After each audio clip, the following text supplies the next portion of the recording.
not enough, Fiber Internet 50 plan includes free Wi-Fi. But this offer will only last through the month of April. So sign up today and get ready for faster downloads, more streaming, a better gaming experience, and a stable connection across multiple devices. Conditions may apply. Visit GTA.net for more details. GTA, your island, your network. In this divided world, there are still a few things that unite us. One small step for man. The thrill of an exciting championship game. Fires to the end zone. Touchdown! The sound of great music. The Grammy goes to... And the love we have for that perfect burger. Ruby Tuesday Guam presents to you For the Love of Burgers menu. For a limited time, we want you to put down that fork, tuck that napkin in your collar, and go for broke with an amazing burger for just $11.99. 8 burgers to try, and time isn't wasting. Ruby Tuesday Guam lunchtime. See you soon. Sheriff's officials in Nashville just announcing that the accused Waffle House killer, Travis Reinking, is being held on suicide watch. That so far he is very alert, he is compliant, and he did have a conversation today with his public defender. We should note that his $2 million bond has now been revoked, but Reinking will appear in court tomorrow to be formally charged with 4 counts of murder. Fox's Trace Gallagher, the motive remains under investigation, but given Reinking's history of bizarre behavior, officials are considering mental health issues as a possible factor. Reinking's father also remains under scrutiny because he was in charge of guns previously removed from Reinking, including an AR-15 rifle used at the restaurant. Former President George H.W. Bush remains hospitalized, being treated for an infection that spread to his blood. Fox's Jonathan Hunt in Houston. The president's spokesman, Jim McGrath, said on Twitter that he had nothing new to tell us about the president's condition, but that he would, quote, happily reaffirm what he said before, that President George H.W. Bush is, quote, responding and recovering. It is now, of course, more than 48 hours since the former president was brought here to Methodist Hospital, just hours after attending the funeral of his wife, Barbara Bush. The nation's 41st president is now 93. In case you had any doubt, a new survey finds social media is a daily way of life for many Americans. Nearly half who use the internet say they use Facebook at least several times a day, making it easily the most popular social media site. And Facebook-owned Instagram comes in at number 2. A new poll from the Associated Press Nork Center for Public Affairs Research finds 12% of Americans who are online use Facebook almost constantly. More than a third say they use it several times a day. Lisa Brady, Fox News Radio. Security Title is honored to join in sponsoring Ray Gibson on The Point. I'm Kim Anderson of Chalampago, and this is where I start my day, listening to the voices of our community and sharing thoughts about issues that affect all of us. It all boils down to our people and our land. Protehi Itinotmo, protect your land. When it comes to your family land, remember to call the professionals at Security Title, just like you call Ray Gibson in the morning. Stop by any Circle K today and overload your For Real. It's simple. Pick out your favorite For Real shake, blend it, and then mix and match any 2 toppings for only $1. Overload your For Real with a variety of sweet treats like Oreo cookies, gummy bears, classic M&Ms or peanut M&Ms, and Reese's peanut butter cups. Simply add them to your For Real shake for an overload experience and enjoy. For Real Overload, only available at participating Circle Ks. Circle K, take it easy.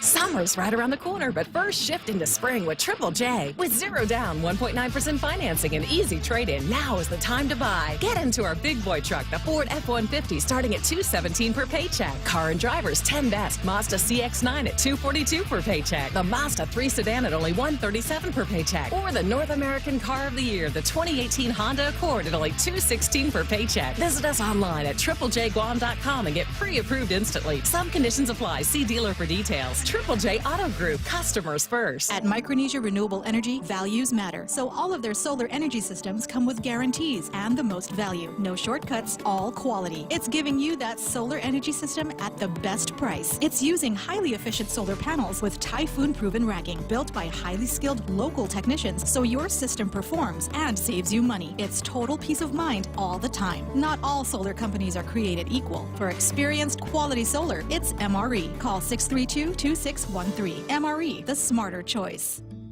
In illness and in wellness, Calvo's Select Care is health care that is there for you. That's why over 80% of the Guam medical community places their trust and insures with us. We offer our members wellness and fitness programs for a healthier lifestyle and provide a comprehensive medical network on and off island to help members from unexpected illnesses. Contact Calvo's Select Care today for more information.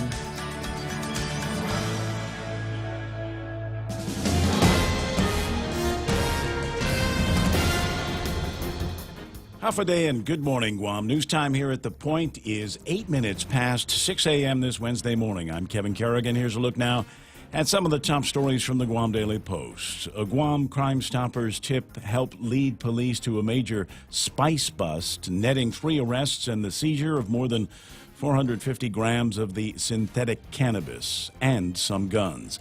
Guam Police Department spokesman Sergeant Paul Tapao says officers with the Mandanya Drug Task Force and the SWAT team raided one of the units at the Hemlani Apartments after receiving information that spice was being sold there. Police seized more than 450 grams of spice, cash, and 4 handguns. They arrested 62-year-old Bantasar Kosi and 60-year-old Marquita Simeon.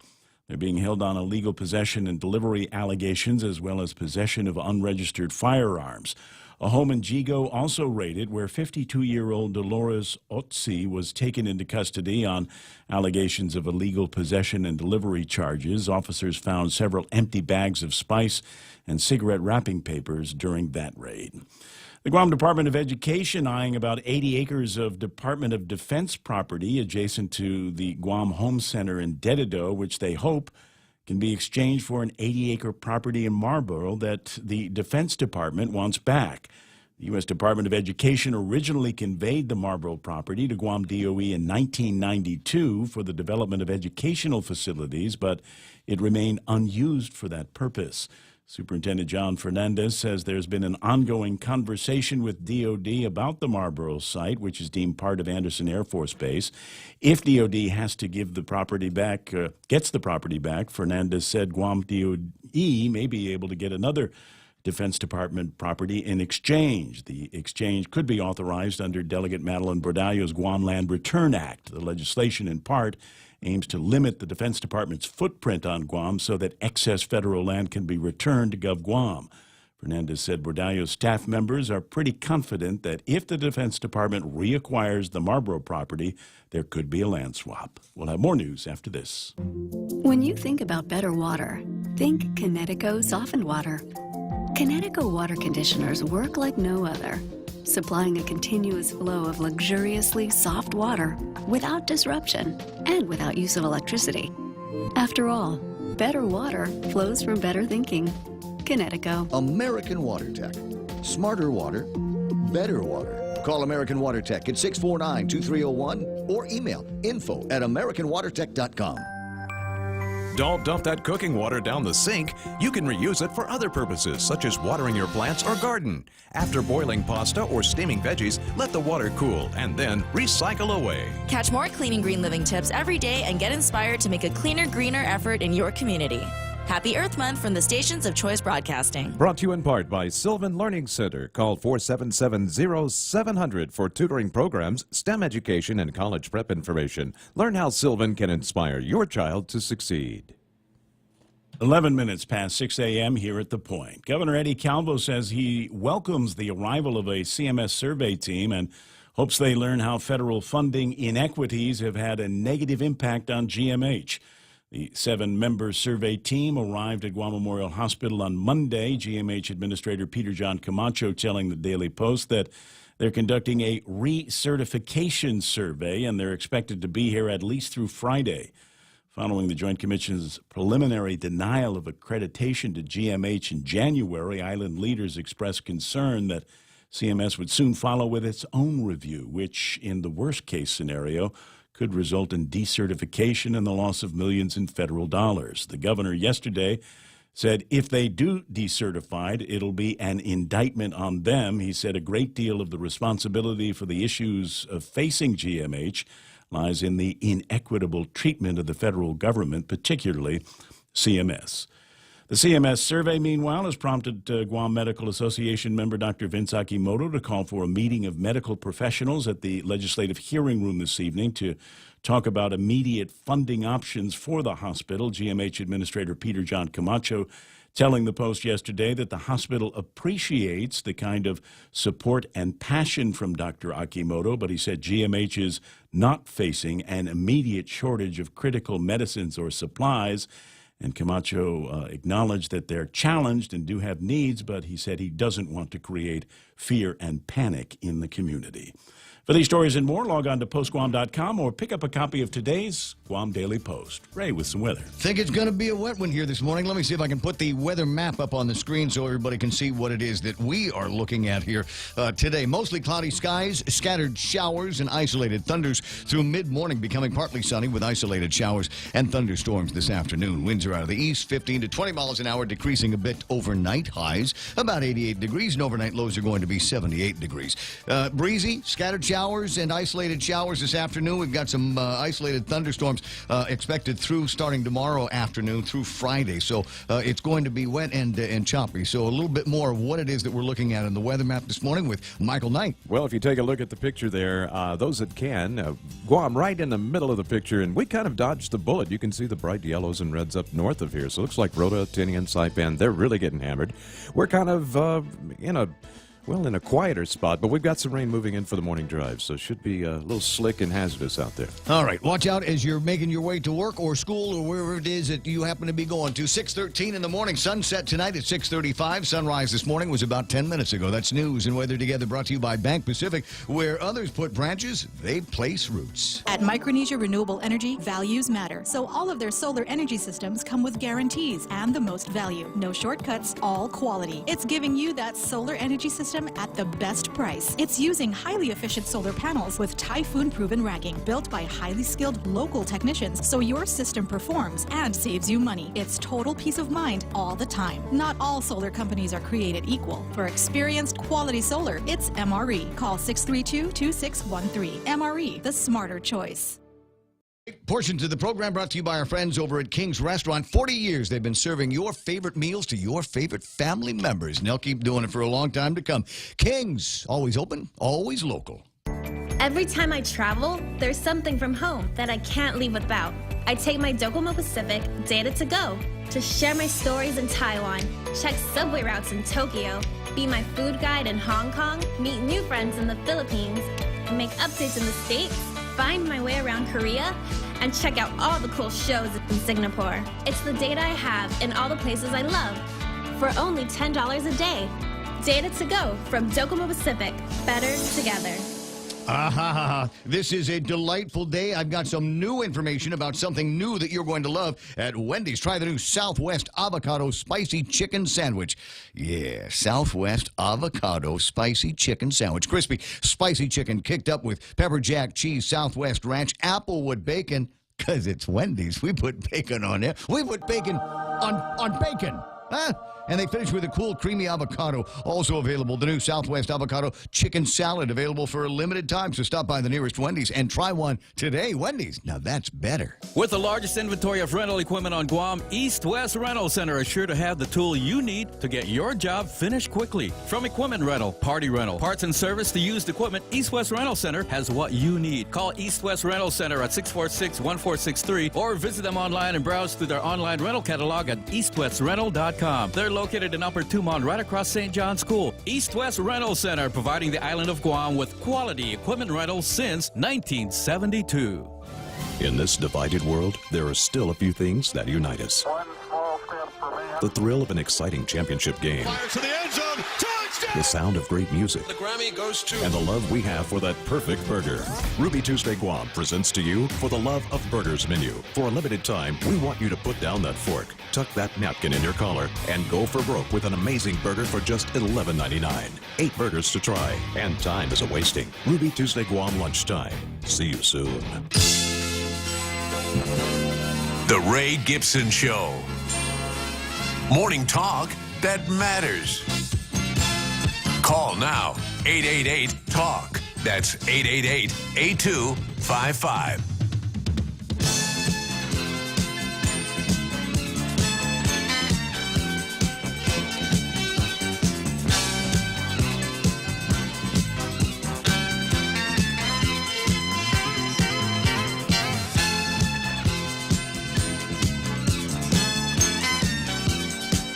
I suppose we ought to get this thing started. Let me get the actual faces and the names and all of that on the radio. Welcome. It's the Ray Gibson Show on The Point 93.3. My name is Ray Gibson, Kevin Kerrigan, and we'll hear a little bit more of Kevin. This is going to be like Journalism 101 because we got Kevin reading the news from the Guam Daily Post, and we'll play some audio later on of Kevin conducting an interview. So those of you that are in the J program at the University of Guam are interested in the process of news gathering and news writing. No.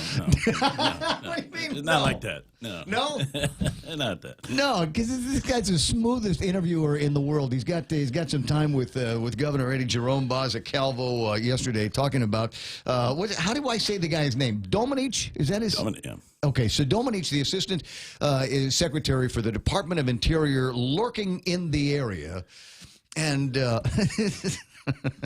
I'm sorry. It's the way I look at things. So the guy comes out, Dominic comes out, wants to make nice with the governor. Here's $6 million from our great white fathers in the land of the tall Quonset hut. So we got a couple extra bucks floating around here for parks and these other programs, right? Yeah, and it seems like that's what federal officials usually do when they make the rounds. You know, they came up from American Samoa. Now Did they sprinkle federal fairy dust on American Samoa as well? Did they get any money? They come bearing gifts. Here's your beads. Here's your baubles. Here's the blankets. So this will suffice. What do we get you? $14 million in compact reimbursement, and it cost you $150 million. Okay, if this makes you feel better, here's $6 million more. And build a park with this. Make put some tennis courts in there. Reopen the Dededo pool. How's that? I try not to have a jaundiced view about this, but every once in a while it's just kind of tricky not to. We'll hear, as I said, Kevin spent some time yesterday with Governor Calvo and Gov talked about Dominic and the contributions, but also used it I think as an opportunity, if I read things right, as an opportunity to rail against the federal government for this kind of lopsided way that we're getting treated out here. So we cover at the Guam Memorial Hospital. And Eddie makes a good point about this, and it is the fact that the island of Guam, among other places, basically subsidizing the things that aren't working, don't work, or don't exist in the other islands. So you get these people, they need health care, they get on an airplane, they come to Guam. And I talked to some of the folks over at the airport. Some of these flights, just as many wheelchairs waiting for people to get off these airplanes as there are wheelchairs waiting for us when we get out of the airport in the Philippines. It's like that. Except when I go to the Philippines, somebody is paying the bill over at the hospital. In some cases, a lot of cases, they tell me that might not necessarily be what's happening on Guam. So that I think is going to be an interesting story that we get to follow around here for a little bit and see if maybe Dominic is going to go back to the United States and help out. We still spent some time, and here's the problem. So when we reach out to people and say, let's talk on the radio, there's some people that look and go, you know, it's 6:30 in the morning. I don't recognize this number. Is this some kind of a scam? And so they call back a little bit later on and find out it was just me trying to get a hold of them. And that was the case with the Attorney General the other day, Liz Barrett Anderson, who was proposing an idea that might make it so that we are able to finally do a better kind of accounting, so that we can go back to the federal government and say, okay, this is where the problems are, this is where the expenses are, and this is how we know that they are expenses that are brought to us as a result of compact migration here on Guam. So it just is, it's one of those things that we've got to get our heads around. And finally, we'll go through that. But one of the other stories, and I like the way it was put, is, gee, maybe that's the root cause of some of the problems at some of these Hemlani apartments. There's a story of a drug bust that took place that involved, among other places, the Hemlani apartments. There's the story. So we have, it's kind of interesting. Police arrested 52-year-old Dolores Otosi John for illegal possession of Schedule I controlled substance with an intent to deliver. There's also 62-year-old Bantasar Kosi and 60-year-old Marquita Simeon. What gets me about this is the ages. Yes, I was going to say, when you're that old, you're supposed to know better. Do you have kids, grandchildren you're supposed to be watching? What are you doing? Dealing stuff like the Salvia Divinorum.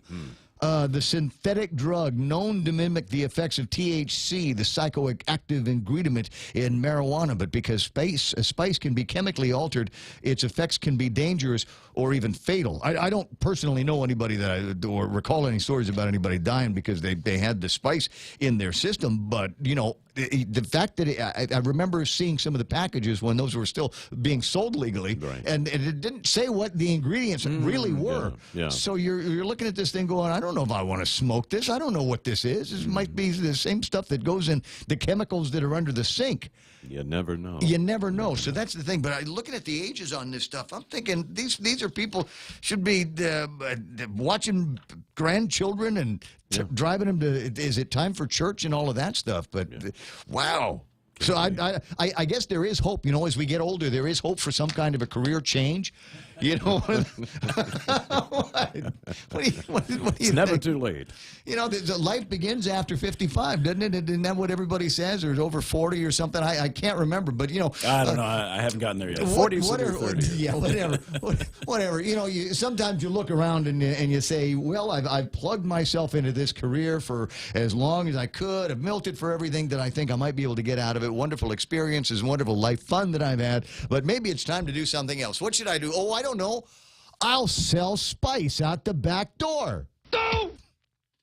No, save that one. We'll save that one. I think there's another one of these stories that are floating around. But those stories are always floating around. Well, but there's another. We're talking yesterday. You remember yesterday I was closing the show and I was giving kudos to the police department because it's basic cop work. It's basic police observational capabilities that have led to several drug busts recently. It's guys in cars, and there's something wrong with the car. The car is what I like to refer to as moving probable cause. You just look at the car, and you just know that there has been a crime committed in that car or about to be committed in the car. I ain't high, I'll tell you that, man. I don't feel nothing, man. That's what these guys sound like when the cops pull them over and say, you know, you got a busted tail light, and they start mumbling, and they're fidgeting, and they're sweating like, I don't know, Michael Tyson at a spelling bee, and is there something wrong? Can I look around the car? Why don't you step out? Because I want to see what's inside the car. And they go in there, and they find Schedule 1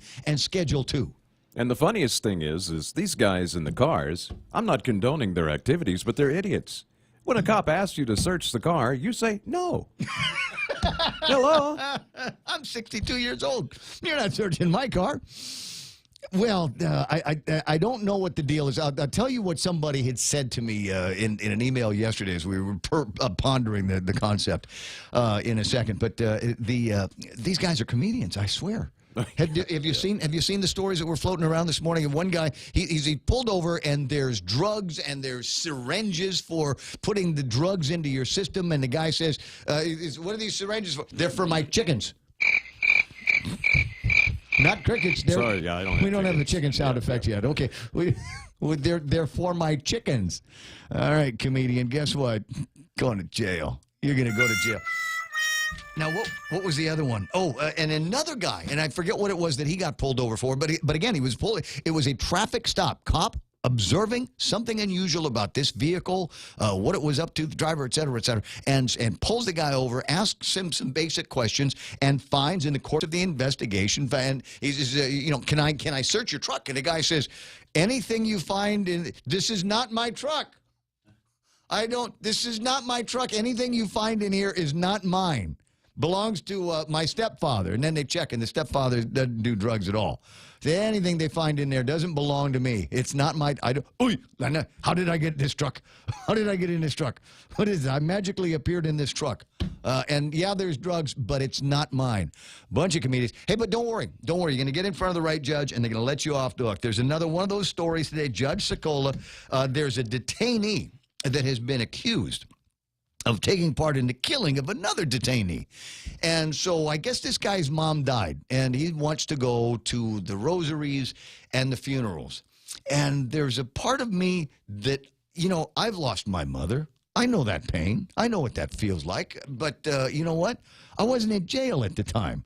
when you're in jail, I think there's a part of there are things that you're going to have to sacrifice. Maybe the funeral. I don't know about rosaries. I don't know if we needed to get somebody that is accused of murder and was a detainee for another reason. I don't know that that's grounds to be able to let that happen. Maybe I'm just looking at the hard way. Maybe I'm just getting tired of the idea that we're mollycoddling all of these guys and looking for an opportunity to divert them. Where I think the rest of the community would like an opportunity to see justice be done and have guys that are arrested and convicted of doing something wrong against the laws of this community, and having them, I don't know, getting punished for it.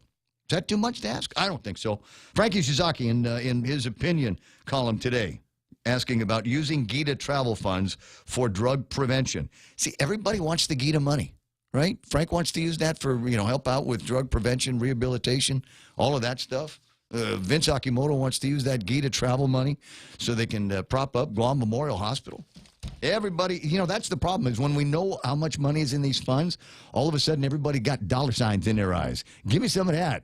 I like that money. But Frank, in his column, he says, most folks believe that the drug problem has worsened, and many have lost hope for a return to the non-addicted Guam when crime was under control. Do you feel that way? Do you agree with that statement? Have you lost hope that we could possibly return to a non-addicted Guam when crime was under control? The only thing that will make that happen is for us to adopt laws like Singapore. Caning. Yeah, or worse. Oh, yeah. Loss of limbs and certain things, and years and years of incarceration if you're caught with stuff. They're serious over there in Singapore. They don't fool around. I watched Midnight Express back in the 70s, and my guess is the whole premise of that psychological, physical, whatever tortures probably still exist and existent in some of these backwards cave people countries that we might be talking about.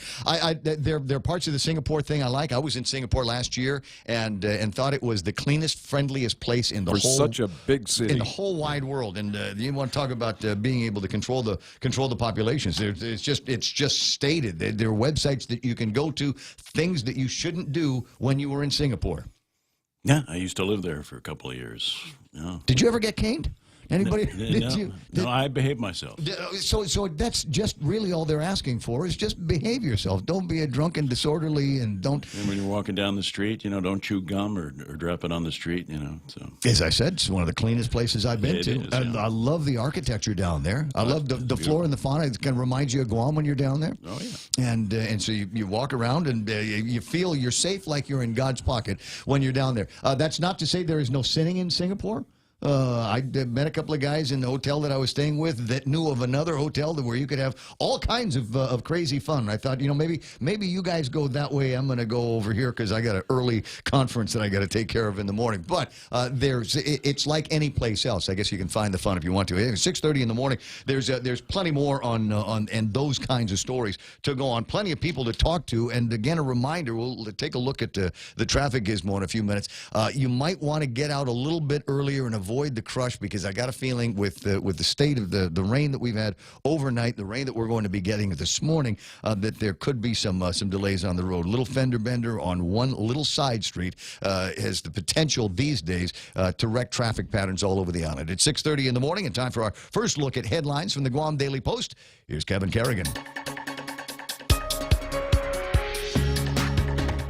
Half a day and good morning, Guam. News time here at The Point is 31 minutes past 6 a.m. And the headlines from the Daily Post this morning: family and friends mourning the death of 22-year-old Jacob Jarek Salas Ungata, who died Monday night after his BMW slammed into a concrete utility pole in Asin. Police say the vehicle was traveling at close to 100 miles an hour when the accident happened. His sister, Jonica Ungata, telling the Post that Jacob took pride in his BMW, loved his hunt for coconut crabs. She said he worked at Wendy's in Barrigada and loved his family.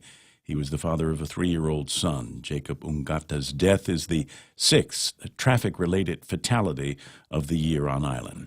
Assistant Interior Secretary for Insular Affairs Doug Domenech met with Governor Eddie Calvo yesterday morning at Adelup, talked about the labor and regional migrant issues facing the island. Calvo said he briefed Domenech about the tremendous burden Guam taxpayers have to bear as a result of a compact migration, and they also discussed the shortage of skilled construction workers on island, a problem the governor said has been alleviated somewhat recently with the recent approvals of H-2B petitions, but more needs to be done. During his visit, Domenech formally presented 3 grant awards to GovGuam, totaling more than $6 million. The grants include $5 million for the development and maintenance of parks and recreational facilities on the island, roughly $1 million for the Guam Department of Education, and $245,000 to support information technology at the Department of Administration. Senator Frank Uggan Jr. has written to the U.S. Environmental Protection Agency expressing concerns about what he believes are questionable environmental activities on island. Uggan recently sent the FOIA request to the Chamorro Land Trust Commission as well regarding the issuance of CLTC property and a copy of an approved permit for grading and clearing that property. The FOIA request was prompted by Barrigada residents who have expressed concerns about flooding, possible damage to the northern Lens Aquifer, and damage to the island's flora and fauna. For these stories and more, log on to postguam.com or pick up a copy of today's Guam Daily Post. It's 6:33. That's iConnect time. Connect longer for less with iConnect's push-to-talk and mobile plans. In this divided world, there are still a few things that unite us. The thrill of an exciting championship game. Fires to the end zone. Touchdown! The sound of great music. The Grammy goes to... And the love we have for that perfect burger. Ruby Tuesday Guam presents to you For the Love of Burgers menu. For a limited time, we want you to put down that fork, tuck that napkin in your collar, and go for broke with an amazing burger for just $11.99. 8 burgers to try, and time is a-wasting. Ruby Tuesday Guam lunchtime. See you soon. Yep, first look at traffic this morning, and the traffic gizmos are ringing true, starting to build up southbound in Dededo as you make your way to the intersection of 1 and 3. No major problems on 1 and 3 right now, but just be aware that it's going to busy up as more and more people get out there on the slicker and slower roads. Barrigada, Route 16 and 10 and 16. That intersection is clear. Southbound traffic, though, on Route 8 towards the entrance to Teedzon is going to be slowing down right about now. Traffic is building through there. That's all I'm seeing on the traffic gizmos. Right now, traffic here on The Point. This time, let's hear it from the first KFC female colonel. Smoky Mountain Barbecue. Fried chicken so crispy and sweet. That crispy fried chicken. All right, stop. I can't do this. I thought if I dressed up like a country music legend, it would help KFC sell my delicious new Smoky Mountain Barbecue. KFC, it's finger licking good. As we journey through the new year, we here at APL continue to find ways to better deliver our island's resources with innovative and cost-effective solutions, lending our helping hands by carrying your freight safely from the U.S. mainland or anywhere in our global network. We humbly honor the opportunities to continue to work and connect with you and your business. We are APL, and we are here for you.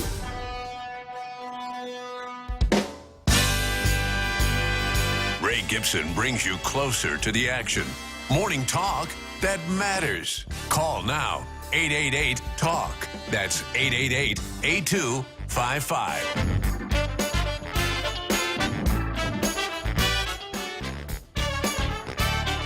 Yeah, and we say good morning at 6:34. The crew that's already on the Facebook Live here. We got Rudy Fleming checking in. Saying, "Avade, Ray, you remember the Marine recruiter guy from the Sarge from the early 90s?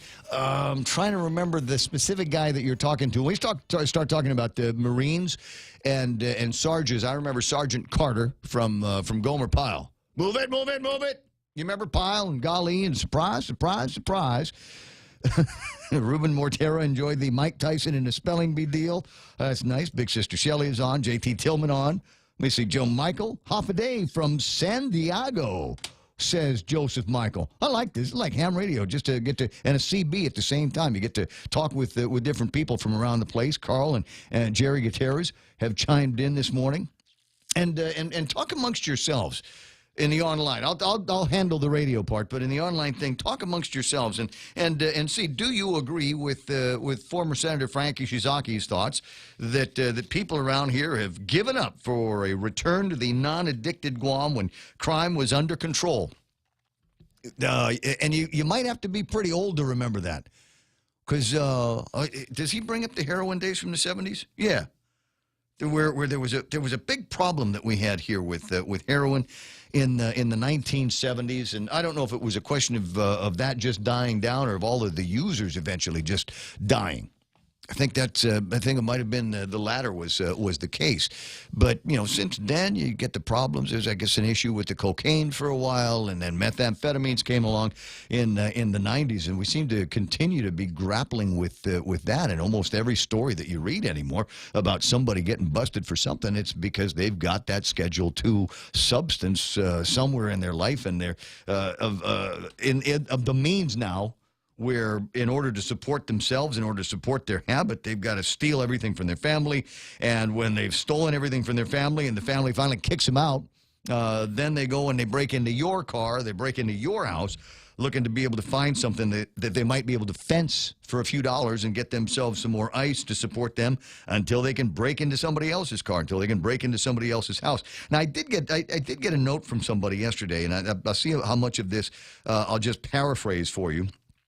When I was reading the thing, and he was talking about I don't have it in this particular. I got too many message things going, but he was talking about how it seems like when these guys get busted for on these traffic stops, they say there's almost a sense of relief that they get, like finally somebody has caught me. And and maybe there's hope that from this I might be able to go and get some kind of treatment. Somebody will help me, even if it's treatment at the Department of Corrections, even if it's something like that as a detainee somewhere. At least finally somebody has caught me, and they're almost relieved of having been caught in the act. Yeah, it's a common thing in addiction. People are caught in that cycle, and it doesn't stop. Many times, almost always, they have to be forced out of it by something. And I mean, that goes from because the family can't do it, the relationships can't do exactly, it. Exactly. The churches can't do it. So it comes down to I need to become a ward of the state in order to be able to get out from under this jam I'm in. Yeah, and very few times will you find people dealing it that aren't also using. Although it does happen, but many times it's on both sides. Yeah, maybe there is something to that Singapore thing, and maybe I'll bring up an old name. Maybe we just need more guys out there that in the robes, that I don't want to call them hanging judges, but guys up in the robes that take this a little bit more seriously. I'm wondering, and Joey Duenas, what do you think? Can you imagine if a body was still Judge Paula body was still on the bench today? Would we be seeing these light sentences? Would we be seeing people being let out to go and go to the rosaries? I really can't speak to this, Ray. I'm not a. Well, I know. I'm just saying. You're old school. You remember the pre-addicted Guam days. Well, no, I also remember Guam where we had a heroin epidemic. Right during the Vietnam War. No, and I recall, and I think among the things that was a solid deterrent was you didn't want to go before Judge Abadi because you knew that there was going to be some punishment that was meted out to you. Yep. At least that's my recollection. So that's what I'm saying is we need more guys in the robes that will take this seriously, and when they bang the gavel, they mean it. That's all I'm saying. Ray, is if you're going to ask me, I will tell you, as a Catholic, that I do appreciate Judge Sokola's willingness to let somebody attend the funeral of their mother. I think that's something that we do as a community on Guam. We're very Catholic, and burying the dead is really a big thing. I understand that, but along the face of some of the other things that we're seeing, and I think like too much of a light touch on some of these criminals, especially when it comes to alleged murderers and ice heads and ice dealers, I think we need to be tougher, and sometimes you need to be strong enough to say no and fight that, I don't know, maternal instinct or the moral instinct and protect the community. she didn't say you can go to all the masses and all the rosaries. I think, she was tough.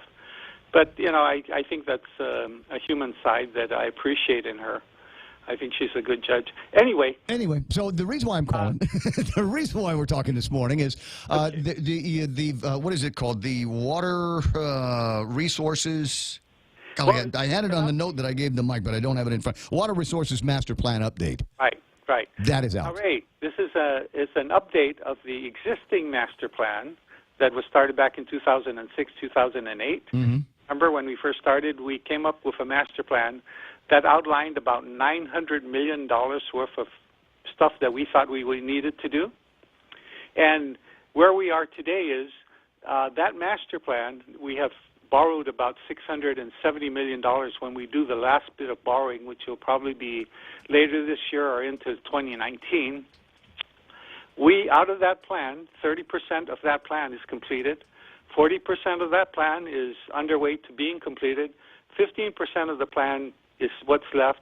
And the other 15%, we decided we didn't have to do because, of course, when you do a plan, it's a long-range plan, you have a lot of different projects, but as you go through the plan, you kind of figure out, well, sometimes there's things we can do differently that say you don't need to do this project that way.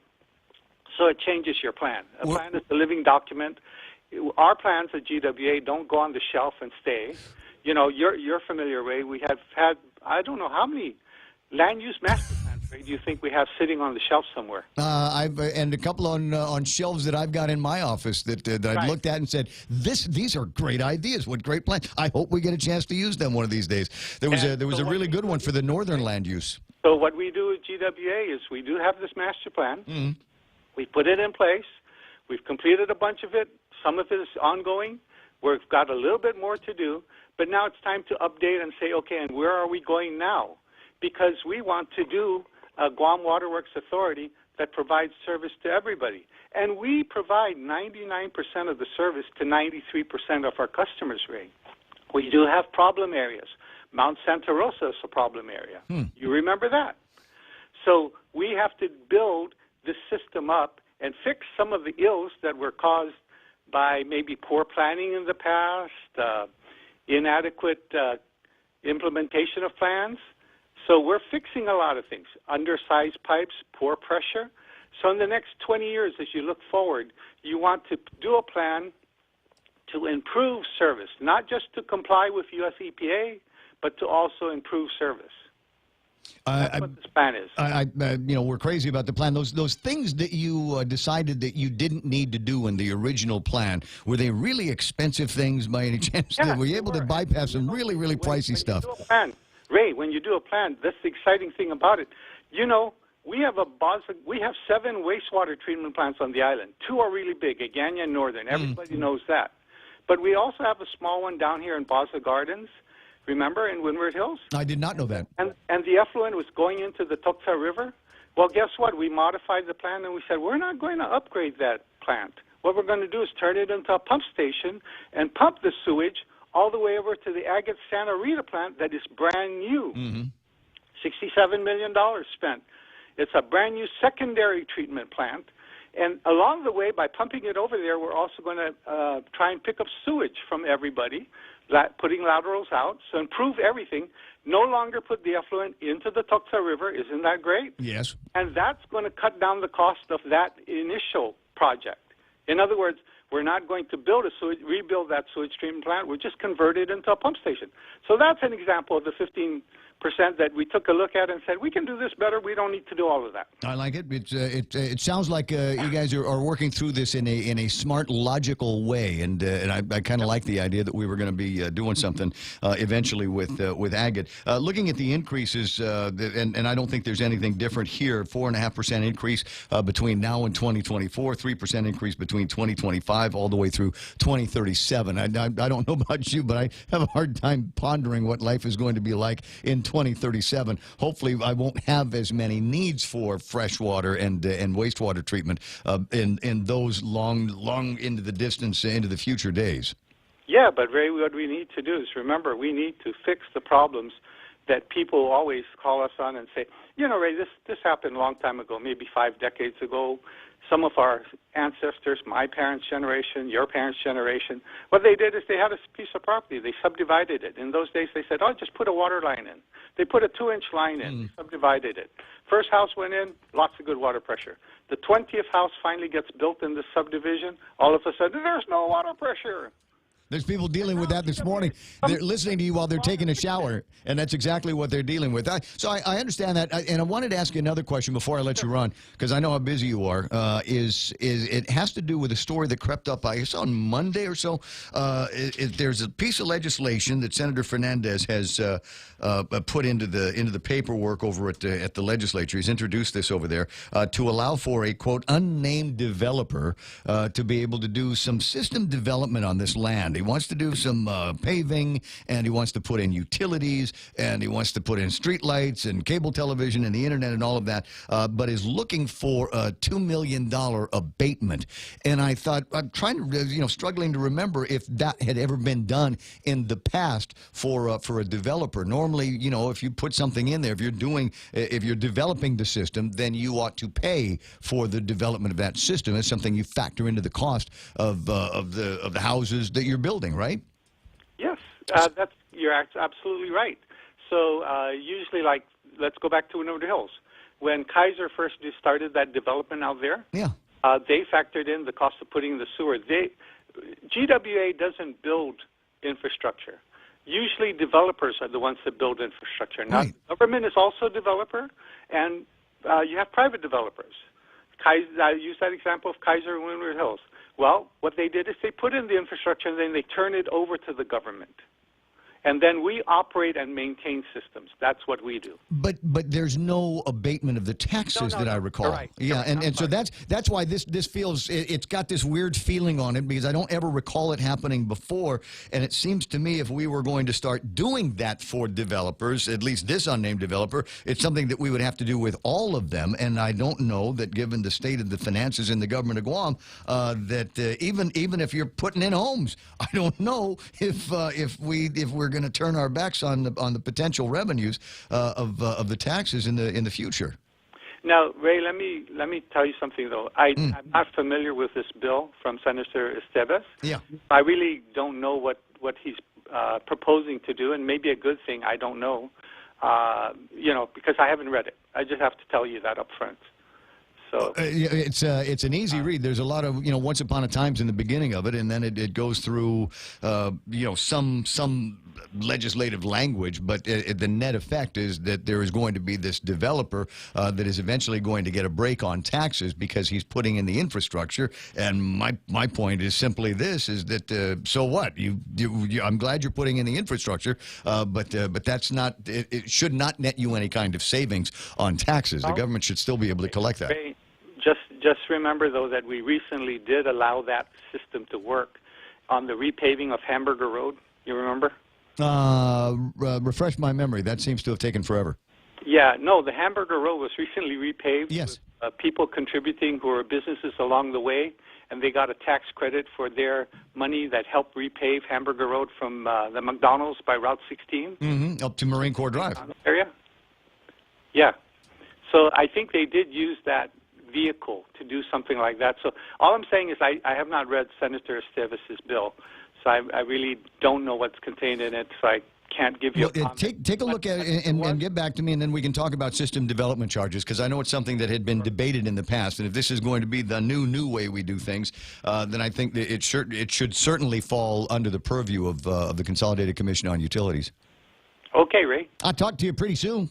Take care, bye. I certainly will. 10 away from the top of the hour. Joey Duenas from the CCU on the line this morning, talking about a couple of other things. The Water Resources Master Plan, you should be able to find that at websites. It'll ask you what your name is and what your email address is, and then they'll be happy to send that back out to you in a PDF form so that you can take a look at it. In the meantime, I think it's going to be available certainly at GWA. 10 away, as I said, from 7 o'clock in the morning, and there's others to talk to and to talk about, but I did want to take a second here and talk talk about Singapore because we were talking about a non-addicted Guam. And generally, you walk around Singapore, you can be reasonably assured that there are not a whole lot of addicts. And if you're driving a car, you're probably reasonably assured that somebody is not going to break into it and steal your goodies so that they can go and support some kind of ice or heroin addiction. Because the fact of the matter is they treat drug abusers and drug dealers very, very harshly in Singapore. You hear the stories about people getting hung for that kind of thing. Casual use. I never heard of anything when I was down there, and I don't know what Kevin's experience with it was. But there are some do's and don'ts when you're in Singapore, and among them, don't chew gum unless it's prescribed. Unless you have a prescription for whatever it is that the doctor has put into the gum, you're not allowed to just have gum because people spit it out in a right. Yeah, so you like a Nicorette, like Nicorette you could do. Yeah. If you've got and so don't litter. It says at any given time there could be a National Environmental Agency officer nearby dressed in plain clothes and mingling in the crowd. If you're a first offender, you'll be slapped with a $120 fine or so. You'll also be required to watch an educational video on the evils of littering. Repeat offenders can be forced to participate in a corrective work order. As the name suggests, the work is done to clean up a mess, usually in a public area like a park, all to teach you to appreciate the hard work that goes into keeping the environment clean and beautiful. So unless you want to ruin your vacation, don't litter. You know, they did the same thing in Manila. They used to give you shirts, MMA shirts, I think is what they were called, Metro Manila Aid shirts, and there was a time where they were seen so ubiquitous. They were everywhere, and so I remember my mother was taken with them, and she said, "I need to get my son one of those shirts." And apparently, back in those days, you could buy a Metro Manila Aid shirt. You would be given one if you stepped out of line, but you could also buy them in a souvenir store. Here's another don't when you're in Singapore: don't vandalize. This includes graffiti of any sort, no matter how artistic you might consider it. Singapore's attitude towards vandalism is considerably stricter than in many other countries. Offenders may be jailed and even caned, as recent incidents involving young foreigners have demonstrated. There's a couple others. There's don't feel obligated to tip. This is interesting. Is you don't generally need it. They build it into the price, right? Yeah. Funny story, you know, they have mosquito inspectors as well. And one day, we had some mosquito inspectors come over to the house. We had some potted plants in the back with a little water. And that's a violation. Cost us about $250. American dollars? About the equivalent of that. Wow. Yeah, they go home to home. They check to make sure that there's no standing water in the back.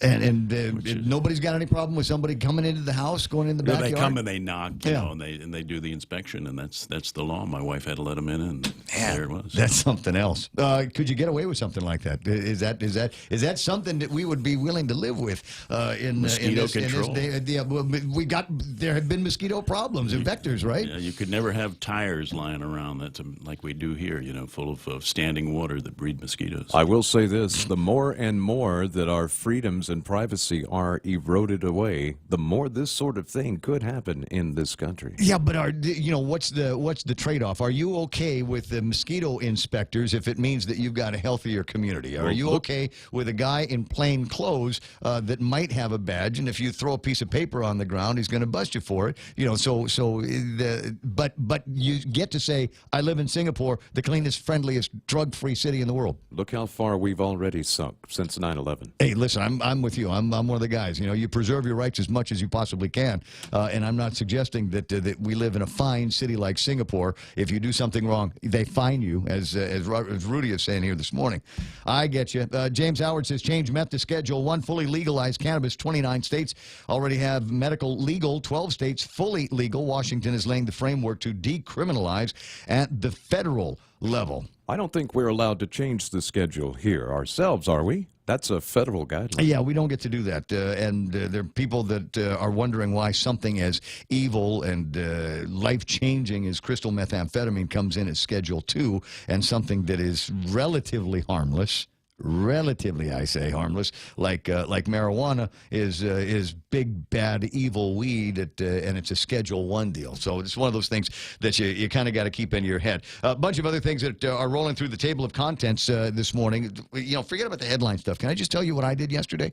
Okay, so I was talking about Roger Martinez, who showed up yesterday on the online chat, and I said, "Is that the chiropractor Martinez?" And he's, "Yeah, that is." And so we got to talking offline about maybe going and getting myself adjusted. And so I'm going to make the pitch again to you guys to ponder, if you will, if you've got an ache or a pain or something like that you cannot identify, make an appointment and go see the guy. I don't know what your insurance will handle and how much of that is going to be, but I went into to the guy's place and got myself adjusted. And it was the one. He says, "What do you need?" I said, "I think I got this tension headache thing going on in my neck." And so he felt around in the back and it says, "Yeah, I think I feel a couple of things there, and there's something that feels like it's out of alignment."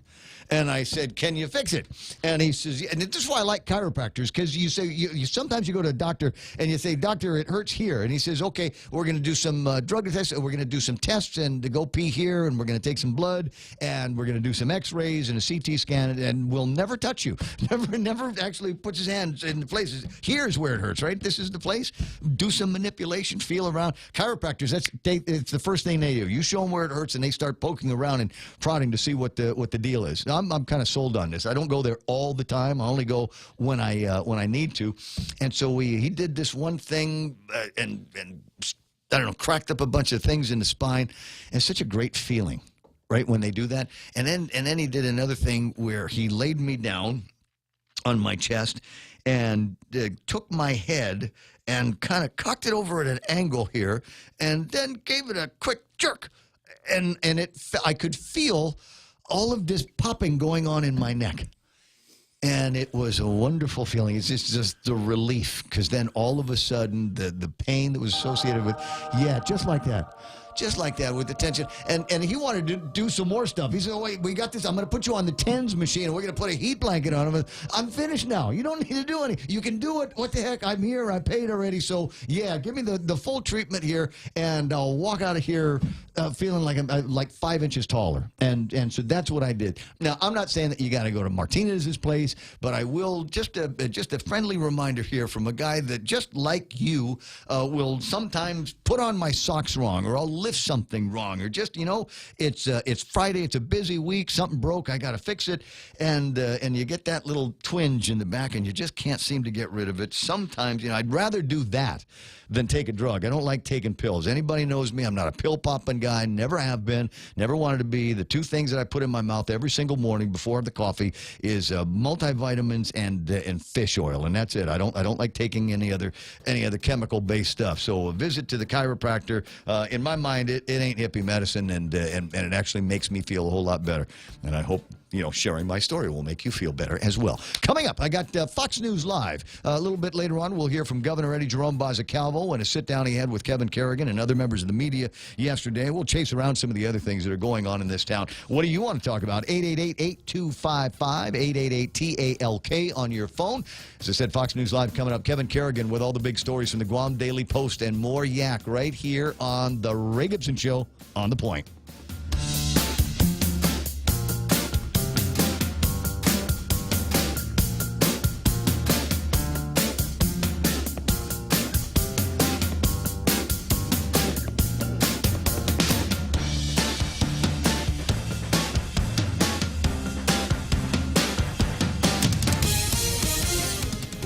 From New York, The Fox Report. I'm Lisa Brady. The Trump White House preparing to host its first state dinner tonight after a day of meetings between President Trump and the French president, who was hoping to change his mind on the Iran nuclear deal. Fox's John Decker is live at the White House. President Trump signaled that an agreement could be negotiated for a new multinational nuclear deal with Iran. But standing alongside French President Emmanuel Macron, President Trump issued a stern warning to Iran.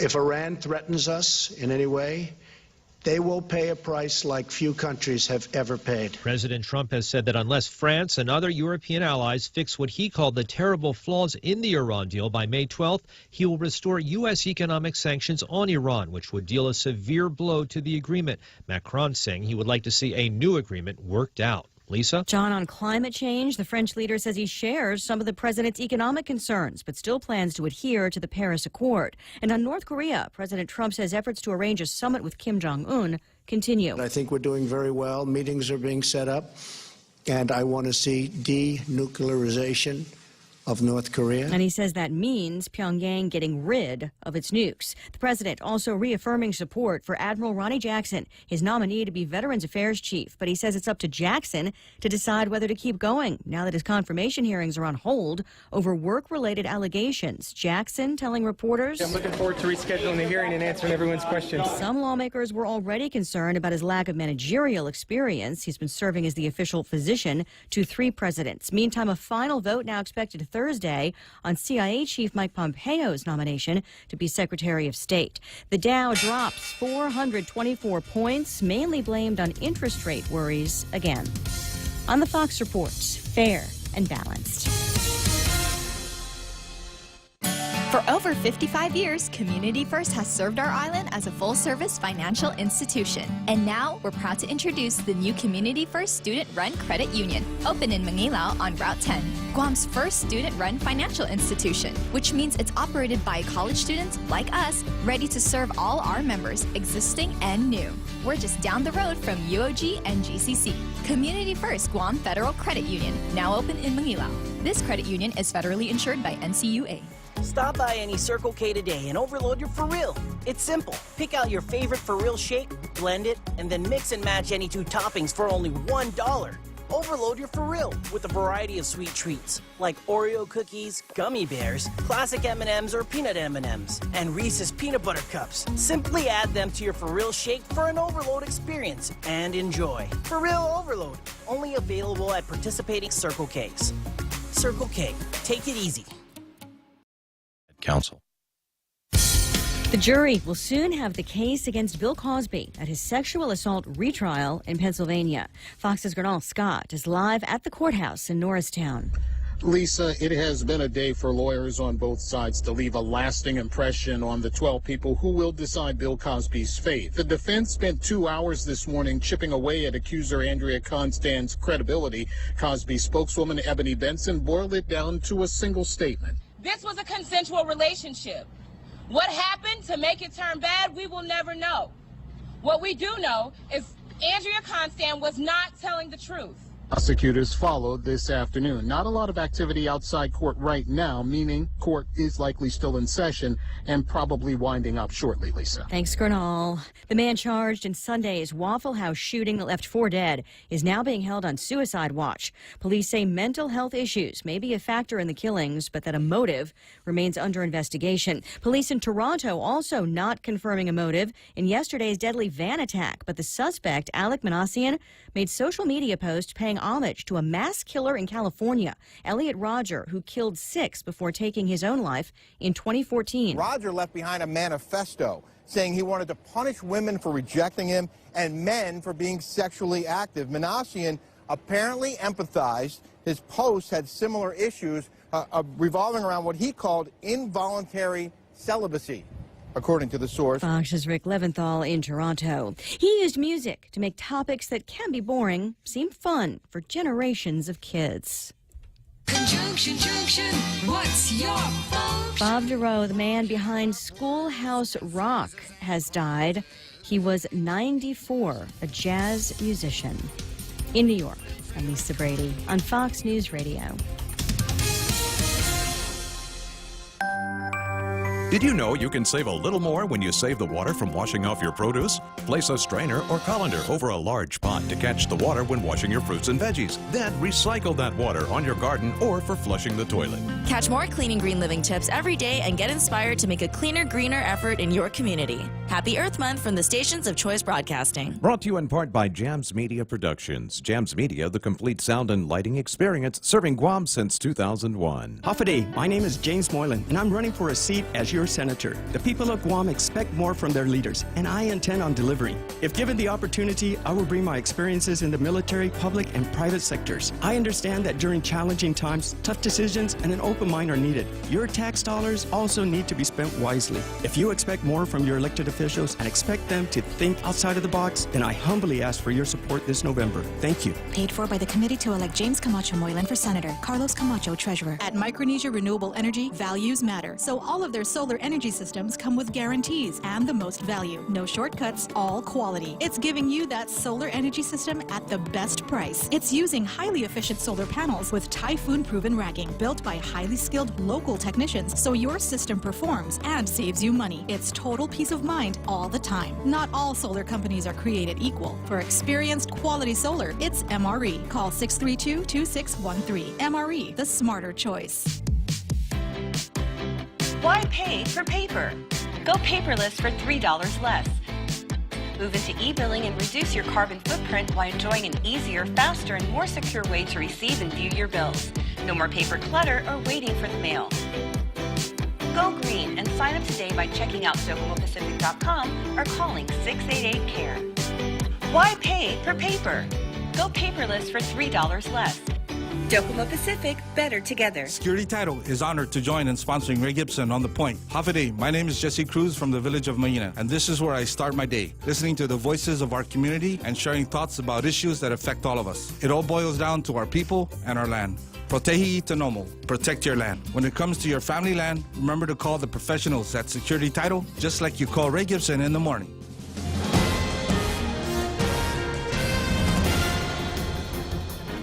Half a day and Good Morning Guam news time here at The Point is 8 minutes past 7 a.m. this Wednesday morning. I'm Kevin Kerrigan. Here's a look now at some of the top stories from the Guam Daily Post.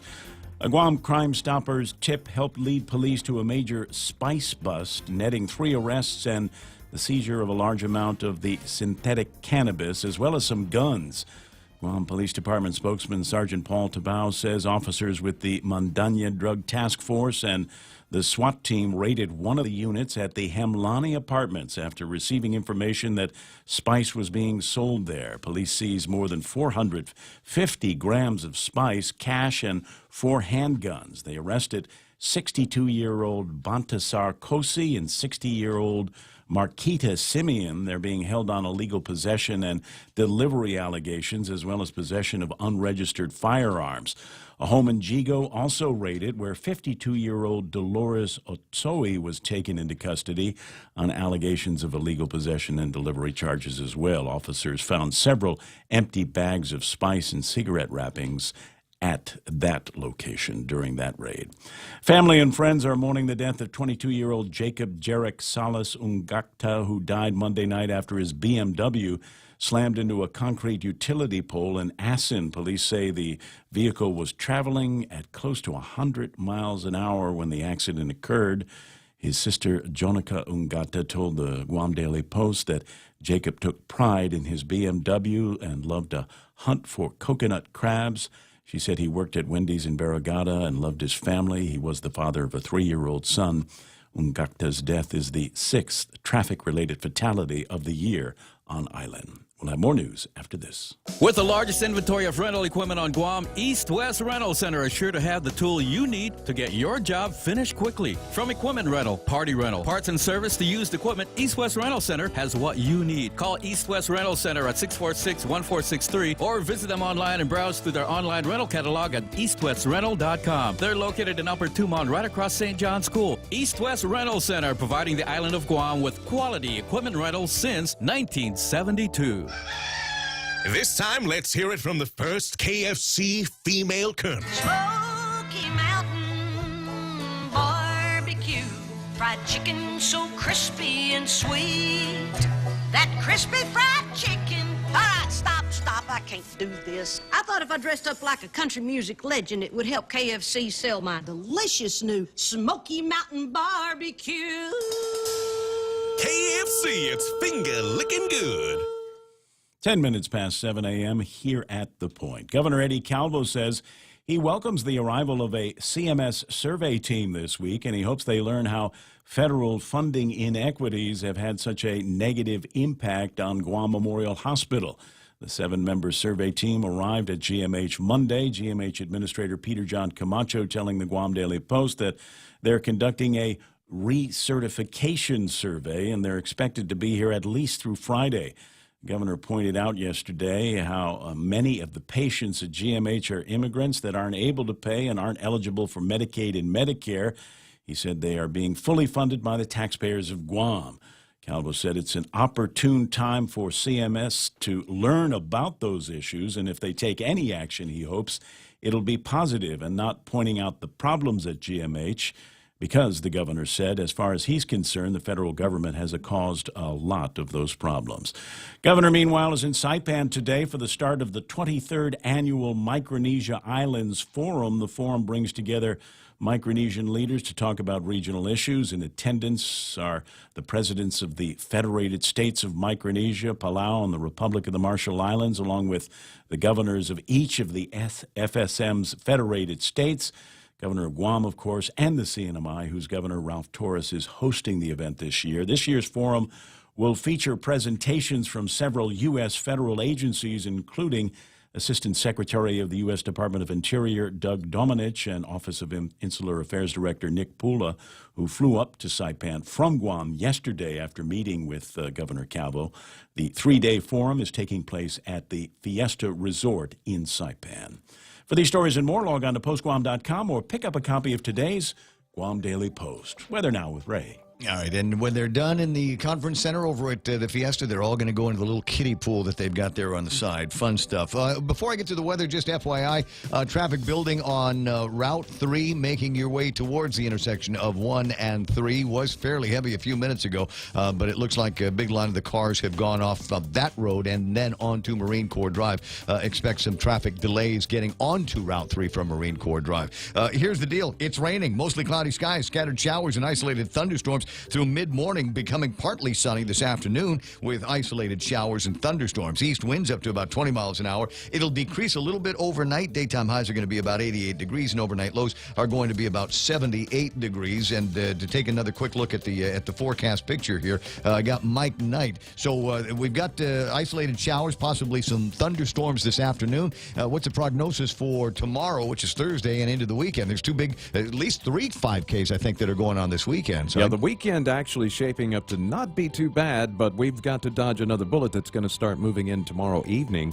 That's all that stuff to the east over there, where all you got all the reds and yellows and some of that. But nothing organizing, right? No, It's nothing just right top now. weather. No, Okay. no, not at this time. All right, that's groovy. 7:12. That's news and weather together here on The Point. GTA's best internet deal has arrived. With fiber internet, you get up to 50 megabits of data per second for only $50 per month. And if that's not enough, Fiber Internet 50 plan includes free Wi-Fi. But this offer will only last through the month of April. So sign up today and get ready for faster downloads, more streaming, a better gaming experience, and a stable connection across multiple devices. Conditions may apply. Visit GTA.net for more details. GTA, your island, your network. The Ray Gibson Show brought to you by King's Restaurant, serving Guam favorites to families for over 40 years. King's Restaurant, always open and always local.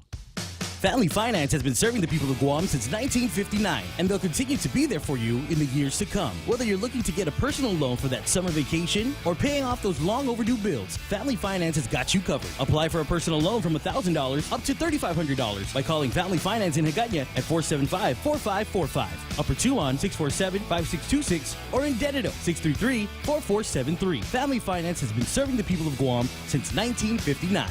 Portions of the program also brought to you by Security Title, providing solutions for complex real estate transactions. And now, ladies and gentlemen, the best burger commercial on the radio. In this divided world, there are still a few things that unite us.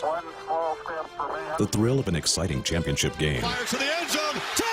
The sound of great music. The Grammy goes to... And the love we have for that perfect burger. Ruby Tuesday Guam presents to you For the Love of Burgers menu. For a limited time, we want you to put down that fork, tuck that napkin in your collar, and go for broke with an amazing burger for just $11.99. 8 burgers to try, and time is a-wasting. Ruby Tuesday Guam lunchtime. See you soon.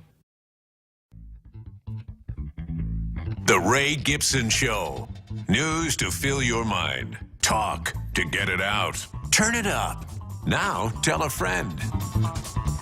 Yeah, I like the way we dress that up here, but maybe they just need to underscore this point here. We're talking about Ruby Tuesdays, right? And it's burgers for $11.99. Then they're huge burgers. Yeah, this is. Listen, I'm one of the. It's like a $17 burger for $11.99 at Ruby Tuesday. I'm just saying. Just you're thinking about that for lunch or dinner, and if you're looking for something to celebrate. My birthday's coming up. There we go. In May. So if you just think about I'm going to eat this burger in honor of Ray getting another year older. And if I'm not mistaken, they've added a few more burger choices to this special menu. So get over there and check that out. Not because I said so. I'm having an Ard moment because I think, with this birthday that I've got coming up. Oh, see, now Jonathan Bullwinkle, another point about why we got to get the weather all cleared up. The Ride for Life bike ride Sunday as well. Roads down south will have bikes on them. As we get closer and closer to this, let me know about this so I can alert the listeners that are going to be driving around south that there's going to be, they have to share the roads with bikes.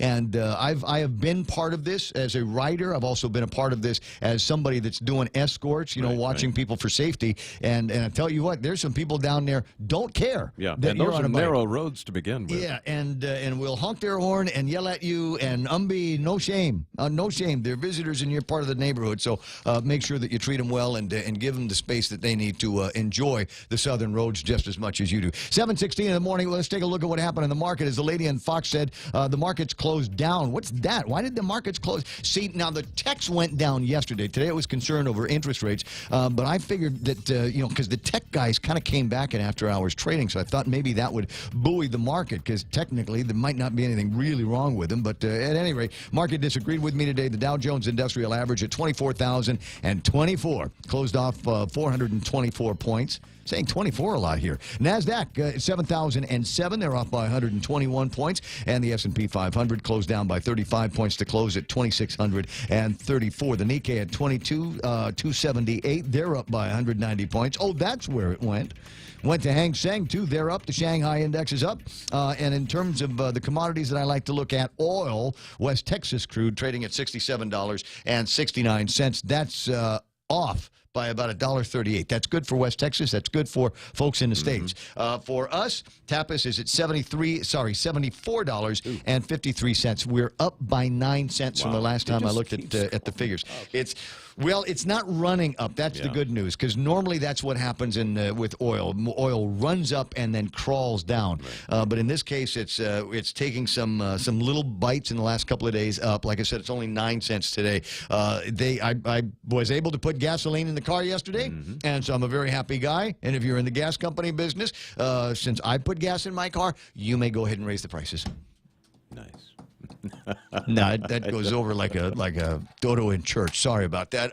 No, if you are anywhere below below halfway, I would consider putting some gas in while it's still $4.23. Just saying. Yeah, and if you're below E, go ahead and push your car in and get some too. I had it right in my head when I was thinking about it. 7:18 in the morning, and that's what happened in the markets. Time right now for The Extra Point with Jerry Roberts. Not too long ago, I spoke about time being the ultimate currency, that there's nothing more valuable. Today, another currency that can make a difference. I'm Jerry Roberts, and let's talk about attention next on The Extra Point. We've established that time is the most valuable currency. Now, attention has opportunity written all over it. I'm going to break it down a couple different ways. First, pay attention to what you're doing. When you eliminate distractions and are 100% focused on your work, you'll do better and get it done faster. That results in efficiency and a higher return on the investment in your job. They call it ROI. And you didn't know that your position has an ROI attached to it? Second, doing this will eventually command your employer's attention, and that's a good thing. When it's time to promote someone, do you think your chances are better if the boss knows that you consistently deliver higher results than others? You'll notice I use the word command in there. Here's another way of saying it. Make your work impossible to ignore. This goes for your regular work and the jobs you volunteer for. Oh, Lord, did he use the V word? I did, and I apologize if I offended anyone. I get it. Some people don't want to do any more than what's in their job description. Okay, but if that's you, there's a good chance you're giving up some opportunities to impact how the boss sees you and your performance. And if you think I'm directing this to frontline workers only, think again. I know managers and even senior managers who think that way. My humble opinion is that when you finish one thing, look for something else to do. Don't wait for the boss to come around and find it for you. If you see something that's being ignored, a job you can handle, volunteer for it. If you're not sure you can do it, say so. Then follow that by adding that you're willing to try. I'll take it a step farther. In most organizations, there are little projects that never got started because the boss never got around to them, or others that got dropped halfway through because something else popped up. To find out if those exist at your place, you go to the boss and say, I'll be wrapping up my current work this afternoon. Do you have any little project that you've been meaning to tackle but haven't had the time? If so, I'd be happy to take a crack at it. Just offering that gets their attention. If there is something and you take it on, give it your best effort and deliver it like it was the most critical work you've ever done. Again, it's attention. Rinse and repeat. Find opportunities to take on more little jobs. Do them well. And positive attention leads to positive reputation. Maybe one day you'll be assigned the big job. Just keep asking yourself a question. What can I do today to add value to my employer?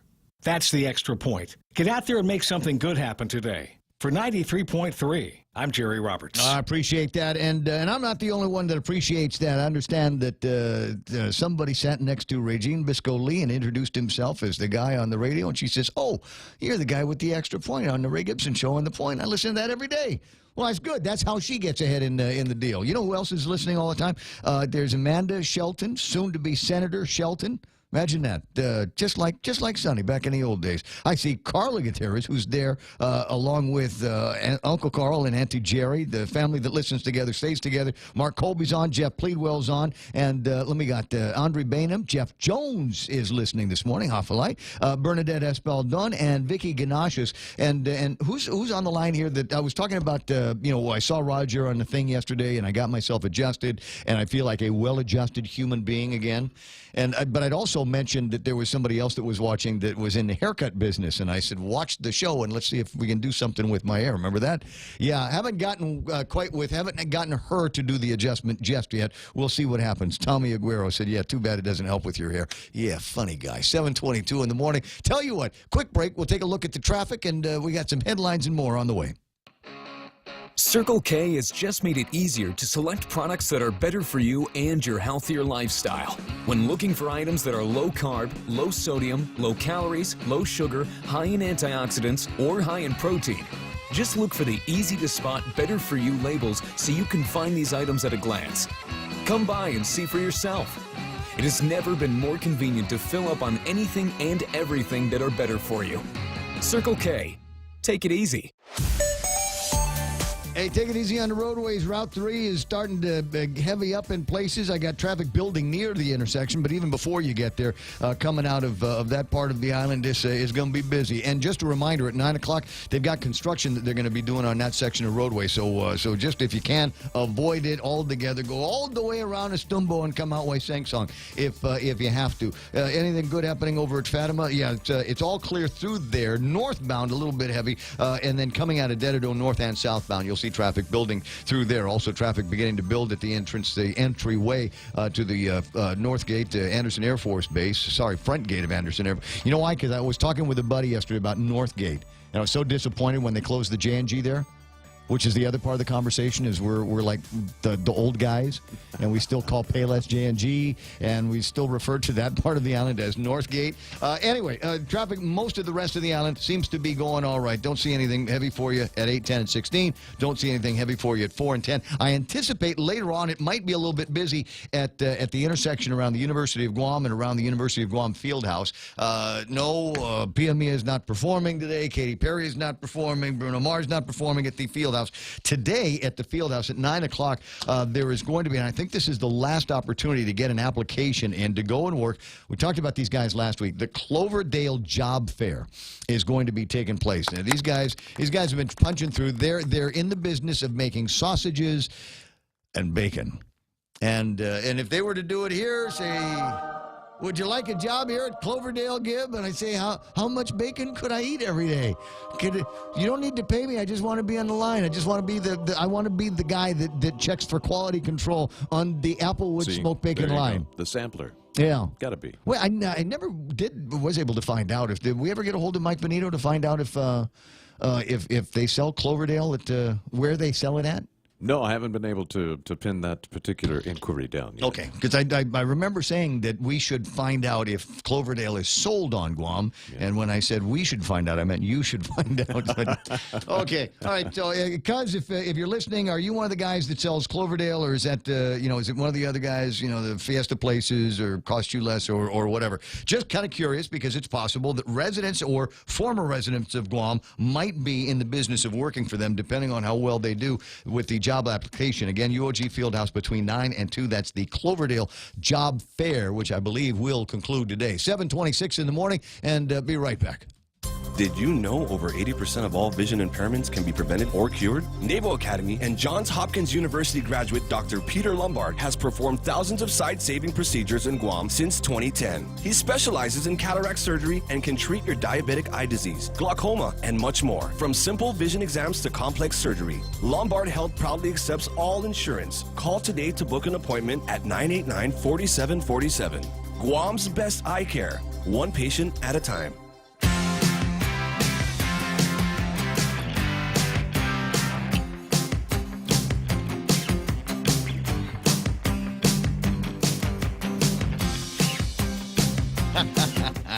Yeah. I think she heard. Let's see. Yeah, about 8:15. That's what I'm talking about. There's a big COP 5K that's going to be coming up here a little bit later on, and got details that we should be live in the studio when it occurs. That's all right. And I was looking over at a WhatsApp I got yesterday, and I never did get around to talking about it yesterday, but I think it might be worth talking about today before we get into the headline portion of the program. And that is, they're talking about the 2019 budget over at the legislature. And this is what my friend is hearing. He says, "Hey, Ray, regarding the new sales tax, combine 6% coming in October. It has been rumored all of the department directors are going to submit fully loaded budgets for the upcoming year. They're going to pad these budgets," he says. "And when you think about it, we can roll forward with this, as it will really stimulate services activities, cash flow. Guam will be buzzing, and for the first time ever, we've got a comparable tax structure to the United States or a few U.S. states and counties. Finally, the ability to move forward, the consumer confidence will be high because people will feel it in all of the excitement and buzz, and yes, things will cost a couple of % more. It is inflationary, and we're probably going to have to do another pay increase for the minimum wage, but I think the remarketing of this might be an interesting concept. The lowest tax for businesses and the lowest tax for consumers, 3% apiece." So what he's suggesting is, instead of looking at this as a negative, this 4% business privilege tax that will be joined by the 2% sales tax, unless Mike St. Nicholas and others have their way, is what he would like to see is it be a 3% business privilege tax and a 3% sales tax. And it would give us the opportunity to market as a 3% sales tax location and say that it is the lowest in the United States. And it's just a question of remarketing the whole tax thing differently. Like I said, 3% tax lowest in the world, 3% business tax lowest in the world, 3% tax lowest in the world. Change the taxes to split it 50-50 and market it that way, and it sounds more palatable. And I thought, well, that's an interesting way of looking at it. I don't know if it makes that much difference at the end of the day, but I keep going back to the first part of the pitch, and that is the guys over at the legislature need to be prepared if that's what the conventional wisdom is. If they know that moving into the next year they're going to be seeing increased revenues because of a 4% business privilege tax and an additional 2% sales tax, there's probably some guys in the offices where they're putting budgets together that say, hey, there's going to be all kinds of money coming into the government of Guam, and we better make sure that we get our fair share. I don't necessarily have a problem with that. if it goes to operations, if it goes to support the work that actually needs to get done in the government of Guam. But the problem that we're going to have here is as soon as it starts feeling like we got plenty more money in the government of Guam, pay stubs are going to get higher. Well, hold on. Plenty more money with a $67 million shortfall? I don't think so. I don't know. That's the way my buddy is putting it. Well, and things change in Washington, D.C., perhaps all the time. I couldn't tell you, and to what degree the 67 has hurt us already with that increase in the business privilege taxes and the 2% that we've got there. I hear what you're saying. And I'm going to hear more of what you're saying right now. We got to take care of headlines from the Guam Daily Post. Here's Kevin Kerrigan. Afaday and good morning, Guam. News time here at The Point is 31 minutes past 7 a.m. In the headlines from the Guam Daily Post this morning, 3 Air New Zealand aircraft have landed at the Guam International Airport in recent days. Airport spokesperson Elfrey Koshiba said they've been making technical stops for refueling. The aircraft landed and took off without incident. However, the airport's aircraft rescue and firefighting units have been on standby, which is standard when an aircraft fuels up with passengers on board. The 3 Air New Zealand Dreamliners that made Guam stops were Shanghai, China to Auckland, New Zealand, Auckland to Japan's Haneda Airport, and Japan to Auckland. On Saturday, 1 Air New Zealand flight, it was Flight 99, was scheduled to make a fuel stop here on Guam en route to Japan, but they had to return to Auckland after developing a problem with their in-cabin air control system. The Agate man who pleaded guilty to possessing a green turtle received no jail time or fine at his sentencing hearing yesterday in district court. 37-year-old John Ray Cruz could have faced up to 6 months in prison and a fine of $20,000 for possessing the protected green sea turtle. However, because he had no prior criminal record and he cooperated with authorities and there were family medical problems, Judge Joaquin Manabusan agreed to only a $25 assessment fee and 1 year of probation, in addition to 25 hours of community service, all of which will be served out in Washington State, where Cruz now lives. Cruz was absent from the hearing because he's now living in Washington State.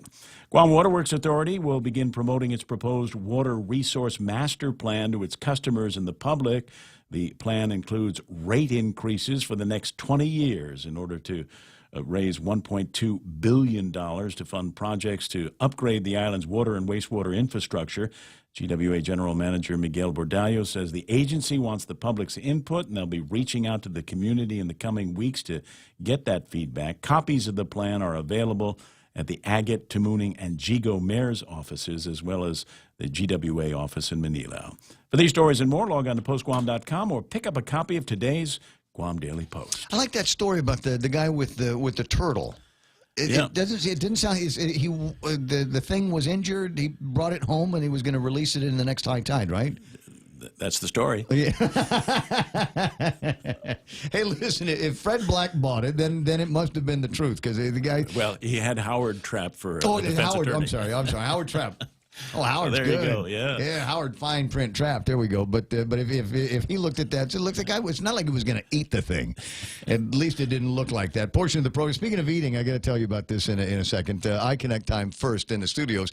Almost 7:34 this morning, and I want you to call the guys over at iConnect and ask them about their mobile plans. But if you got a business where you got to keep track of guys that are out there in the field all the time, get them in a hurry. Get them on the phone. Get them on a radio that comes with these things. That's the magic of push to talk. Hey, it's your stomach talking. I'm just gonna cut to the chase. Subway has all new signature wraps packed with meat and flavor. And I know flavor.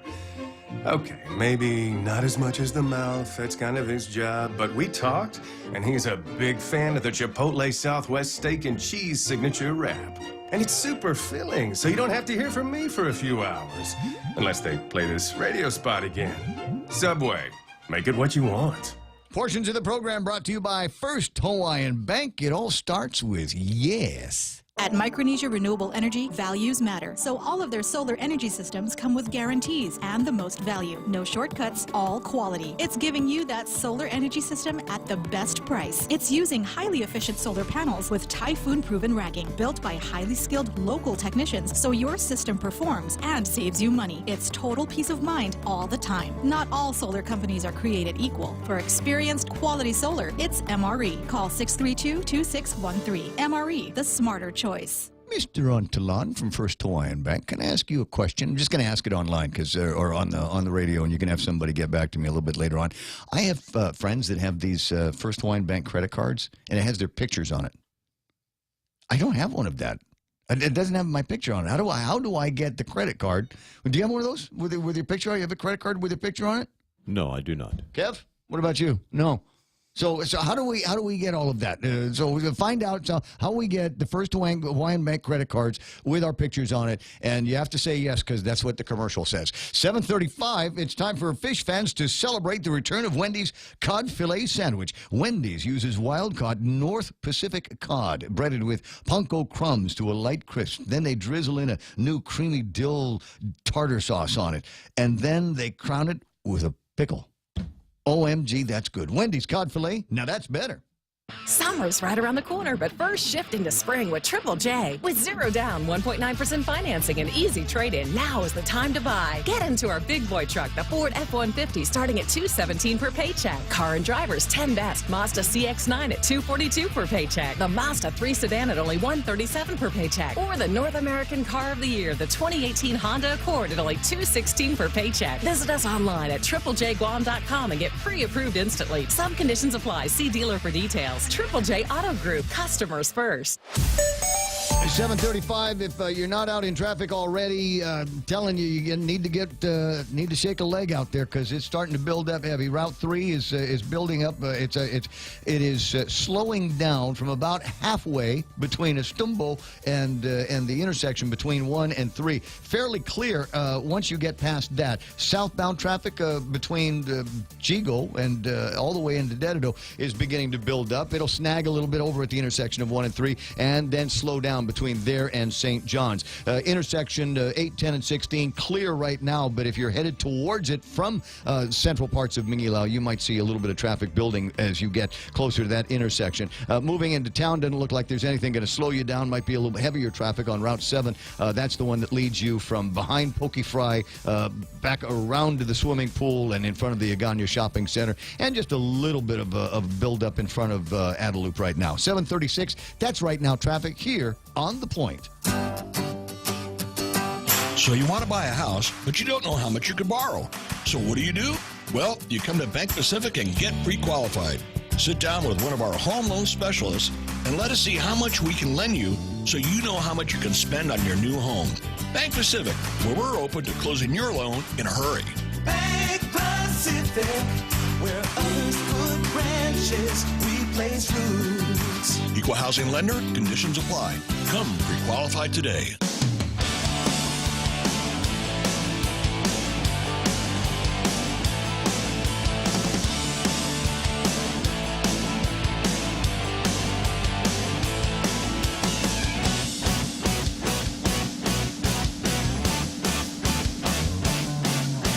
It's the day I don't call hump day. Never have. I've just figured all of the other DJs and all the other people in the radio will call it a hump day, and I figured I need to be a little bit more original. So on the middle day of the week, I just call Wednesday. This is the day that I call Wednesday. Terribly original, aren't I? Is that the name? That's the thing. It's on all the calendars. I thought it was hump day. It's on all of the calendars. I guess that's the way I'm looking at it. 22 minutes away from 8 o'clock in the morning. It's the Ray Gibson Show. Kevin Kerrigan with more news on the other side of Fox News ahead. 888-8255 is the telephone number of the radio station if you want to chime in on some of the things that we have been talking about so far this morning. Chime in on some of the things that maybe you have been talking about with family and friends as you guys get together and have your little gatherings. What's the top of your table of contents? Feel free to share if you like. Yesterday, the governor got together with the Assistant Secretary of the Department of Interior and had a few words with them. They'll probably have another chance to talk a little bit more. The governor receiving some assurances that there was going to be more federal money coming in, about $6 million worth of dough that will help out our parks and recreation systems, as well as a few other things that the governor explained to Kevin Kerrigan when they had a sit down yesterday. We'll get to some of that audio here in just a second. In the meantime, we go back to the telephones and talk to some folks about some of what I consider to be a couple of interesting topics floating around. Pete Calvo from the Civil Service Commissions. Good morning, Pedro. How you doing? Good morning there. No, been a long time. Been a long time since we talked, huh? I keep searching for you. I'm here. I'm 93.3 FM, and that's where we work every single day. And there's an interesting story floating around about there's a gubernatorial forum, I guess, going to be taking place at Teadston High School, right? Right, And somebody has expressed a concern that the person that is organizing this now is actively campaigning for, I guess it's Lou and Josh, if I read the story right. Is that your understanding? I'm not sure about the particulars, but yeah, I've been hearing that too as well. Okay, so is that allowed? Can somebody in the Department of Education? I don't know where this person might be or what authority they have to set up the forum, but apparently they did, and they thought it was a good idea. So we're going to get these gubernatorial hopefuls in front of all of the students and convince them to vote one way or the other. But is that in and of itself, the organization, a problem if somebody is campaigning for a candidate? I couldn't really say. Whenever there's a forum that can express the views of those candidates, I think it's a good thing. No, I agree. We wouldn't really know the particulars of that individual situation until we actually look into it. But you haven't received. I'm sorry, Peter. Nobody has complained. Nobody's come up with any formal complaint to the Civil Service Commission that there might be a violation one way or the other of the rules. Right. No one has come up, and I'm glad you mentioned formal because it has to be in writing, and someone has to put their signature to it. And until that happens, the Civil Service Commission powerless to do anything about it, right? It's not as though you have investigative powers.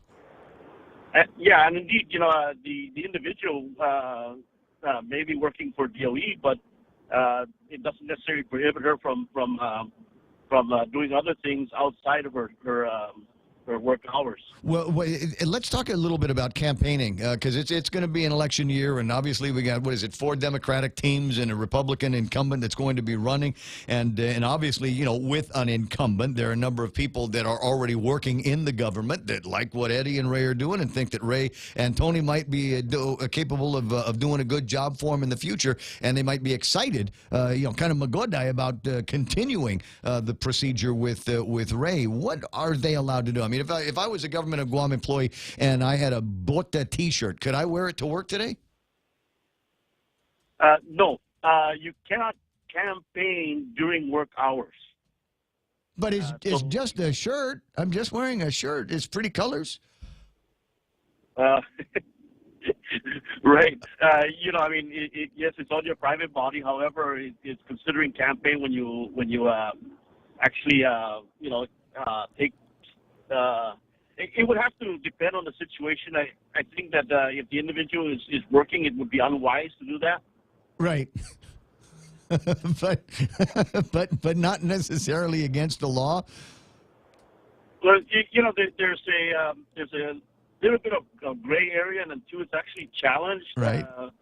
We need to vet some certain areas out, and some of those gray areas are still a little iffy. Yeah, because the hypothetical is, let's say there's going to be a rally at 5 o'clock, and so just before the rally, I changed my shirt. I've been wearing my standard issue Gov Guam Island print shirt with my Sinahi, and so at 4:55, I changed my shirt to my Bota shirt so I can go to the rally at 5 o'clock.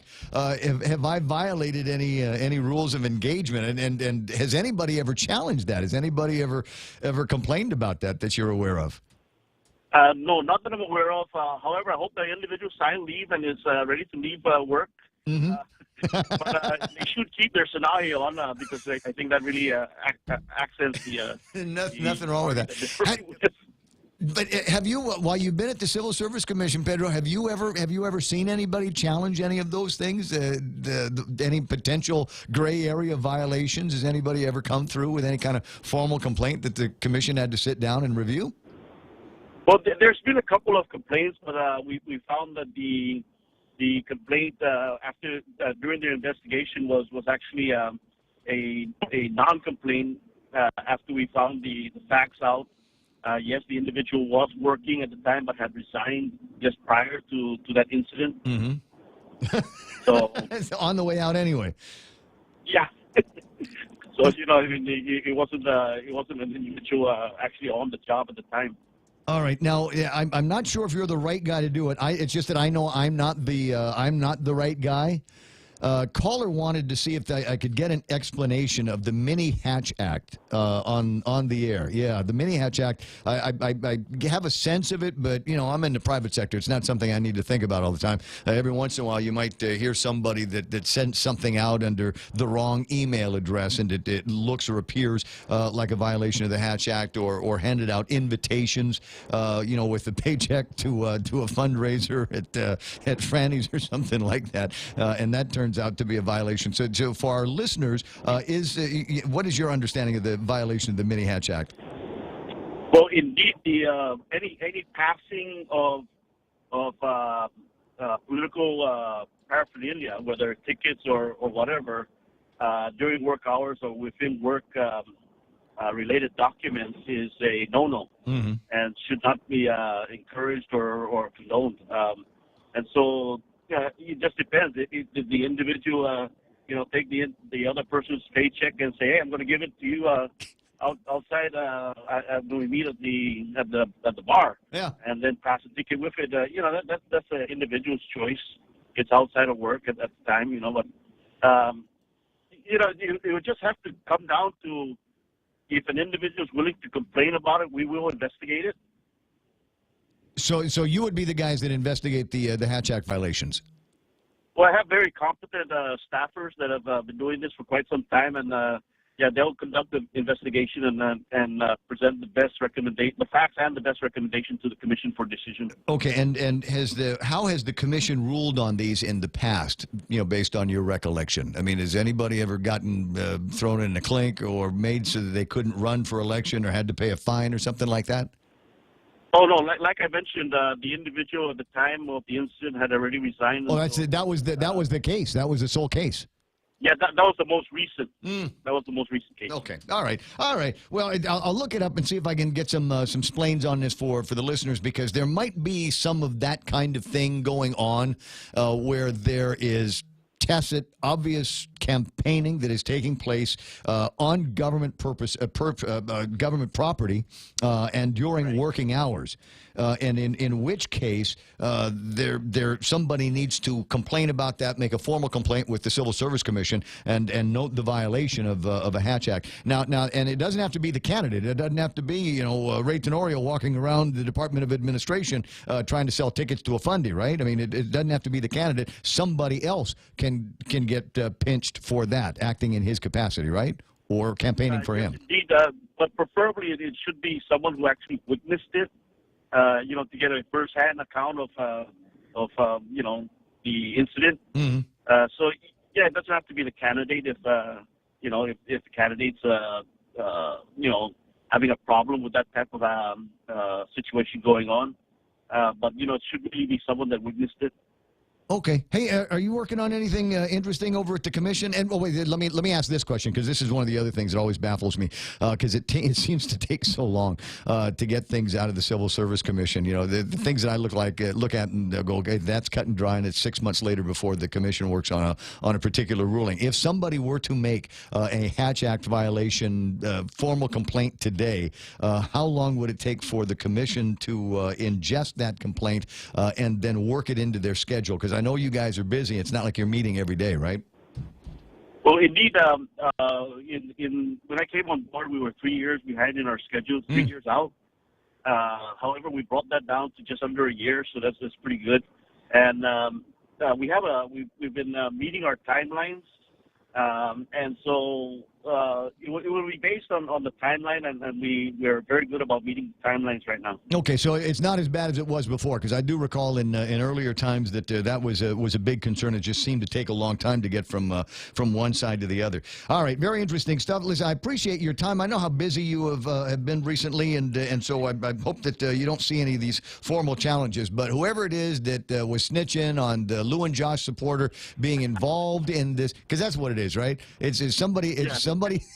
It's either somebody on Carl's side or Dennis's side or Frank's side or Ray's side. They got a problem with somebody from Lou and Josh's team that is involved in this gubernatorial forum over at Teadsden High. If you're not prepared to make a formal complaint and sign off on it, then stop blowing hot air. All right, Peter. Right, and indeed we should all be watchdogs of the system as well. So. Oh yeah, but the accused should have an opportunity to know who the accuser is. Yes. Yeah, don't poison pen or death by email. Hey, I'll talk to you pretty soon. It was nice. We'll get together. All right. Hey, thanks, Ray. Appreciate it. All right, amigo. Pete Calvo from the Civil Service Commission. There's so many of those. So earlier I was talking about getting my neck adjusted, right? Because I got to do this all morning long on the television. I got to look at Mike on this side of the glass and Kevin on that side of the microphone, and it feels like I'm at a tennis match for 4 hours every single morning. So I thought, you know what? I'm going to go and I'm going to get that little tension headache in the neck taken care of at Dr. Martinez's place. He's on the line, and I wanted it sounded like a commercial, one of these value-added things. It's not. He's not an advertiser yet, but I do want to find out a little bit more about the procedure and exactly what was done. Good morning, Doc. How you doing? Doing fabulous this morning. Thank you for having me on. No problem. I appreciate the service. And I did pay for it. I went in and run it on a credit card. And so this is not one of those things where they did the adjustment for free, so I would talk about it on the radio. I want to make sure that's absolutely clear. I went in as a patient and paid as a customer and received treatment, and I'm very happy about it. Although it does kind of confuse me a little bit about how all of that works and what exactly happens specifically when, was it Dr. Beckwith. Specifically when he made the adjustment on my neck. What exactly happened, and why didn't it kill me like when people twerk your neck in a movie? Right, you've been watching too many kung fu movies.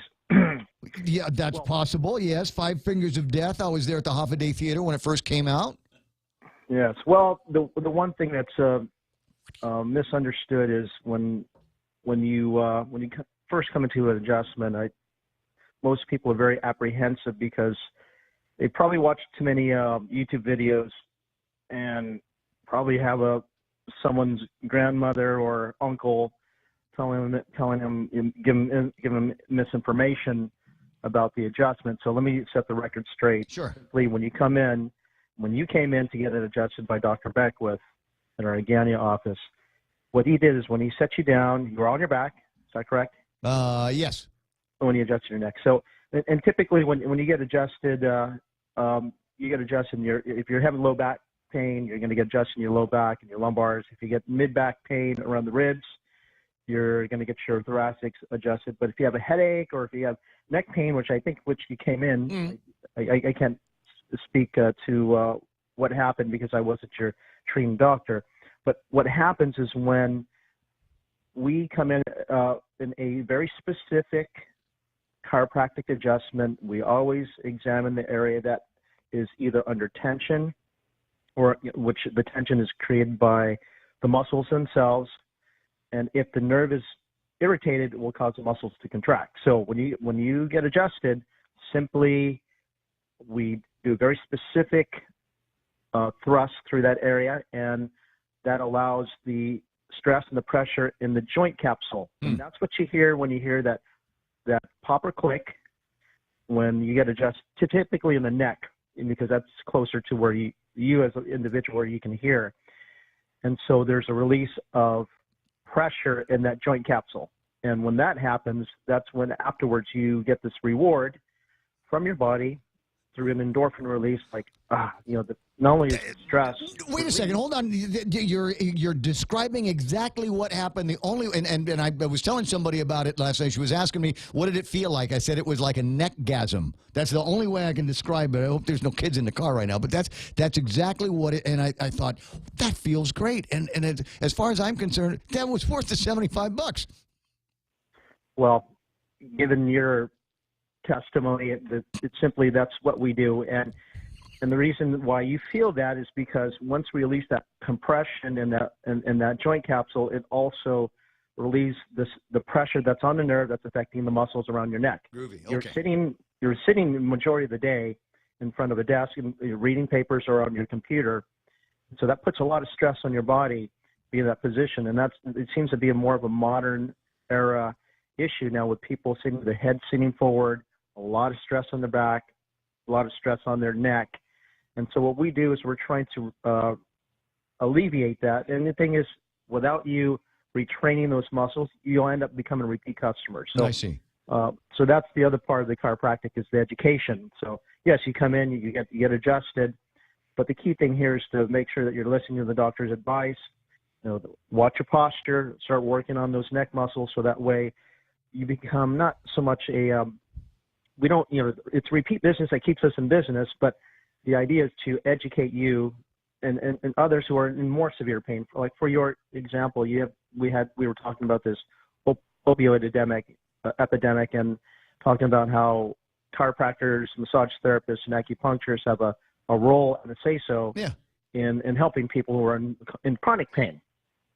So that's my 2 bits. All right. Now, a question that I've got for you along similar lines, and I'm a parent, and I know that the kids have got their face in the screen of a cell phone or an iPad hours and hours and hours a day. Are you starting to see, and I can understand the tension headache, and I can see what's happening with me as I'm leaning over my laptops and my iPads and everything here at work. Are you seeing more of that happening with young people because they're spending so much time with their neck crooked down looking at the screen of a phone? Absolutely. It's endemic now. We're getting to the point where not only am I seeing more teenagers, I'm seeing more young children. We're talking preteens coming in, because what's happening is, as parents, we become poor examples to our children by sitting in front of our iPad with our necks propped up, at a steep angle, or sitting there for hours. We're not setting the right example, and it's getting to the point where it's not just affecting us as adults. It's affecting this next generation, and we are yet to see the long-term effects of what we call tech neck or Nintendo neck is what I like to use, because it relates with most kids. And what happens is a simple thing. I'm trying to educate not only parents but also teachers, because our kids. Well, the kids spend a lot of time with the teachers. Hey, listen, I'd love to go long on this, but there's a caller with a question. I want to defer to the question while we've got time before the top of the hour. Good morning. You're on with Dr. Martinez. Yeah, Joe Shimizu calling in. Hey, Joe. I just want to ask you, the doctor, what happens if you already have a disc fusion surgery done in your upper neck, or C4, C5, and can you still get manipulated in that area, or adjustment in that area? Sure. Okay, so a couple things. If you have a fusion, you cannot move that joint. Simple. That's a really basic, fundamental thing. You cannot adjust that joint like you do a normal joint. However, what we do as chiropractors, we have a way of influencing how your body interprets pain. If there's no motion, that typically creates an area where you have more sensitivity or pain. So we can, using a small hand instrument, we can influence the muscles and the nerves around that joint to mimic an adjustment without having to actually mobilize that joint. Okay. That's one thing. Okay, we're using an activator or whatever mechanical device. The other thing is we can use something we call pulse laser or cold laser, and that's a new techie thing where we can actually influence it's like a form of what, and I'll get arguments from acupuncturists. We can actually create what acupuncturists use to get the chi moving, getting the energy moving through that area to create a sense of normal, a normal pattern, so that way there's less pain, okay, and you're able to function much more normally. Doc, if you would, I've got the news coming up here in just a second. So if you would just leave him with a phone number real quick, and Joe, I invite you to call Dr. Martinez and see if he can see and actually conduct some of those procedures on you. Okay, sure. So, bye. Again, you have 475-0005. That's an again, and in Dededo, it's 637-8901. And we're open from 8 to 6. And thanks, Ray, for no problem. I appreciate it. And Joe, thanks very much with your question. It's a good surrogate question for you and all of the other listeners. The radio station is KUSG. That's KUSG Hagutnya. We are The Point at 93.3. Fox News Live is coming up next. And then Kevin Kerrigan with all the big stories right here on the radio. On hold, I'm Lisa Lacera, Fox News. The nomination of Ronnie Jackson to become the next head of the VA put off as allegations surface about his on-the-job behavior. Fox's Jared Halpern live on Capitol Hill. Well, that confirmation hearing originally set for tomorrow is on hold indefinitely as senators take time to learn more about White House physician Dr. Ronnie Jackson. If it turns out that there are serious circumstances, conduct, then one would expect that to be included in the process before someone's nominated. The Senate Veterans Affairs Committee Republican Jerry Moran says it's too early to know if allegations were missed during the administration's vetting of Jackson. A 2012 Inspector General's report describes unprofessional behavior by Jackson, and another White House physician describing a power struggle in the medical unit. Other allegations against Jackson include over-prescribing. Lisa.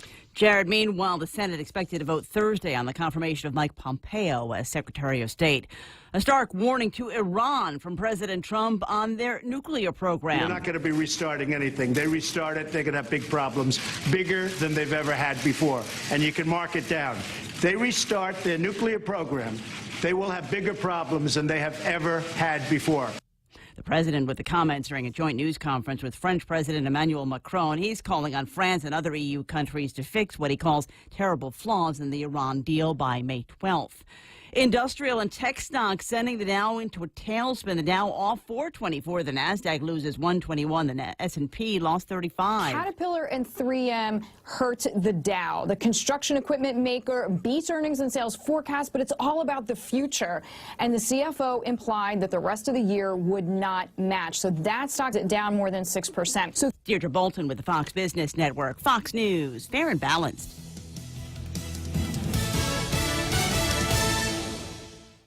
GTA's best internet deal has arrived. With fiber internet, you get up to 50 megabits of data per second for only $50 per month. And if that's not enough, Fiber Internet 50 plan includes free Wi-Fi. But this offer will only last through the month of April. So sign up today and get ready for faster downloads, more streaming, a better gaming experience, and a stable connection across multiple devices. Conditions may apply. Visit GTA.net for more details. GTA, your island, your network. Summer's right around the corner, but first shift into spring with Triple J. With 0 down, 1.9% financing and easy trade-in, now is the time to buy. Get into our big boy truck, the Ford F-150, starting at $217 per paycheck. Car and Drivers 10 Best Mazda CX-9 at $242 per paycheck. The Mazda 3 Sedan at only $137 per paycheck. Or the North American Car of the Year, the 2018 Honda Accord at only $216 per paycheck. Visit us online at triplejguam.com and get pre-approved instantly. Some conditions apply. See dealer for details. Triple J Auto Group, customers first. Sexual assault retrial will soon have the case. Fox's Colonel Scott is at the courthouse in Norristown, Pennsylvania.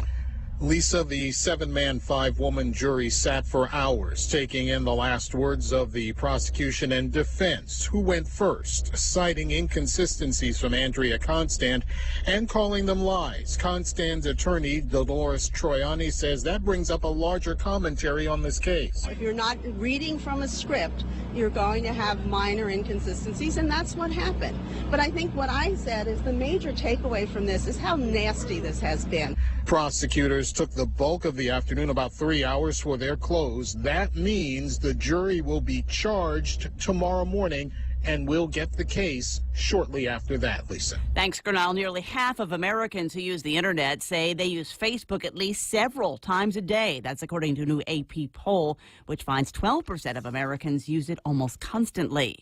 Streaming takes over the music business. Streaming music has taken the crown away from CDs as the leading revenue source for the first time.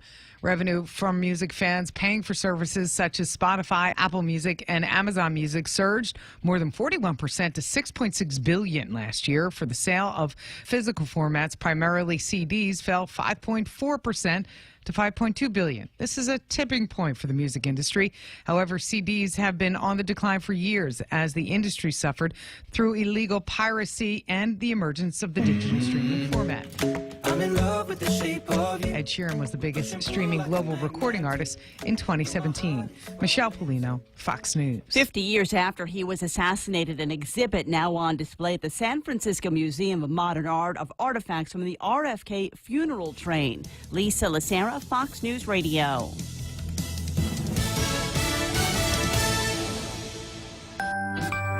Are you guilty of reading the newspaper and then just throwing it away? Or opening a birthday present and then trashing the wrapping paper?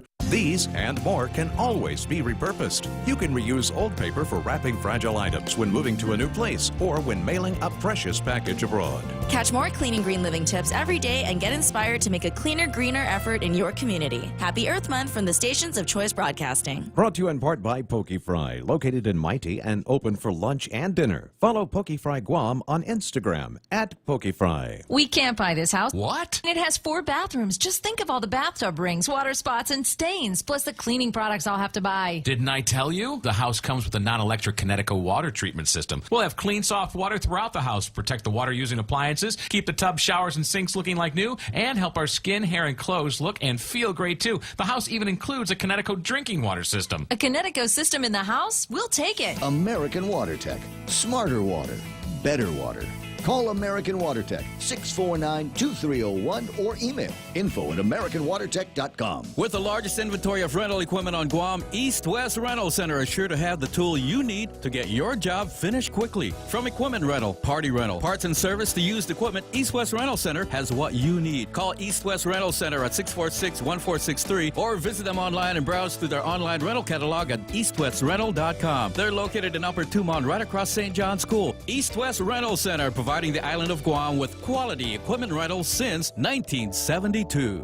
Did you know over 80% of all vision impairments can be prevented or cured? Naval Academy and Johns Hopkins University graduate Dr. Peter Lombard has performed thousands of sight-saving procedures in Guam since 2010. He specializes in cataract surgery and can treat your diabetic eye disease, glaucoma, and much more. From simple vision exams to complex surgery, Lombard Health proudly accepts all insurance. Call today to book an appointment at 989-4747. Guam's best eye care, one patient at a time. For over 55 years, Community First has served our island as a full-service financial institution. And now, we're proud to introduce the new Community First Student-Run Credit Union, open in Manilao on Route 10. Guam's first student-run financial institution, which means it's operated by college students like us, ready to serve all our members, existing and new. We're just down the road from UOG and GCC. Community First Guam Federal Credit Union, now open in Manilao. This credit union is federally insured by NCUA.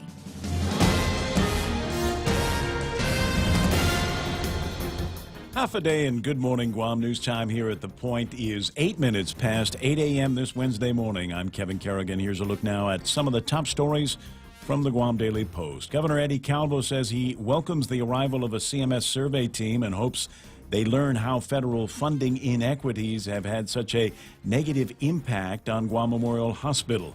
7-member CMS survey team arrived at GMH on Monday. GMH Administrator Peter John Camacho telling the Guam Daily Post that they're conducting a recertification survey and they're expected to be here at least through Friday. The governor pointed out how many of the patients at GMH are immigrants that aren't able to pay and aren't eligible for Medicaid or Medicare, and they're being fully funded by the taxpayers of Guam, he said. Calvo said it's an opportune time for CMS to learn about these issues, and if they take any action, he hopes it'll be positive and not pointing out the problems, but because the governor said, as far as he's concerned, the federal government has caused a lot of the problems at GMH. The Guam Department of Education is eyeing about 80 acres of Defense Department property in Dededo, which they hope can be exchanged for an 80-acre property in Marlboro that the feds want back from Guam DOE.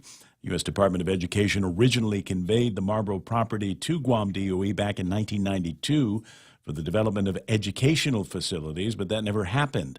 Superintendent John Fernandez says there's been an ongoing conversation with the feds about that Marlboro site, which is deemed part of Andersen Air Force Base.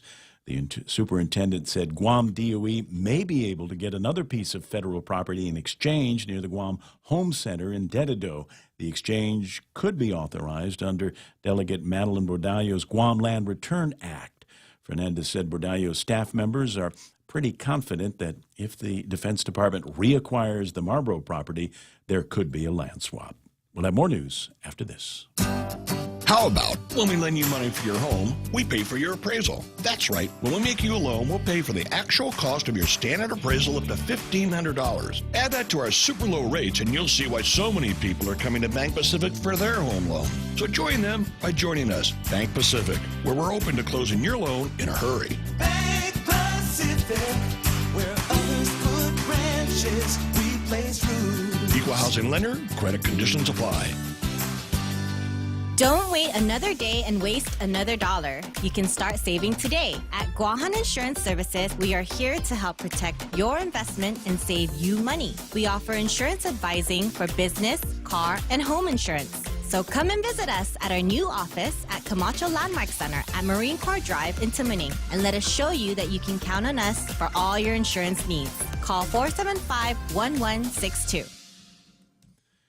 News time here at The Point is 11 minutes past 8 a.m. A former altar boy alleges he endured 2 years of sexual abuse at the hands of his parish priest when he served as an altar boy in 1979. The lawsuit names Daniel Cristobal, a now deceased Capuchin priest, as the perpetrator. The complaint was filed yesterday in Superior Court by a man who used the initials CA to protect his identity. It names the Archdiocese of Agana and the Capuchin Franciscans. CA's attorney, David Lujan, maintains the Capuchins and the Archdiocese, including then Archbishop Anthony Apparon, were aware of the sexual abuse committed by Cristobal and accused the defendants of deliberately remaining quiet and withholding information. The agate man who pleaded guilty to possessing a green sea turtle received no jail time or fine at his sentencing hearing yesterday in district court. 37-year-old John Ray Cruz could have faced up to 6 months in prison and a fine of $20,000. However, because he had no prior criminal history, he cooperated with authorities, and family members had some medical problems, Judge Joaquin Manabusan agreed to a $25 assessment fee, 1 year of probation, in addition to 25 hours of community service, all of which will be served out in Washington State. Cruz was absent from the hearing because he is now a resident of Washington State.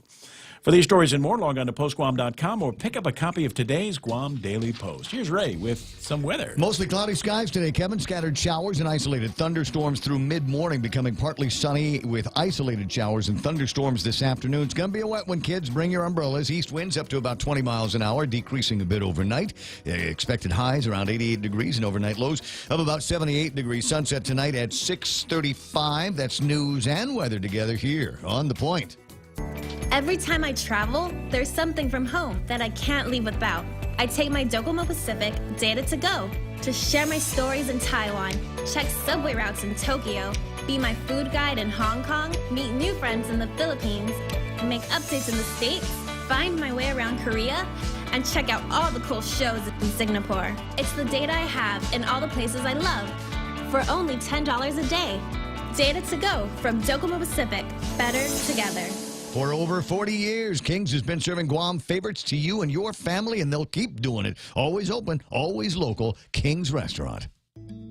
In illness and in wellness, Calvo's Select Care is health care that is there for you. That's why over 80% of the Guam medical community places their trust and insures with us. We offer our members wellness and fitness programs for a healthier lifestyle and provide a comprehensive medical network on and off island to help members from unexpected illnesses. Contact Calvo's Select Care today for more information.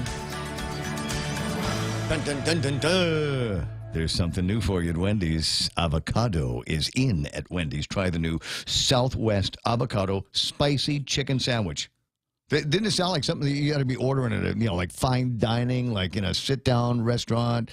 But no, we're talking about Wendy's with this crispy, spicy chicken kicked up with pepper jack cheese, yum, Southwest ranch to cool it down, Applewood Applewood smoked bacon, because we put smoked bacon on everything at Wendy's, and then you finish with the cool, creamy avocado. Also available, the new Southwest avocado chicken salad. It's only going to be around for a limited time, so stop by the nearest Wendy's and try it today. Wendy's, now that's better. At Micronesia Renewable Energy, values matter. So all of their solar energy systems come with guarantees and the most value. No shortcuts, all quality. It's giving you that solar energy system at the best price. It's using highly efficient solar panels with typhoon-proven racking, built by highly skilled local technicians, so your system performs and saves you money. It's total peace of mind all the time. Not all solar companies are created equal. For experienced quality solar, it's MRE. Call 632-2613. MRE, the smarter choice.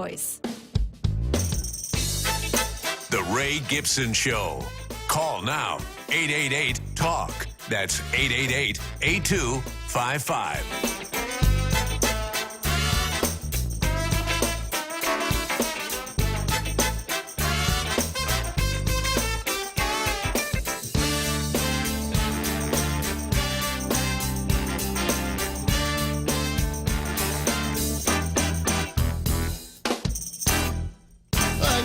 In my stomach, and that's how I got down to 160. Me and Paul Tapau talking about running and running weight. Welcome back to the program. Excuse the mess. This is the Ray Gibson Show on The Point.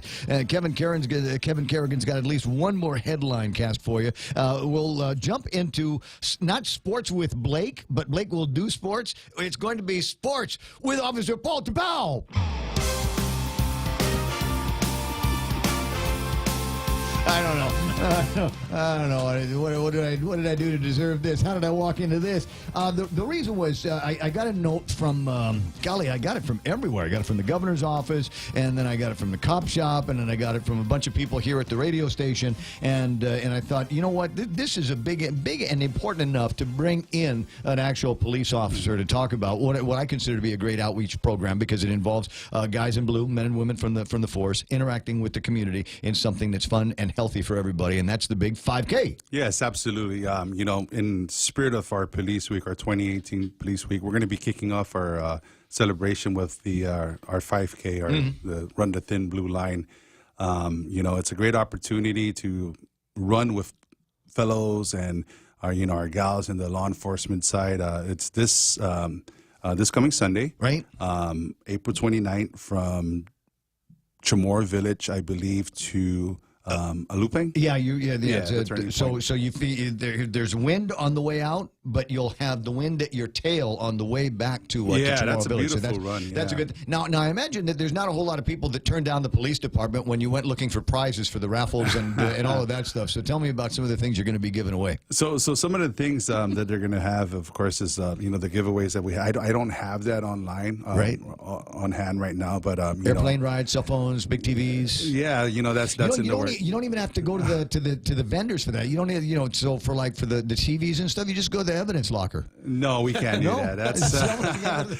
That's really touching in the thin blue line. You can't touch indefinite. Okay, all right. Yeah, so we wanna kick off the Police Week, and of course, our Police Week is going to be celebrated on May 15th. So the 5K run is a great way, and our precursor into the May 15 memorial service is going to be our sports events. This is where our officers get to lay loose and get a chance to compete with other first responders like Guam Fire, Guam Fire. There's a name for that. Well, wait a second. Did you get a chance to go up against some of the other guys, airport cops? Yes, absolutely. Police, et cetera, right? Air Force has been talking a lot of smack about really? Yeah, we have a shooting competition as a matter of fact. So that is slated for that's gonna be heavy because there's a lot of. Can you deputize me for that one? Yeah, absolutely. Right? Come on out and check it out. That's on May 8th. But our sporting event, of course, is the 5K is going to be on the 29th. But we're going to have our softball tournament, our basketball tournament,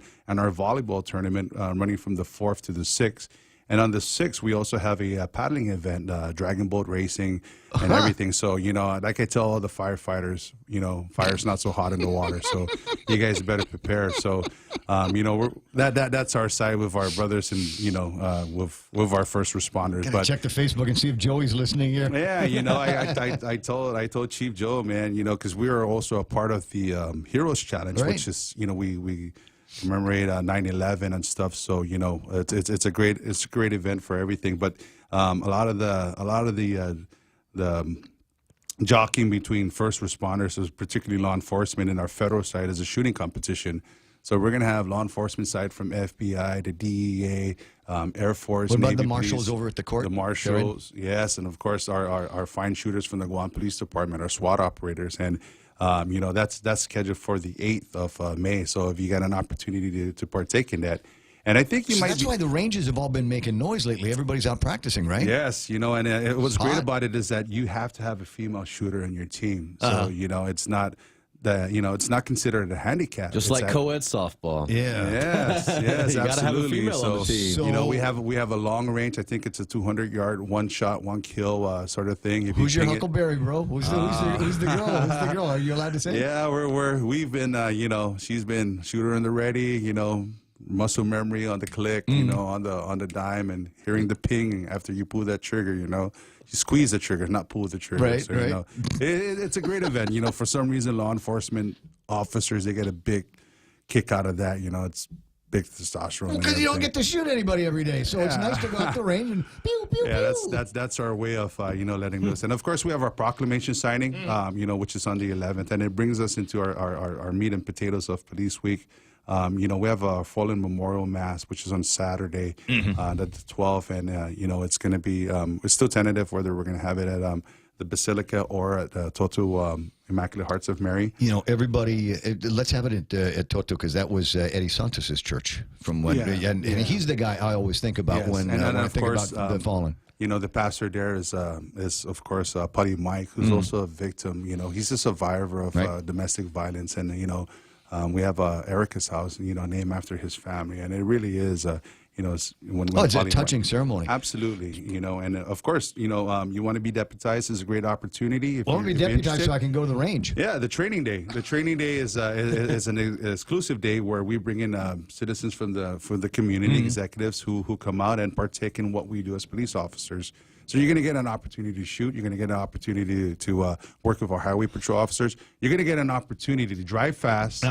Go through our obstacle course. Oh, nice. Up to the raceway track and be able to operate and control I couldn't do that last year, but this year I might be able to do it. Yes, I might be able to. All right. we brought it up, and your name got brought up and everything, and I said, let me propose that to him, and you can go ahead and you can sign. What time is it going to be? That's from 9 to 5 o'clock. So you're going to on what day? Monday. Monday the 14th. We'll just bag early. What do you say? And then just pick me up here. Yeah, absolutely. No, We'll you're gonna get an opportunity to go in a stack with our SWAT officers and see what it's like to don the gear, be the point, be the breach, and of course, go into a hot situation. And you're reading about it in the Mandania. All the success Mandania has been having with all the drugs. And I've been, and I don't get the officers' names. I mean, I probably should because I know they were in the magistrate reports. But I've been just generally talking about some great police work. Cops in uniform on the beat. They're observing and they see rolling probable cause. They'll pull somebody over for what is a violation of busted tail lights or they've somebody's changed something on a license plate. Something there that indicates to a good trained officer that there's something else behind the scenes. Absolutely. And they're going in there and they're finding some of these meth heads and they're coming out with great stories about the guy in the syringe saying it's for my chickens. Yeah, And my dad owned the truck, but he doesn't do drugs. Truck, but he doesn't do drugs. So Yeah. I don't know how that meth got in here. So I think there's a great comedy lines. Tommy, you remember that Tom Cruise would have loved, tube. would have loved working these days with some of the clowns that are out there that you guys are pulling over. I've worked with Tom. He was a crash investigator. God rest his soul. He's one of the best. But again, that's just the product of what we have in our patrol. All right, one last thing before I hand everything over to Blake so that he can take care of the rest of the sports here. And going back to the 5K, sign up at all the usual spots, Hornet goodies, et cetera, police department. Yes. Do you get pulled over, ask for a bib? Yes, absolutely. You can actually ask them to escort you to a precinct. Our precinct has a sign-up booth, so if you're in the area of the Agano precinct, it's open. If you're up at Dededo precinct, if you're up down in the southern precinct, please feel free to stop by. There's a precinct down here in Tumon. Yep. We have registration ongoing and everything. And, it's a great run. It's a great opportunity.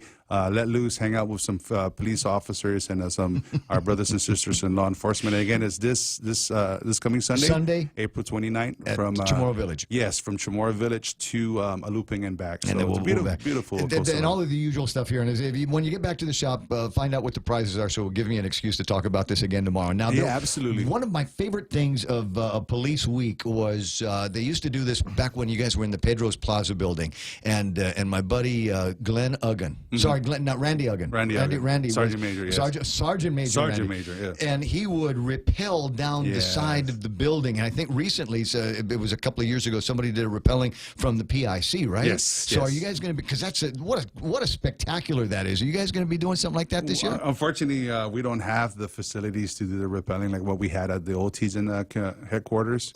Yeah, so of course the Pedro's Plaza was about 8th floor. Yeah, 8th floor. So that's great opportunity. But they did it reverse style. They did Australian drop. Yeah, Australian drop, spider right? drop. So where you've got the gun and you're just leading yourself down, but you're facing the ground as you're rappelling down the building. Crazy stuff. Fun to watch. It is. And in our old training day, we used to do that. We used to create the seats, have the participants in that training, the executive training day.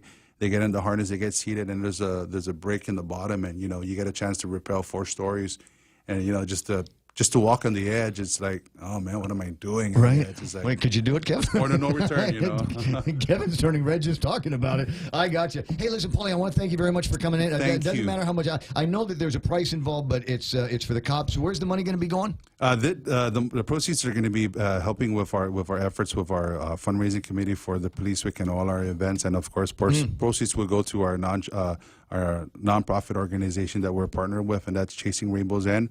That's a great opportunity to help because they provide a lot of opportunity for underprivileged kids. Kids who are not like last Christmas. We Chasing Rainbow's End. We had Santa time up at the Dededo precinct. We had story time with Santa. We provided gifts for them, cookies and Manella's Dogu, and we invited a lot, and it was a great turnout. We had storytelling by the First Lady, and this is some of the efforts. So Chasing Rainbow's End, it's a nonprofit organization. Sergeant Liz Flickinger is the chairperson for that, and she's been phenomenal. And right now our efforts is geared at helping the family of the fire. There's 25 people got 30 members, 30 family members. So we're putting together a care package, and of course, the efforts don't stop there. Let me know whenever we can help here at the radio station. Those things, absolutely.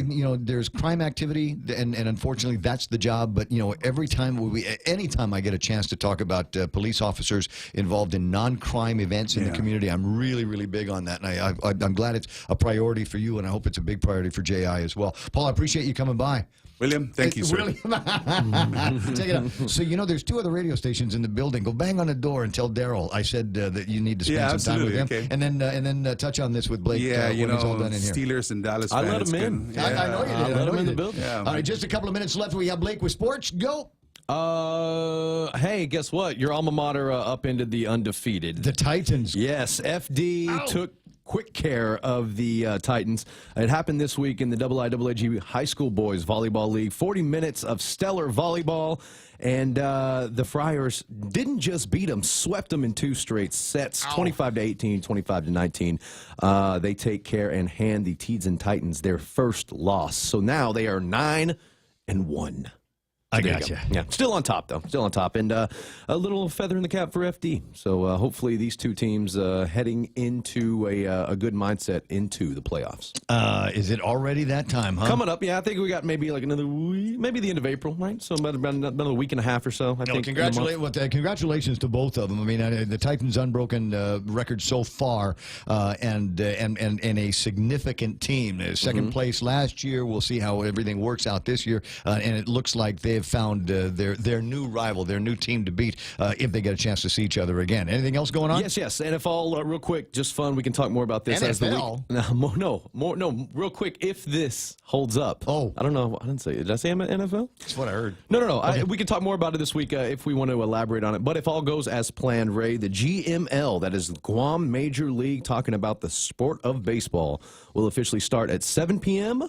May 8th at Paseo Stadium, if all goes according to plan. It was several dates have been thrown around. The league was originally set for May 4th, but the officials of GML chose not to compete with another Hagåtña event and decided to open on May 8th, which is a Tuesday, 7 p.m. So hopefully the first pitch flies and everything goes according to plan for the GML, who have been waiting a while to get their venue up and running. Did you notice when we were there last weekend, when we were there for the Eco Challenge, right? Did you notice that there was baseball getting played? I did notice that. Yeah, I did notice some work that needed to be done up in the stands. Sure, but I guess the actual playing field itself seems to be pretty leveled out and in good shape for at least a game to go on. If we can get him early tomorrow, we'll see if Mark Colby might be able to join us in the conversation and see what he's got to say about that. And I got a couple of other things I need to take care of. In just a second, we'll be talking with Jane Flores. Jane, hold up. Jane. No, well, she's on now, but she's the deal is we'll start. Everybody say hello, and then we'll bring her back to talk about a big wine tasting event they got coming. Hi, Good morning, Jane. Just wanted to say hi. Hi. That's Blake. Hi, Jane. Blake, how you doing? That's Kevin. I'm Ray, and then Mike got the phone. Miss you, Jane. So she got a really busy day today. I know. She's like, please don't screw around. I got so much to do. I got the groundbreaking that we got to do, and we get the other thing. So hold on a second. We'll wrap up the sports, do some headlines, come back with you, and we'll talk about the big wine taster. All right? Sounds good to me. It does, doesn't it? Okay, hold on just a minute. And so there we are at 8:29. A lot of stuff going on. Big 5Ks this weekend. The GRMC Bubble Run is going to be taking place on Saturday. Also on Saturday, there's another 5K going to be going on. It's the Run with the Sharks. Simon Sanchez Sharks. Hopefully they'll be able to raise enough money to rebuild their entire school. The entire thing. Well, just... Maybe we'll have to have a 5K every weekend or something like that to get that done. That's Blake with sports, ladies and gentlemen. Go take care of Paul on Star 101 and make sure I'm going to go voluntarily talk to the police. First time you'll ever hear me say that. Only time you'll ever hear me say that. That's Sports with Blake on the point. As we journey through the new year, we here at APL continue to find ways to better deliver our island's resources with innovative and cost-effective solutions, lending our helping hands by carrying your freight safely from the U.S. mainland or anywhere in our global network. We humbly honor the opportunities to continue to work and connect with you and your business. We are APL, and we are here for you. Oh, yeah, there's got to be some traffic. And in between the times that we were talking with Paul Tapau, actually probably could have used a cop on the street. Route 1, Marine Corps Drive, in front of the Fatima Mobile, that whole line of traffic between there and that turn into Payless, the old Payless, no, the new Payless Market, the old flea market. That area there is a solid line of northbound traffic that doesn't seem to be going anywhere. Southbound traffic everywhere else is building. There are more cars than usual that are out there today and moving slower than usual today, probably because of the wetness of the roads. That's right now. Traffic here on The Point. In this divided world, there are still a few things that unite us. The thrill of an exciting championship game. Fires to the end zone. Touchdown! The sound of great music. The Grammy goes to... And the love we have for that perfect burger. Ruby Tuesday Guam presents to you For the Love of Burgers menu. For a limited time, we want you to put down that fork, tuck that napkin in your collar, and go for broke with an amazing burger for just $11.99. 8 burgers to try, and time isn't wasting. Ruby Tuesday Guam lunchtime. See you soon.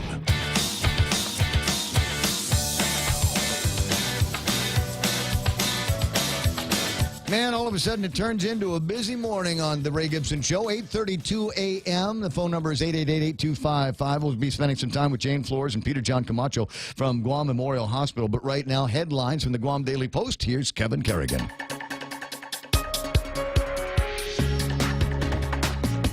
Half a day and good morning, Guam. In the headlines from the Daily Post this morning, family and friends mourning the death of 22-year-old Jacob Jarek Salas Ungakta, who died Monday night after his BMW slammed into a concrete utility pole in Asin. Police say the vehicle was traveling At close to 100 miles per hour, his sister, Jonica Ungata, telling the Post that Jacob took pride in his BMW, loved to hunt for coconut crabs. She said he worked at Wendy's in Barragata and loved his family. He was the father of a 3-year-old son. Jacob Ungata's death is the 6th traffic-related fatality of the year on Guam.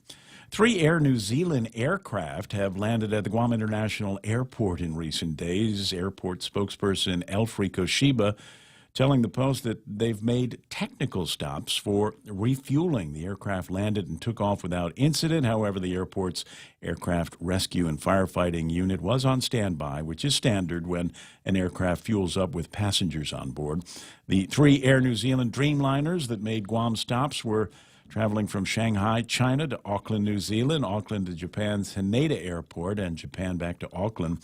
On Saturday, Air New Zealand's Flight 99, which was scheduled to make a fuel stop here on island en route to Japan, had to turn back to Auckland after developing a problem with its in-cabin air control system. Governor Eddie Calvo is in Saipan today for the start of the 23rd annual Micronesia Islands Forum. The forum brings together Micronesian leaders to talk about regional issues.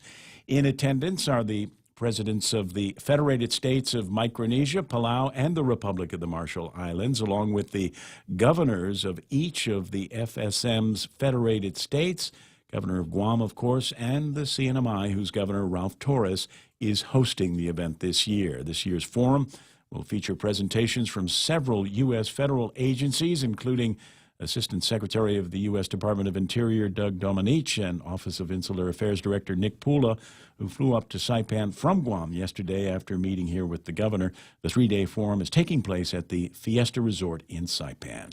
For these stories and more, log on to postguam.com or pick up a copy of today's Guam Daily Post. And what you're watching on the Facebook Live right now is what's called the Australian drop, or an Aussie drop. In this case, the guy is at the top of a 290-foot building, and he is going to rappel from the side of that building, but he is going to rappel facing down. He's going to be facing downward. He's going to do this in about 7 or 8 seconds, so this is going to go fairly quick as you watch this. It is not the way not quite the way I would do it. And there, look at that. Looks like he lost control there. But you see the break and the bounce at the bottom. Could you do it?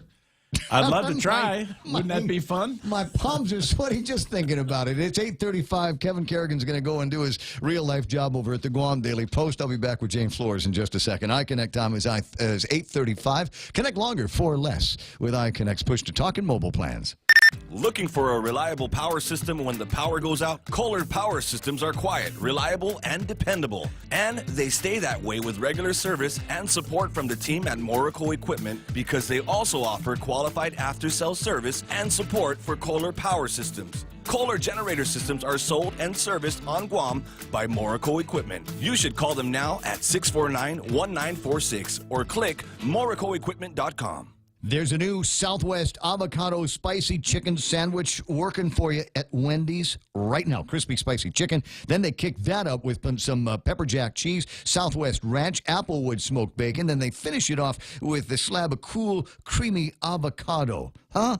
Do you know what this is going to do in your mouth? Try it today. The Southwest avocado chicken salad is working there as well for a limited time. So stop by the nearest Wendy's and try it today. Wendy's, now that's better. Security Title is honored to join in sponsoring Ray Gibson on The Point. I'm Kim Anderson of Chalanpago, and this is where I start my day, listening to the voices of our community and sharing thoughts about issues that affect all of us. It all boils down to our people and our land. Protehi Itinotmo, protect your land. When it comes to your family land, remember to call the professionals at Security Title, just like you call Ray Gibson in the morning. Circle K has just made it easier to select products that are better for you and your healthier lifestyle. When looking for items that are low carb, low sodium, low calories, low sugar, high in antioxidants, or high in protein, just look for the easy to spot better for you labels so you can find these items at a glance. Come by and see for yourself. It has never been more convenient to fill up on anything and everything that are better for you. Circle K. Take it easy. All right, Dan. All right, Dan. A ton of stuff going on. And like I said, one of the busiest people that I'm going to be talking to today is Jane Flores from the Guam Community College. Good morning, Jane. Good morning, Ray. Thank you for taking the time to have me on. Well, I wish I could have gotten you guys in the studio because then you could have brought some samples. Well, there you go. Wine tasting. We'll get you in here for the next one. While I got you on the line and unrelated to the wine tasting, there is one more culinary event tomorrow, right? Yes, there is. It's our final culinary buffet, and it is from 11 to 12:30. There's no dinner tomorrow, so this is it. 11 to 12:30, and it is Thai Vietnamese food, $10. It's first come, first serve. They make enough for about 150 people, and we've been selling out. So, well, you had Korean last week, and a couple of weeks ago the Japanese, and I've been there for the Japanese. I know how great this is.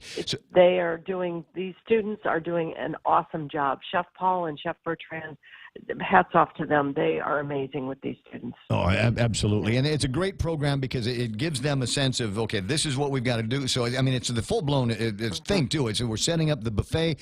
They're making the presentations. They're delivering the food. They're clearing the tables. They're running everything at the front door. It's just like a regular restaurant operation.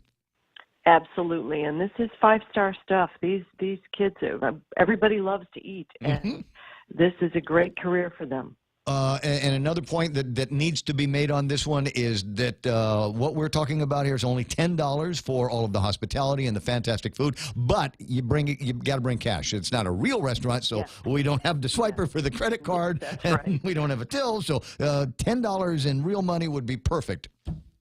Absolutely. Okay. Now you've got a wine tasting thing coming up, right? Yes, we do. We have a wine tasting on this Friday at in our Learning Resource Center, our beautiful LEED Gold Learning Resource Center. It is a great way to wind down the week. We did this last year. It was our first one last year, and it was so successful that we're doing it again this year. The atmosphere is wonderful.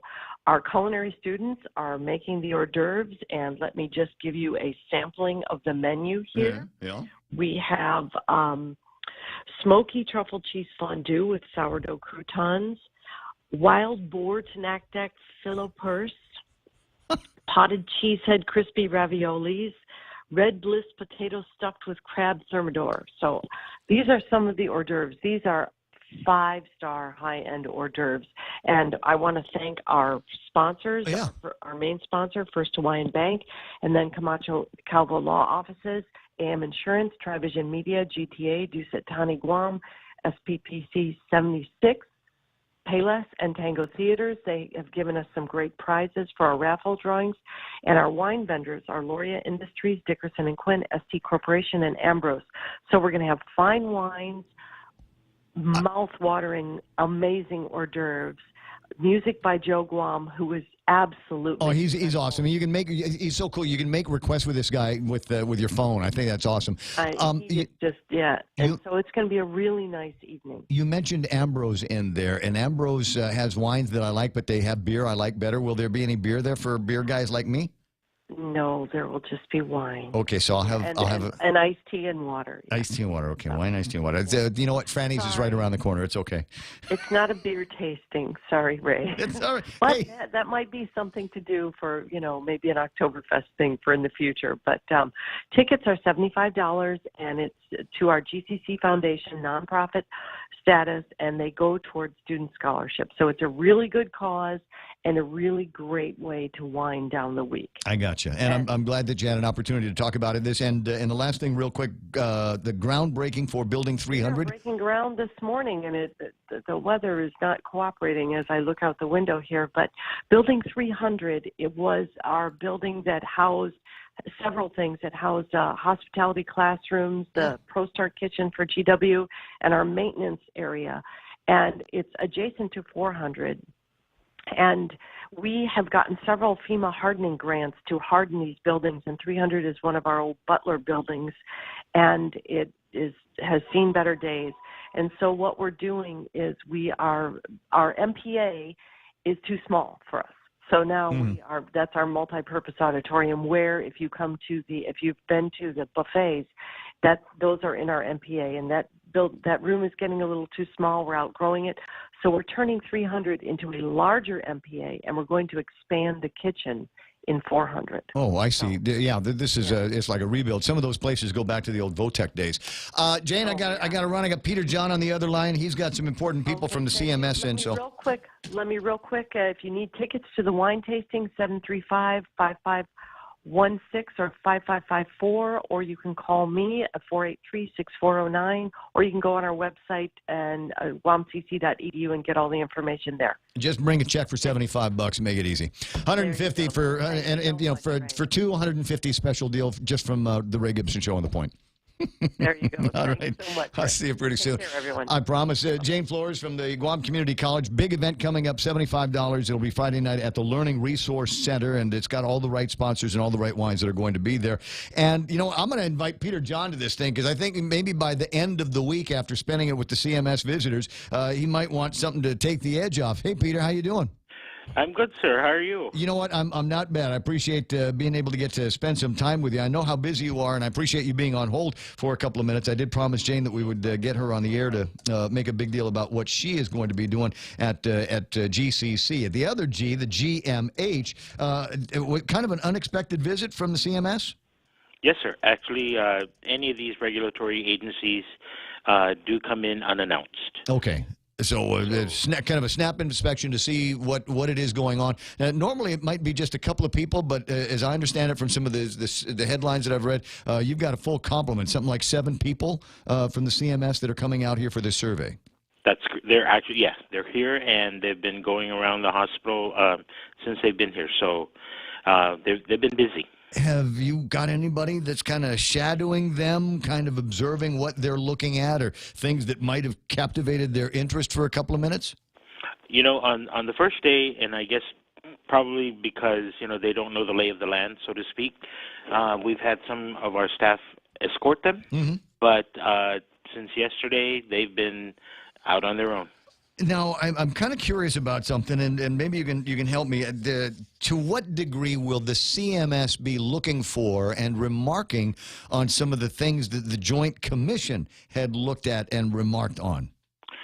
These two agencies or organizations, Ray, are very different, and so while they look at you know, quality outcomes for patients, you know, services, safety, and all of those kinds of issues, they may look at it in a different way. I'm not quite sure. I'm not a surveyor, so you know, I can't really explain that. But they will tell you that they are different organizations, and they have their own standards, conditions of participation that they look for and that they want to see compliance with. Right. And so as I said, you know, if they wanted to find some places where GMH was deficient, they would only need to get a copy from Dennis Rodriguez's office of the Joint Commission report that they conducted in January, though they might be looking at different things.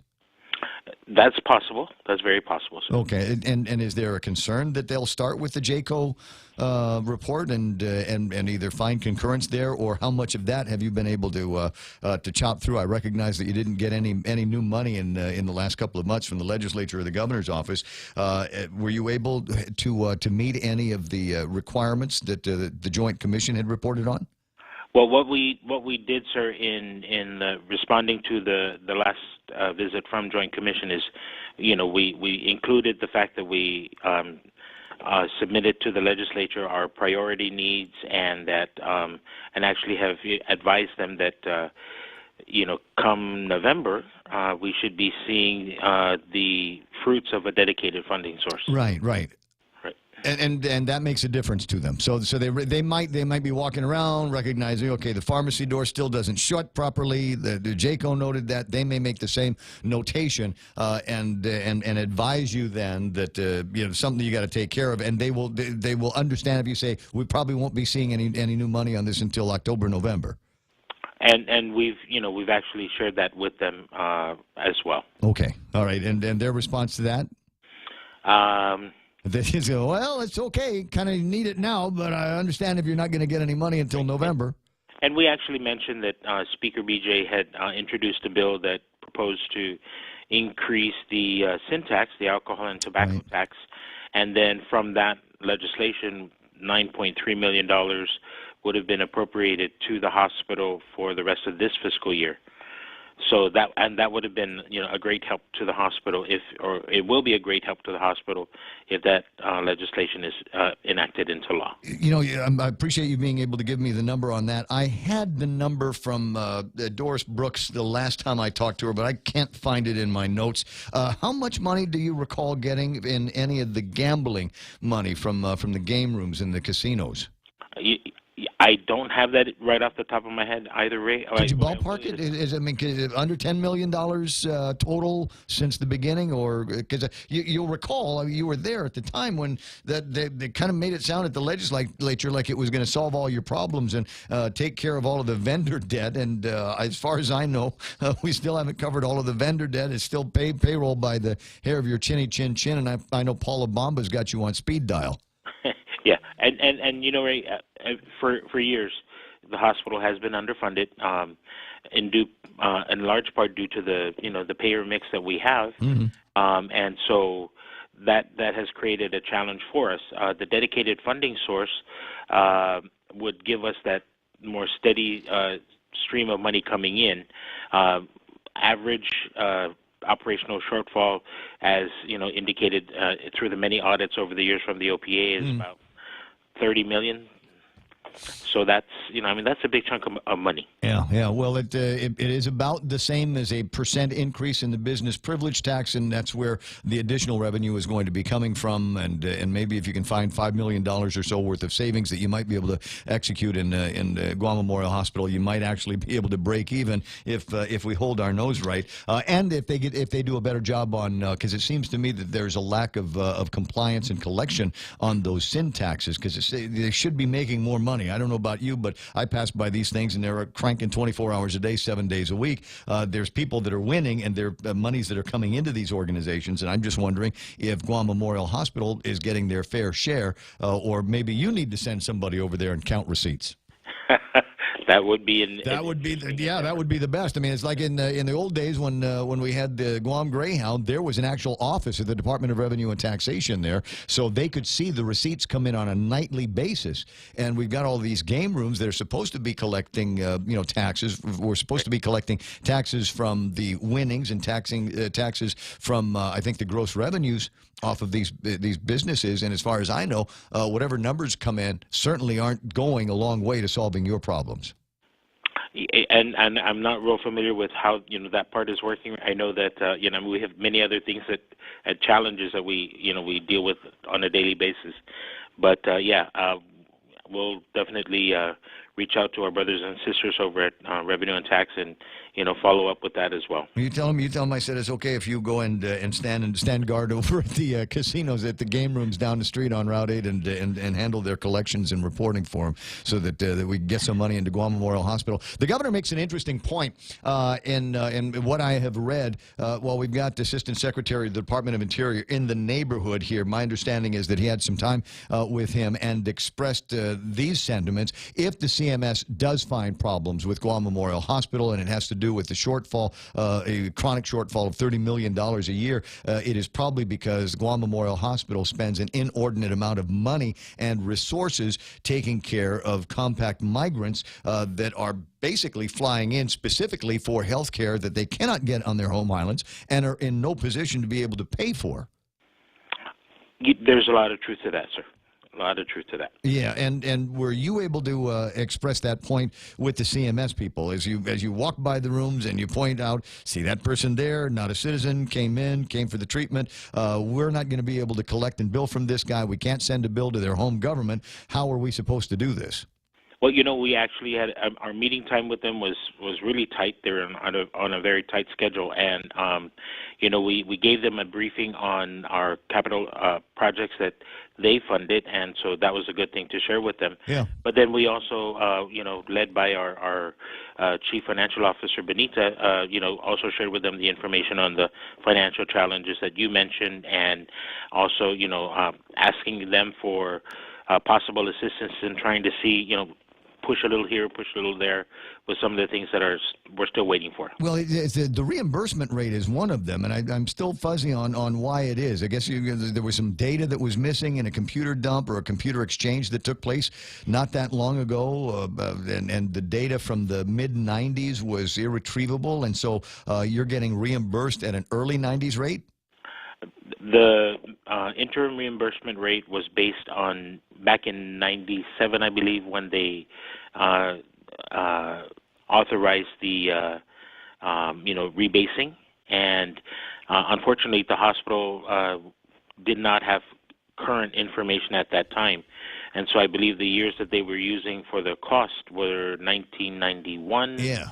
Through 1994, what you were saying. Yeah. Okay, so the question that I have now, and walk me through this part because it doesn't make any sense to me. It sounds to me like they will conduct these reimbursement rate studies from time to time based on actual data that you might have to support it. Well, if you've got data from 1997, obviously that's changed in the 21 years that have transpired since then. When do we get to go with them with, say, 2007 or 2011 rates? If I understand the process correctly, Ray, it's going to have to be authorized by Congress for that kind of a study to be done.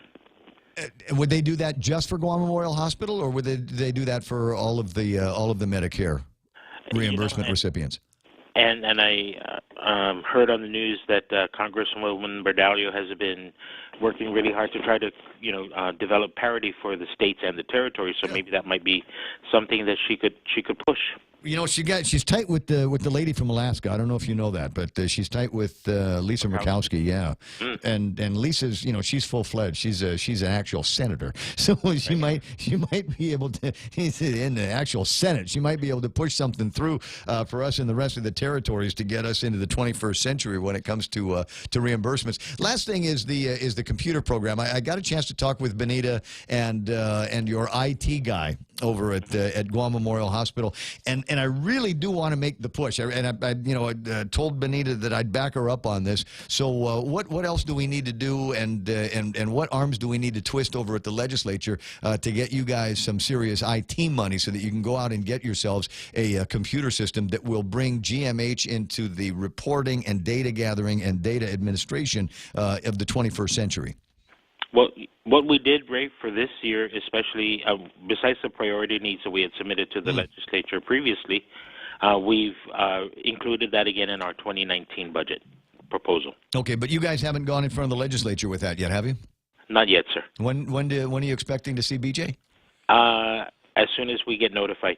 Okay, because I know he did autonomous agencies last week and some of the big power guys and some of the littler agencies, but, we need to get you and GPD and GFD and the Department of Education in there, and I'm going to be interested to see how well you can make that pitch. My guess is he's been talking about doing zero-based budgeting, but it sounds to me like a new computer system to replace some of the manual data work that you guys have got to be doing on the old systems is something that could actually save GMH some money. Yes, yeah, absolutely right. And also, just one system instead of piecemeal pieces trying to work together. Yeah, dude, can you imagine? I mean, just from the way we wand a patient when they come in, and then every transaction involving that patient, from a surgery, interaction with the nurses, interaction with the doctors, administration of medicine, administration of materials in the surgery, all of that stuff is automatically placed in there and requires no further human intervention until it's time, frankly, to send the bills to Medicare, Medicaid, MIP, the insurance companies, and the patients themselves.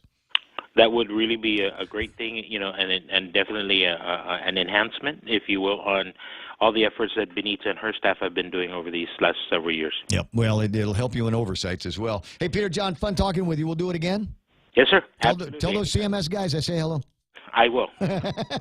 Thanks, Rick. All right, amigo. The guy on the radio, he says he knows you, whatever. He says you owe him $20. Meet him at Wig Night. Wig Night, they'll take care of that. So there it is, a little bit of back and forth. Peter John Camacho from Guam Memorial Hospital there in the midst of the CMS.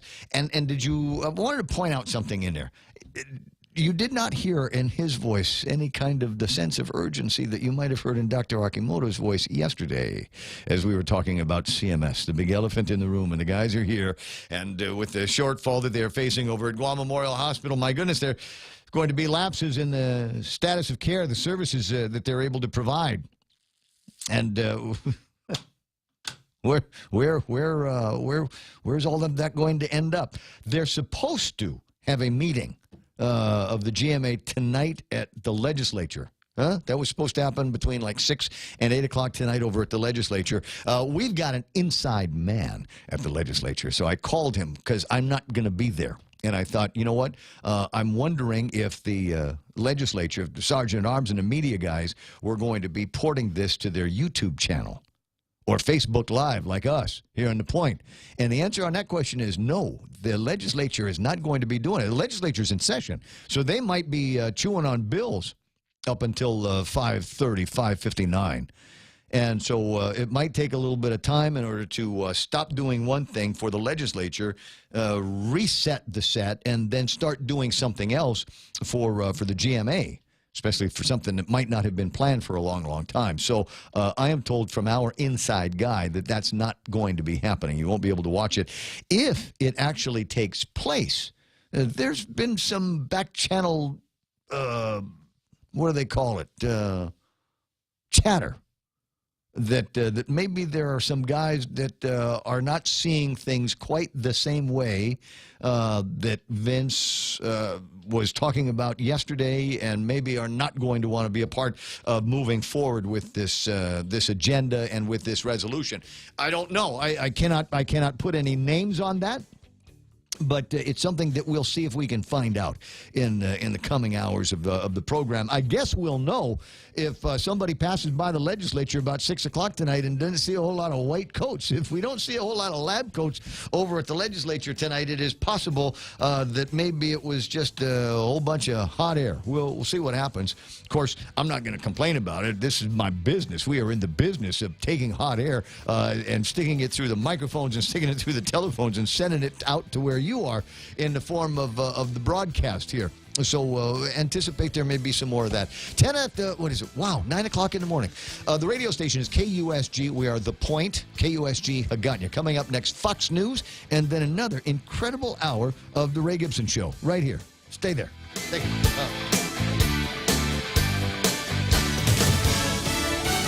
He's sticking around. I'm Lisa Lacera, Fox News. Despite allegations of unprofessional behavior, Ronnie Jackson, President Trump's choice to become the next head of Veterans Affairs, says he will not withdraw. As we learn what a former president thought of him. President Obama writing, Ronnie's positive impact cannot be overstated. He is a tremendous asset to the entire White House team, already at a level of performance and responsibility that far exceeds his current rank. Promote to Rear Admiral now. So this would have been some years ago. Here's one dated 24 October of 2016 from President Obama. Ronnie does a great job, genuine enthusiasm, poised under pressure, incredible work ethic and follow through. Ronnie continues to inspire confidence with the care he provides to me, my family, and my team.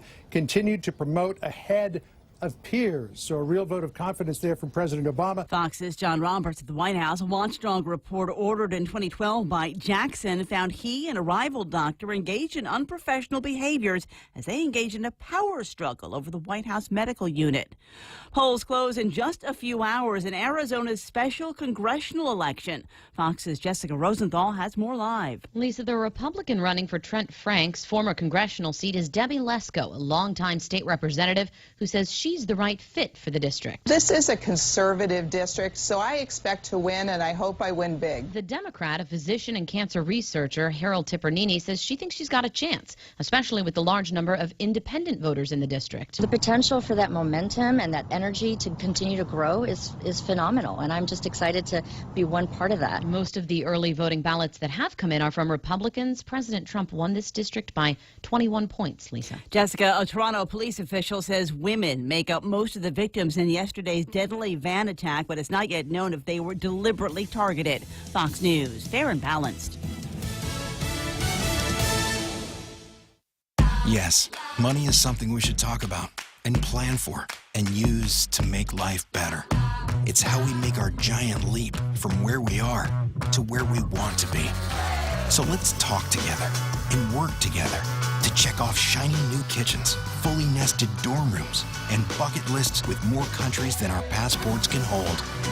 Let's check them all off together. First Hawaiian Bank, It all starts with yes. Member FDIC. In this divided world, there are still a few things that unite us. The thrill of an exciting championship game. Fires to the end zone. Touchdown! The sound of great music. The Grammy goes to... And the love we have for that perfect burger. Ruby Tuesday Guam presents to you For the Love of Burgers menu. For a limited time, we want you to put down that fork, tuck that napkin in your collar, and go for broke with an amazing burger for just $11.99. 8 burgers to try, and time isn't wasting. Ruby Tuesday Guam lunchtime.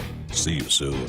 And the ad counts. An Air Force pilot hospitalized after a jet crash in Arizona. A U.S. Air Force F-16 fighter jet crashed while attempting to land at Lake Havasu Airport in Arizona, 3 hours northwest from Luke Air Force Base outside Phoenix, where the jet from the 56th Fighter Wing was based.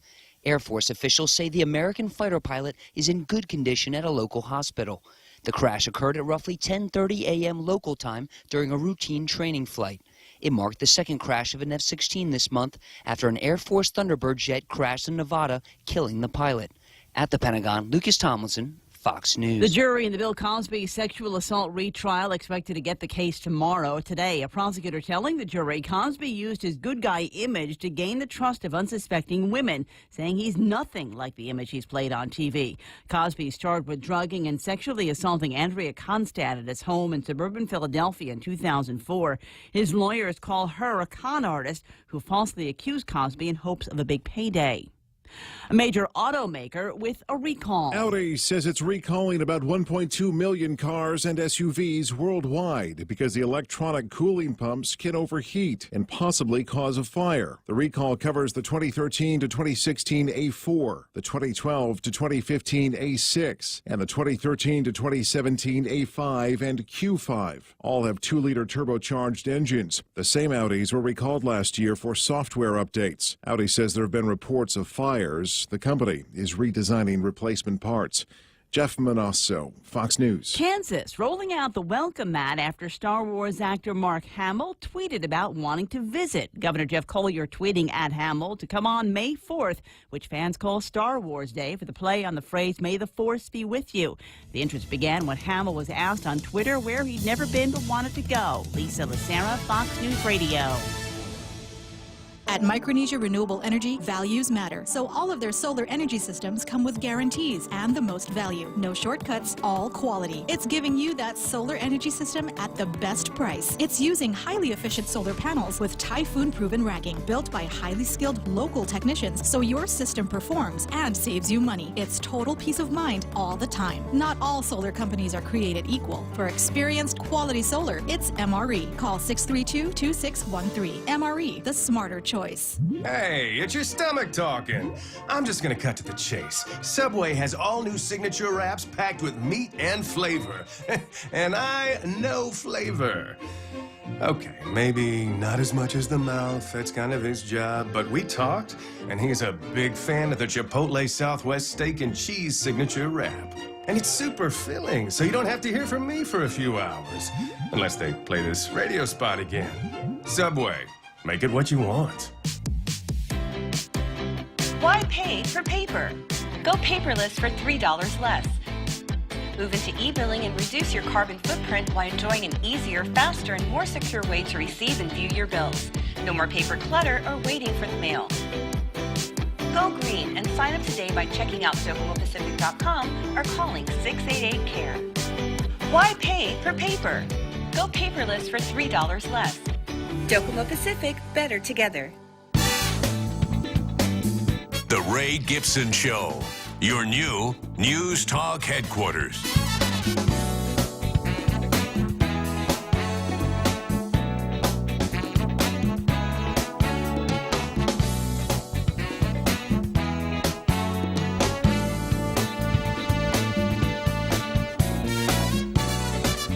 Got 6 after, almost 7 after 9 o'clock in the morning. This is the Ray Gibson Show. Half a day. How you doing, dear? Is it nice where you are? Love to hear stories like that from people just kind of cruising around and enjoying life. Got a piece of that yesterday. Just got myself the adjustment over at the chiropractor place, and then I got to spend some time at a fundraiser. My brother-in-law's Red Horse Command thing had a fundraiser over at Vinny's, so I got a chance to hang out and talk story with them and just chew the rag. Got a chance to sit with a fella named Martin, and Martin's called into the radio station a couple of times and had the opportunity to sit down with me and hang for a little bit and just talk about stuff. And one of the things that we were talking about is we were looking out the window at the venue is about how much Guam has changed. You know, how much it's still the same, but how much it's changed. And we're close to the same age, so it was kind of a question of trying to outdo each other on who remembered more stuff about the old Guam from the 60s and the 70s, and maybe a touch of the 80s. And just sit in that warm bath of nostalgia. It would have been perfect, right? If it had Earth, Wind & Fire and Boz Scaggs tune or playing Boss 104 on the radio. That would have been the absolute coolest thing because it makes it a little bit easier to kind of, punch into that reminiscing mode from back in the old days when we used to call it J&G and explaining to people that Adelup once upon a time was a school. It was a school. And then Ricky Berdalio decided that this is going to be where his office is going to be, and he brought in a whole bunch of Chinese because at the time you could do it. Brought in a whole bunch of Chinese. I think they used some Chinese sand in there and rebuilt the place so that it wasn't a little kid's school anymore. It wasn't an elementary school anymore. It could actually be, the governor's office. And some of the other work that they did there, including the clearing of a lagoon, all of that wasn't there before back in those days. But it was nice to sit there and talk about one of the other things that we talked about. And it's funny. I hope Amanda Shelton is still got the radio on or the Facebook Live on, because one of the other things that we talked about was something that has been very difficult. I've tried to duplicate this over the years, and it's Mad Mel's Cruisin'. You remember on a Friday night? Some of you will remember vividly because you were in it. And we'd get together at Mad Mel's, which is right next to where Mescla is. And it used to be, I want to say it was Ada's building next door, but it was we used that for parking and staging all of these cars and lowrider trucks and stuff like that. And then I want to say at 9 o'clock, or maybe we got together at 9 o'clock, and then at 10 o'clock, we'd send the cars up on the roads. And they would drive, I believe, it's been a long time, but I think the idea was they would drive from Mad Mel's in Agana, and then they drive to the ITC building in Hangalui and then turn around. But I know that when they opened Mad Mel's at the Payless, at the Payless in Tamuning, I know that was a turnaround destination. And we'd, kind of come back, and there'd be some more goofing off and prizes and raffles and stuff like that. And then we'd wait until the next Friday, and we'd do the whole thing again. And I don't remember a police escort. I don't remember having any problems. I don't remember anybody getting out of line and causing any kind of problems back in those days. And then it just stopped. And then it stopped. And it was too bad because it was a great way for a lot of guys to burn off a lot of energy, show off their cars, and just goof off on a Friday night. And as I said, I've tried to redo this in the past. And obviously, you can't make it so that you can just have a line of cars. There were fewer traffic intersections back then as well. But you can't just have it so that guys can pull into traffic and have this long and broken line, blowing red lights and hanging Louis wherever they want to and then coming back into Agana. We did it once or twice. Police department had a good time with it. And they said, yeah, we're not going to be able to do this forever either. Sorry about that. Anyway, 9/11 in the morning, just a fun little memory from back in the day. And an interesting story that Kevin Kerrigan was talking about most of the morning about a guy. I don't want to say he's getting off with a slap on the wrist. He's got some family issues that he's got to get through. And it looks like he was trying to help out a sea turtle in some degree of distress. And that's kind of what I wanted to talk with Brent Tibbetts about is what we can and can't do with creatures like that. Every once in a while, somebody will send me a video of them doing snorkeling or swimming or something like that, and they'll see a turtle underwater and they'll kind of hold on to the shell and stuff like that. And I'm not sure how much of that kind of thing is legal. Good morning, Brent. Hi, good morning. So if I were to do that, if I was, go swimming over at Gab Gab, they tell me there's some turtle sightings down at Gab Gab recently, and decided to, do one of these Tarzan and Jane things from back in the old days in a movie and grab the turtle and go for a ride. Am I breaking any federal laws? Yes, you're breaking both local and federal laws if you do that. All right, so not allowed to molest the turtle in any way. That's correct, yeah. And actually the wording is harass. Harass, okay. Yeah, which is any action that would, could hurt the turtle or would change its behavior in a way that might prevent it from feeding, breeding, or acting normally. Okay, all right, and that's kind of an important thing. Now going back to this case, and I don't know whether they called you in to do any expert witnessing or something, but I mean, if I was the judge, I would have said, go and find out what Brent's got to say about it. It sounds like this guy found the turtle in some state of distress and wanted to clean it up and then wait till the next high tide and put it in the water, because it didn't look like he was setting out to cook it. Okay, I have to admit I don't know anything about the case you're talking about, but I would say if you see a turtle in distress, the best thing is call, GPD or call Department of Agriculture or the conservation officer, somebody like that, and let them respond to it. Because unfortunately, you may have the best intentions, but people who don't have the best intentions would claim that as well. Yeah, well, yeah, you just caught me. You caught me on the way to cooking it. Yeah. Oh, but I was just trying to rescue it, kind of thing. Yeah. Now, the exception to this, and this has happened, is if a fisherman is maybe hook and line fishing and accidentally snags a turtle, and they are trying to get the turtle released from the hook. If you're doing something like that to release a turtle from danger of some kind, that is something that there is an allowance for in the law for attempting to rescue. Still, the best thing to do is call enforcement authorities or call Department of Agriculture or NOAA, somebody on island. But you can, in an attempt to rescue a turtle, that's something that's okay. But if there's no obvious threat to the turtle, don't touch it. We had an instance a few months ago where we got a call that somebody found a turtle on the beach down in Agate, and we responded to it. And turned out it is a turtle that had been speared twice. Oh. And if the person had picked it up and brought it in, claiming to try to save it, they would have been immediately under suspicion for spearing the turtle. But they just called us and left it, responded, and no jeopardy to the person at all. It's now being rehabilitated for eventual release again. Okay, so I don't know about this, but where are we rehabilitating? You take it to Wise Owl or something? Do they have do we do dogs, cats, and turtles? How do you rehabilitate a turtle? Actually, the facility is at Underwater World.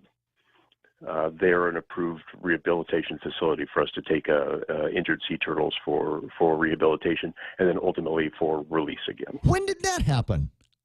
Oh, that's been for many, many, many years. How many have they done? I would have to check through the records, but I know I think we did 2 last year, and I would guess probably 10 over the years. I'll be darned. I had no idea. I knew in this case, it sounded like they took the animal to Underwater World and rehabbed it for about 4 days before releasing it back into the wild. After all of that, that's the part of the story I did here. But I didn't realize that Underwater World was kind of a go-to place for something like this. It is. They've been very generous with it. They have a holding tank that they've been able to kind of commit to rehab when needed. We can call them up if we have a turtle that needs to be rehabilitated. They've been generally very accommodating to let us use one of the holding tanks. So they take care of everything? They take care of or does somebody else come in with the care? Does somebody else come in with the feeding? Well, they can do some of the basic care, the feeding, and there are people there who have a great deal of experience with turtle rehab from the mainland who can maybe apply intravenous fluid for nutrition or some antibiotic. Also, there are veterinarians who will come and who have experience with turtles as well, who may be able to help with other more advanced medical care. I'm completely fascinated with the idea. This is the first time I've ever heard of such a thing. And it kind of makes me want to call the guys over at Underwater World one of these days and learn a little bit more about the program from their end of this. And if there's a way that, other conservation-minded, just regular old civilians might be able to help out or participate in recovering some of these distressed animals, getting them back on their fins, as it were, and then releasing them back into the wild. Mm-hmm. There are limitations on who can get involved with this. We do have to have been trained by, federal authorities how to properly handle turtles and things like that. So hands-on things would be very limited for the general public. But I think it can be arranged like when there is a release of a turtle that's been rehabilitated, that people can be there attending that, and maybe give assistance like naming a turtle or something like that. So when the turtles are released, they're tagged, and so we can kind of keep track of their travels. And if somebody wants to get a name on a turtle, we can see if really? Fluffy ever comes back or something like that. Yeah. So I could sponsor a turtle, like Ray Gibson's turtle from The Point. Well, possibly, yeah. That wasn't ringing enthusiasm I heard there, Brent. I'm not sure. So hold on, I got to change a couple of things on. You could name it Ray in the Bay. Ray in the Bay, yeah. I think it could be fun. We could have a good time with all this. Did they do other sea creatures for rehabilitation for other sea creatures? I mean, if I came in with a club-footed, club-finned dolphin, would they be able to take care of that? No. Just turtles. Yeah. Pretty much just turtles, yeah, and that's based on their experience and the capacity of the holding facilities. Marine mammals, we really don't have any ability to deal with on Guam at all. No, and so we'd have to let nature take its course on that. That's correct. Yes. Unfortunately, okay. And sometimes that doesn't have the Disney outcome that we're all looking for, but that's the way nature works, unfortunately. I've been watching a little bit of nature recently, and I'm sure that you have noticed as you drive up and down Marine Corps Drive, a number of net fishermen out there continuing to look for Maniahawk. Are you paying attention to the run this year? Oh, absolutely, yeah. We had a small run earlier this month, and we're anticipating another run probably the first week of May, somewhere around May 5th would be the date right now. Okay, so I've got between now and the 5th of May, that sounds like about 10 days where I might be able to go and find myself a good-sized Taladza and become an expert Taladza thrower so that I can catch Maniahawk. I suspect it would take longer than 10 days to become an expert, but you might, be functional anyway. Well, I'd like to at least be able to luck out and go someplace where I could find a lot of fish. So if I am a screwed up Taladza thrower, I might catch some just by being lucky and in the right place. So as you're watching these runs, are they moving up the coast? Well, it depends. It's what it looks like is that that Guam rabbitfish produce their own Maniahawk. I mean, the Maniahawk that come in are babies of the adult rabbitfish on Guam. Yeah. And the rabbitfish on the West Coast primarily produce the Maniahawk that show up on the West Coast, and the East Coast, the ones that show up on the East Coast, just by the length of their larval duration and currents and things like that. It's probably how they end up. And so Southwest, they end up along the South and along the West Coast. So probably where the run is based on where the parents spawned. So it's not as though they're moving? Well, they'll move some, but where they first come up to the reef is probably based more on where the parents spawned. And then after they settle, they move. And it's, generally Maniahawk are desirable before they start to feed on a vegetable diet. When they come in, first settle is when they're most desirable. And then as they move up the reef, they're converting to a vegetable diet from a plankton diet, and they're less targeted. Right. They just become bigger fish. Yeah, and also the taste is different when they're herbivorous from when they first settle. When they've been planktivorous, the taste is a lot different, and they're not as desirable. Okay, and just keep that in mind. So between now and May the 5th or so, guys, get some practice in. Go out there, learn how to throw it, and then look for the shimmery clouds as they move through the water, and cast your net out in that direction, and maybe you can pull in some Maniahawk. I'm told that this is a bigger than normal run this year. That guys are catching a lot more fish. Is that what you're hearing as well? No, it actually is. It sounds a little smaller than normal as well. Oh, does it? Yeah, and also we. I thought I'd seen a couple of videos on Facebook with guys that are just pulling in mounds of them. Well, we saw some pictures and things of some decently filled coolers, but a big run happens maybe every 5 to 8 years or so, and we had a big run in 2013. So I'm, maybe in the next couple of years. The first run coincided with those big waves from the passing typhoon, and that kind of messed a little bit with the timing of the run. Right. And it might have also messed with the numbers that came in. They may not have come onto the reef because of such large surf right at the edge of the reef. So if weather conditions stay more normal for this one, it should be around May 5th, and hopefully we'll have larger numbers. All right, last thing before I let you go, because I know how busy you are, Brent, is Man of War. We're still getting some sightings. I think I saw a picture of one in one of the newspapers today. Yeah, there were still some showing up on the north coasts especially, and working a little bit down to the east. We still have some pretty strong winds coming from the east, and they're still managing to get a few here. The numbers are a lot lower. We are also watching, we are expecting box jellyfish to show up about the first week of May or so as well. I have dates for that coming up pretty soon. And we did have a few box jellies show up in April, and so we're getting to be where July is generally the busiest month for box jellies, so we're getting to be towards the peak season for them as well. Okay, wait. So the man-o-war that we're talking about now are the ones that you got stung, and it was a bee sting, and it was uncomfortable, but you got over it. Now, what's the difference with the box? Because now I'm talking about being in the water, trying to catch these manahawk where they're still eating plankton and very desirable, and about the first week or so of May. And you're telling me about the first week or so of May, we might have some box jellyfish coming into the neighborhood. That's correct. Yeah, it looks like the run we're predicting for the 5th. I think right now we're predicting box jellies around the 8th or the 8th. So, something like that. Yeah. So what will happen if I get stung by the box jellyfish? Well, we had the box jellies that turned up earlier this month were small, and somebody did get stung, and apparently the sting from the description, was similar to the man-o-war sting. Now, as we get later in the summer, we're probably going to see larger box jellies, and the sting may be a little more severe. I think the same warnings. If you're somebody who's sensitive to stings, certainly seek medical care if something happens. One thing different is that box jellies can be treated with vinegar. Box jelly stings can be treated with vinegar.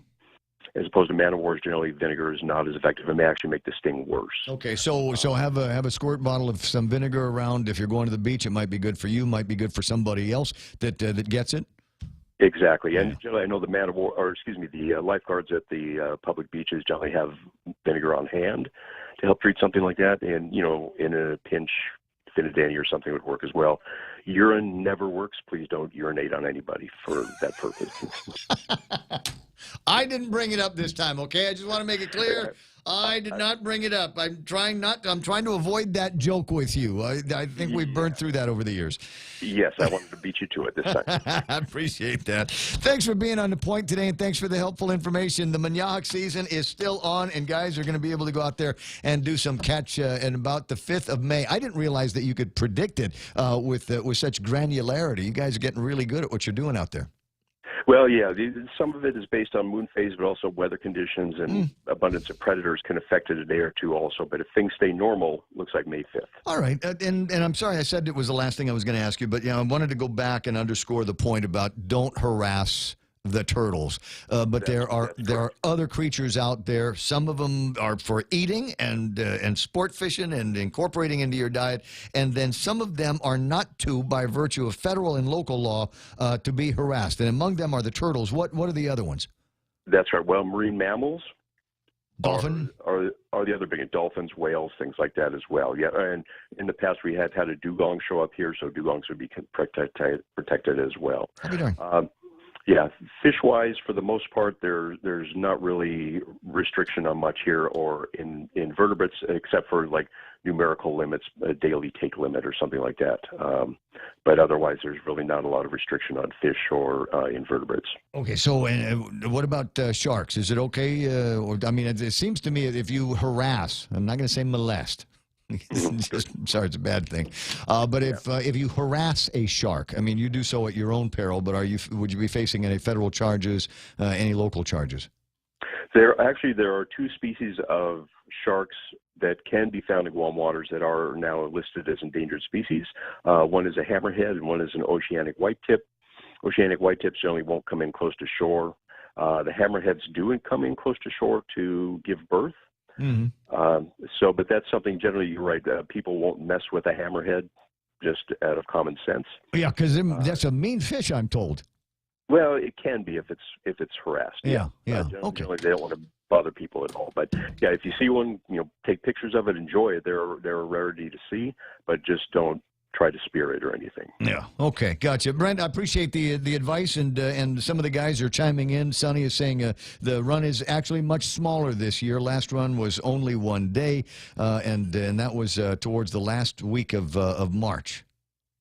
It was small. Actually, I think April 4th was the first day they showed up, somewhere around there, and it was small, and it was in unusual areas, Tagacheng Beach in Jotnya, and over by the water treatment plant in Agania, which are not normally hotspots for Minyaha. But Yeah. I don't know if I want to eat anything comes out of that place. I know the discharge is way a ways, but I still have memories. Yeah. So we'll see. Hopefully, the May 5th will be a little bit bigger. Okay, got you. We'll watch out for it. All right. And we'll expect a report at some point. Brent, thanks so much for the time. You're welcome. All right, it's the Ray Gibson Show here, and always an interesting conversation with this guy. Always an interesting conversation. I didn't realize that they had surveilled as much as they do what's happening with the Manyahak, and I'm trying to think if I've had any this year. I don't think I have.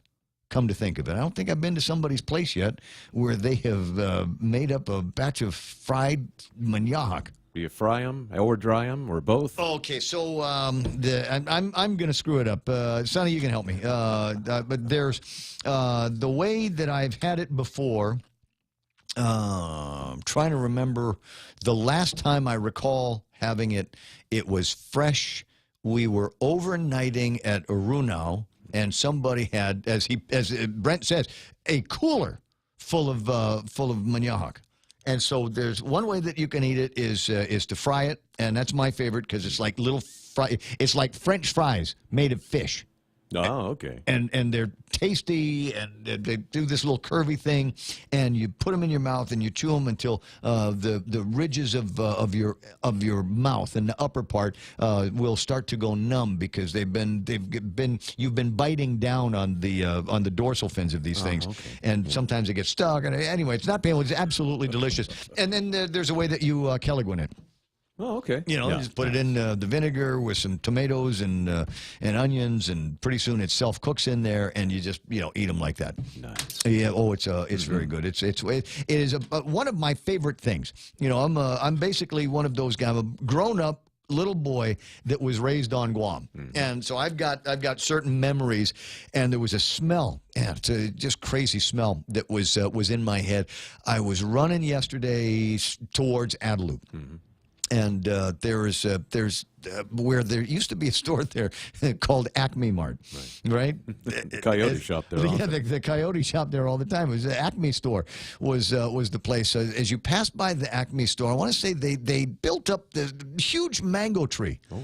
And I, for the life of me, don't understand how there are possibly still mangoes on this tree that you could reach up and get. I don't, because I don't know the family. I haven't asked permission, and I was running, so I did not reach up and grab what looked to me like a Class A, grade #1 mango. Wow. And if I was a little kid, I sure would have. I would have grabbed it and ran to the cemetery.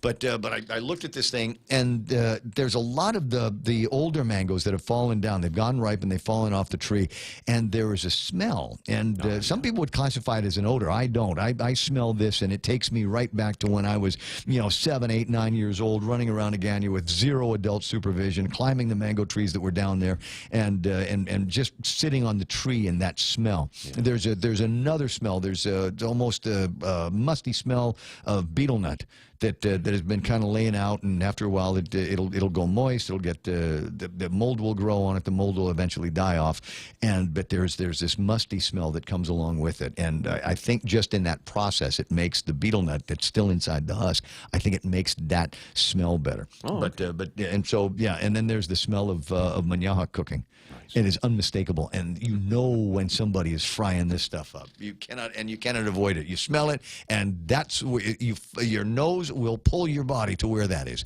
It's 9:30 in the morning. One of the things that we haven't done yet, and I've been teasing it all morning, we'll go through this, is Kevin Kerrigan caught up with Governor Eddie Calvo yesterday. He and a couple of other journalists talking to Eddie about the nature of the visit with the guy from Domenech, the Assistant Secretary of the Department of Interior.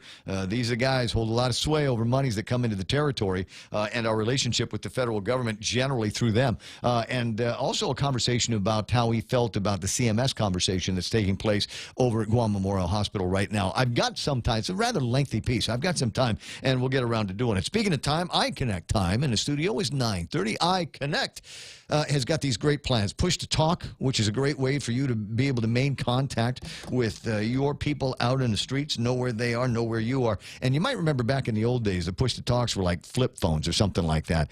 Not anymore. Not anymore. Modern smartphone technology has caught up with it. So call iConnect and ask about it today. With the largest inventory of rental equipment on Guam, East West Rental Center is sure to have the tool you need to get your job finished quickly. From equipment rental, party rental, parts and service to used equipment, East West Rental Center has what you need. Call East West Rental Center at 646-1463 or visit them online and browse through their online rental catalog at eastwestrental.com. They're located in Upper Tumon, right across St. John's School. East West Rental Center, providing the island of Guam with quality equipment rentals since 1972. Hafade, my name is James Moylan, and I'm running for a seat as your senator. The people of Guam expect more from their leaders, and I intend on delivering. If given the opportunity, I will bring my experiences in the military, public, and private sectors. I understand that during challenging times, tough decisions and an open mind are needed. Your tax dollars also need to be spent wisely. If you expect more from your elected officials and expect them to think outside of the box, then I humbly ask for your support this November. Thank you. Paid for by the committee to elect James Camacho Moylan for Senator, Carlos Camacho, Treasurer. The Extra Point with Jerry Roberts of Guam Training every morning on The Ray Gibson Show. One of the most famous quotes out of Hollywood shows itself to be important in our workplace today. I'm Jerry Roberts, and at 7:20 a.m. on The Ray Gibson Show, we go lights, camera, action. You can find daily transcripts of The Extra Point by Jerry Roberts at guamtraining.com. Tune in every weekday morning at 7:20 for The Extra Point with Jerry Roberts on The Ray Gibson Show on 93.3 The Point. The Guam Family Justice Center Alliance invites you to the Children's Carnival Ball on Sunday, April 29 at the Dusitani Resort from 10 a.m. to 3 p.m. Bring the whole family for a fun-filled time with entertainment, games, and activities. Proceeds to benefit raising awareness and funding for the development of an official family justice center on Guam. Tickets available at limited 76 Circle K stores. Come down to the Dusitani for the Children's Carnival Ball on April 29 for a magical time and a wonderful cause. Special thanks to Oradot Dental Clinic, SPPC Corp., and the stations of Choice Broadcasting.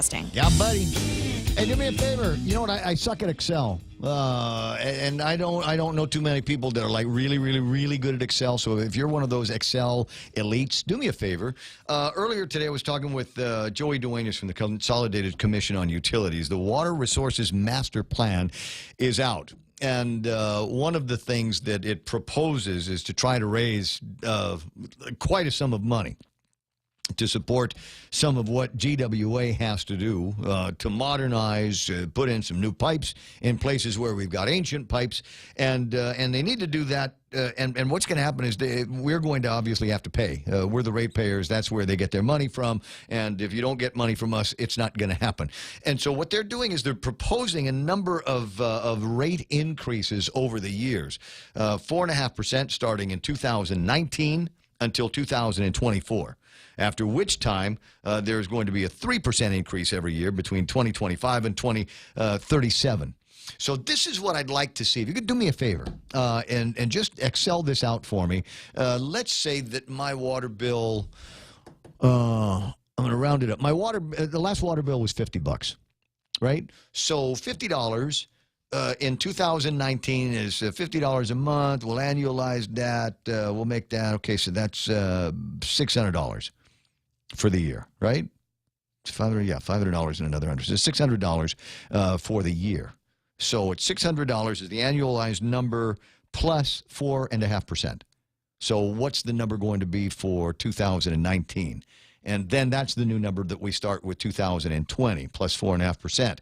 And then it goes and goes and goes until 2024, and then it's 3% a year after that. So what I want to see, if you could do me a favor, because I know you're better at this than I am, put the Excel together, the spreadsheet, and show me what the power. If the water bill is $50 a month now or $600 a year now, what will the water bill be in 2037? After we're all done with the rate hikes, at least for the batch of projects that we've got right now.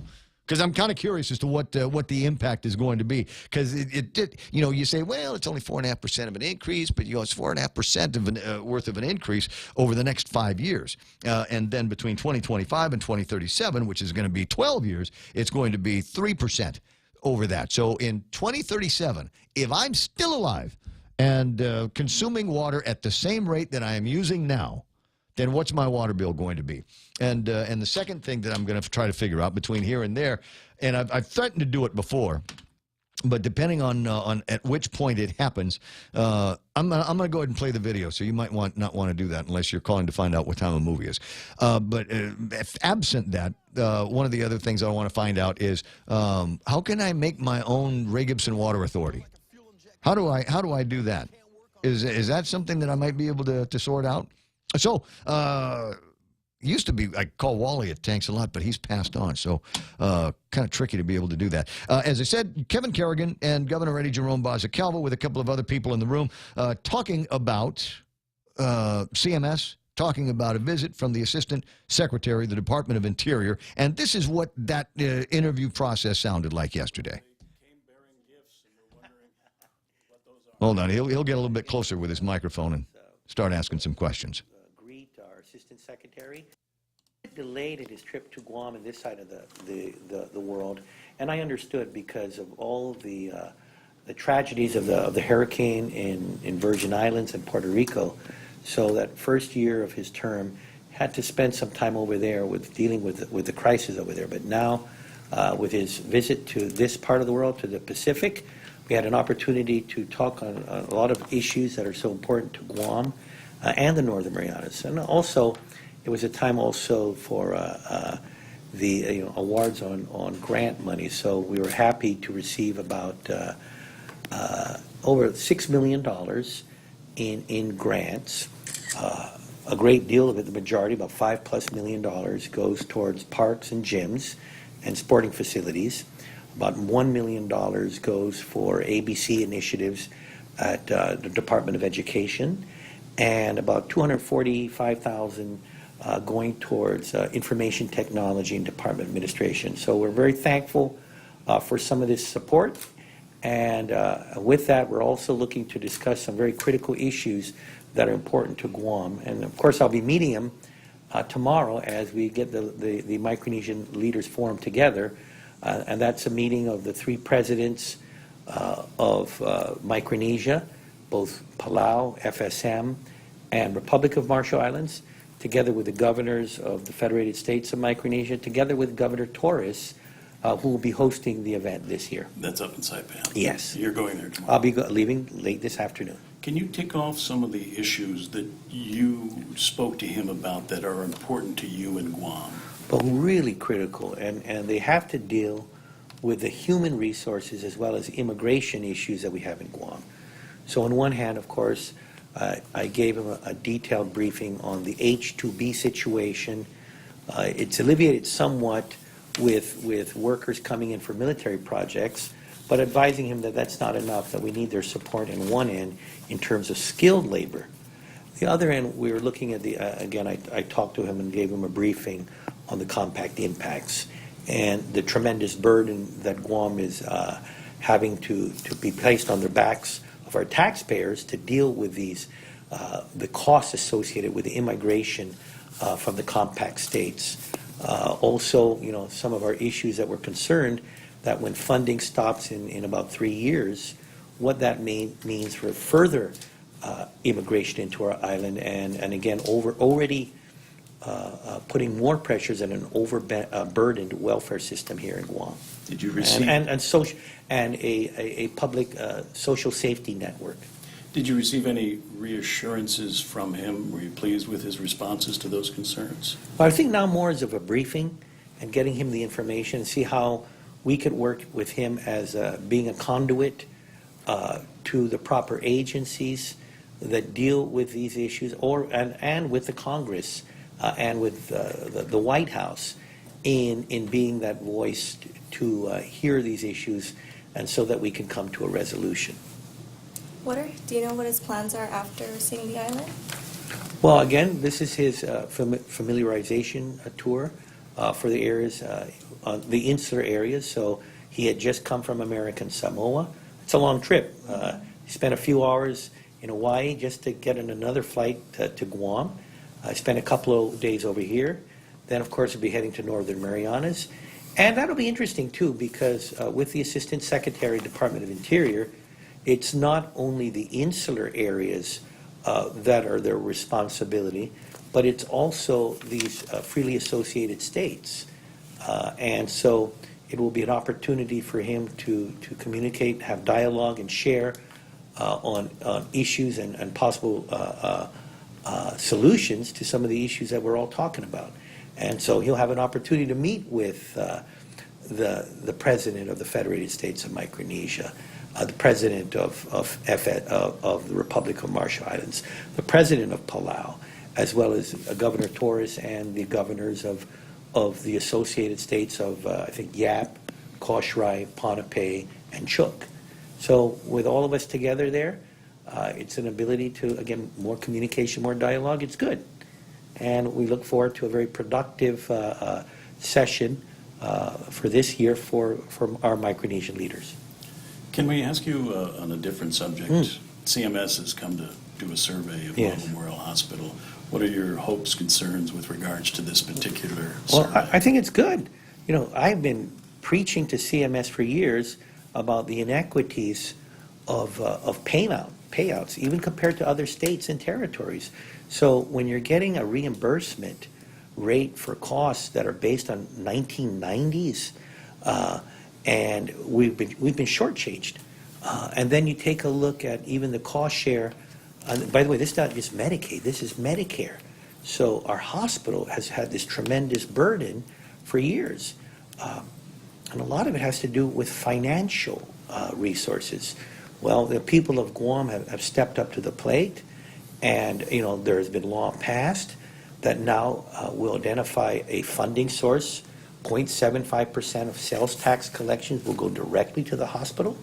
But I think it's important CMS is not there just to point and say, well, you know, this is not in compliance, this is not in compliance, this is in compliance. It's to hear the story of our Guam Memorial Hospital, and you know how the inequities have had such a negative impact on our public hospital. They also have an opportunity to discuss with them. I'm glad the assistant secretary is here. Hopefully they can talk to the assistant secretary, because a great deal of the patients at that hospital are immigrants that aren't able to pay, aren't eligible for Medicaid or Medicare, and are being fully funded by the taxpayers of Guam. So it's an opportune time for CMS. I don't know whether they're in my schedule, but I'm hopeful that the leadership of the hospital, as well as others, can discuss with them the issues globally, and we try to find a way to solve the hospital's problems that have been, you know, again, have been an issue for so many decades. Are you at all concerned that they might decertify GMH? Do you think it'll go that far? Well, if they do decertify, then it's an indictment on them. I don't know what they're going to do, but you know they've got to hear the whole story here, and the responsibility of some of the issues affecting this hospital, a great deal of it, lies in the equitable treatment of our federal government, particularly CMS, in how they treat the people of Guam. It also reflects the non-compliance with treaties and with law that said that the federal government would reimburse the people of Guam, the taxpayers of Guam, for costs involved in immigration as a result of the compacts. So I'm hopeful that CMS is looking at all this, and if there are issues in regards to even potentially if there is some sort of action taken by them, it will be positive in finding ways not to point out how things are, the problems, but also pointing to the solutions. And a lot of those solutions can only come by them because, as far as I'm concerned, the federal government has caused a lot of these problems. So on that note, a lot of the states, including Guam, have been through a lot of financial crisis because of the Trump tax reform. So how do you? It's amazing that the local media has not reported what has happened in the United States, particularly in the month of March. I think we sent all of you folks the info. And as some senators and some folks that called on the radio said, this was a manufactured crisis by our government, our administration, or this is something that was created a long time ago. It was ironic that all the major media reported for the month of March, the largest single deficit in the history of the United States occurred in March as a direct result of the Tax Reform Act, where taxes were reduced, as well as the continued overspending of the federal government, where there was a $200 billion deficit for the month of March alone. They had taken in $200 billion in revenue. I talk about the federal government, and they spent $400 billion. And at this trajectory, in the next few years, they're going to have $1 trillion deficit, and their total debt will be at about 33 trillion, or actually close to somewhere in the mid-30s trillion dollars. And this is a nation that has a gross national product of $14 trillion. So I think the issues that are being affected in Guam and other states, you can see it pronounced in the federal government. So that is why we had to make some tough decisions the past month or so in regards to what has occurred because of federal policy that that is good for the taxpayers because they're keeping their money, but it also led to fiscal irresponsibility because of the continued spending. At least for the territory of Guam, we've tried to balance this by replacing revenues lost as a result of the reform, but then at the same time cutting costs. So I think we have a pathway towards stability and prosperity that is much more, I would say, practical and achievable more than even the federal government itself. They haven't solved their problems. There was also a recent petition in the Supreme Court to expand the voting rights of the other territories in Guam. Do you have any comments on that? I'm a firm advocate in supporting for more representation by territorials, by citizens of the territories and the Commonwealths. It's interesting, I'm the only governor sitting that has filed an amicus in support of Puerto Rico's petitioning to the Organization of American States in their complaint filed against the United States based on the founding principles of the Organization of American States, where the United States is a charter member.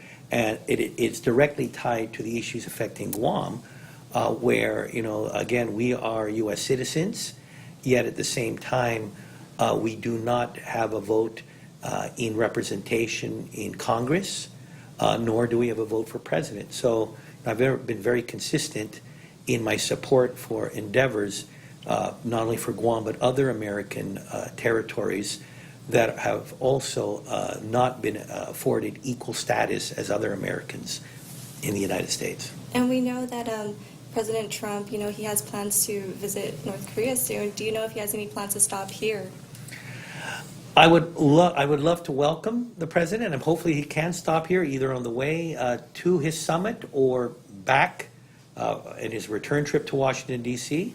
I've been very supportive of his actions, and I know there was a lot of criticism of some of his statements, but I think it's been several presidents have had a problem with North Korean leadership, and here now you have Kim Jong-un and his discussions with South Korea about ending the war, a war that had been in continuous, basically they had been in a truce since 1953, and at the same time he is talking about peace with his South Korean counterparts. He has also made a pledge for denuclearization. I think that's a pretty good job done by this administration, and I'm continued in support of his stance, and very tough stance, in how to deal with North Korea, because I think that's why we've made so much progress over these past few months. It'd be great. I'm going to leave that there because at that point I am agreeing with the governor on those points. The only point that I would make, Gov, and if I was in the room there yesterday, I would have said, Gov, send him an invitation. Send the invitation to Kim Jong with the hair. Both of the hair guys, and we'll have the summit here. Never mind going there. Never mind them going someplace else. Forget Switzerland; it's too far. Kim doesn't even have a plane that'll take him that far. He's got a plane that might get him all the way to Guam if they throw out all the Sky Mall magazines and take out one of the tomatoes from the salad. Right? That's did you ever hear that?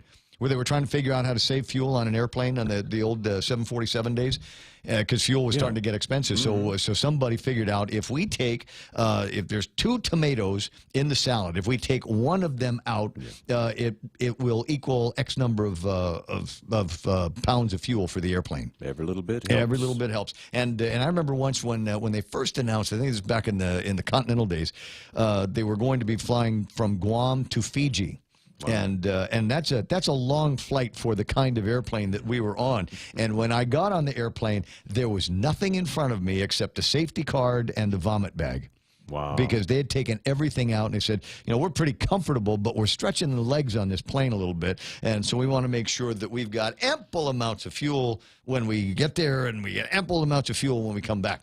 And I said, well, what are some of the reasons why you'd want to have a little bit of extra fuel there? He says, it's a little turbulence on the way in, a little turbulence on the way out. So you might need a chance to fly above or around or through or whatever. And we want to make sure we've got enough fuel in case we have some of those issues. Anyways, good. So what I'm saying is here's the deal. Let's have it here.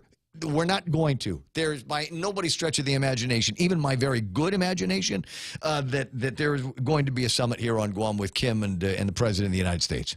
It's just a point of asking for it in a very, very public way. It's just a point of finding out how we can get putting Metcalf in Washington, D.C. to make noise, and Washington and the Congresswoman's office to make some noise, and get on USA Today and get on This Week, Tonight last week, or Colbert Report. All of these things. Get on all of these shows, get a lot of attention for Guam, and even if they don't show up, we'll still build a peace memorial, and the Korean tourists will flock to it in droves. Just saying. It's Ray Gibson fairy dust that will sprinkle on this. And then everybody will be happy, and you'll go, I heard that idea on the radio. I don't know why we didn't do it. He does make an interesting point. In one of the questions, they're talking about the CMS trip out to the hospital, and he says we need to make sure they hear the whole story. We need to make sure the federal government hears the whole story. And I hear you, Gov. I hear you, Eddie. But this is the way it is, and I don't know whether it's Dominique. I don't know what Zinke would have to say about it. But we've seen a lot of people come and go through the Department of Interior since the Compacts of Free Association. We've seen all of these people, and we know that we've been holding the bag for these governments that don't have the money or the will or the capacity to be able to take care, educate, and feed all of their people, and that's why they're coming here for a better life. And I am of the position that the federal government knows the whole story. They don't need to hear it, and won't do anything even if they did. I'm trying to remember exactly what it was. I was looking for it while the governor was playing on the radio. That tape was playing on the radio. I can't remember. There was a report that came out, and it was damning. It was critical of I want to say the Department of Corrections, and we had already told them among the reasons why there was inadequate care being provided was because there were all of these additional detainees that were compact migrants. And it sure would be great if we could have a share of $120 from the federal government to cover their expenses at the Department of Corrections. And instead, my recollection, I think Find Ray Tenorio, we were talking about this on the phone for a half hour, 45 minutes, is they rebuked us for not living up to the demands. And we said, we can't afford it. If you like, we'll take all these guys, we'll put them in a federal pokey if you want to. You pay for it. But it just doesn't work out like that in these cases. And everybody says you take these guys, if it's a burden on Guam Memorial Hospital, take them up to Navy Hospital. Okay, try that next time. Try that next time, and let's see what happens. 9:55 in the morning, it's the Ray Gibson Show, and Mikey is sending me into a break, so we'll do this, and then I'll wrap things up. Just a sec.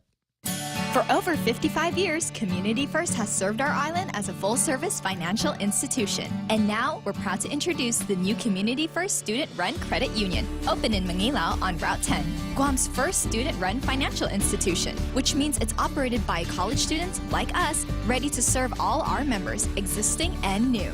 We're just down the road from UOG and GCC. Community First Guam Federal Credit Union, now open in Manila. This credit union is federally insured by NCUA.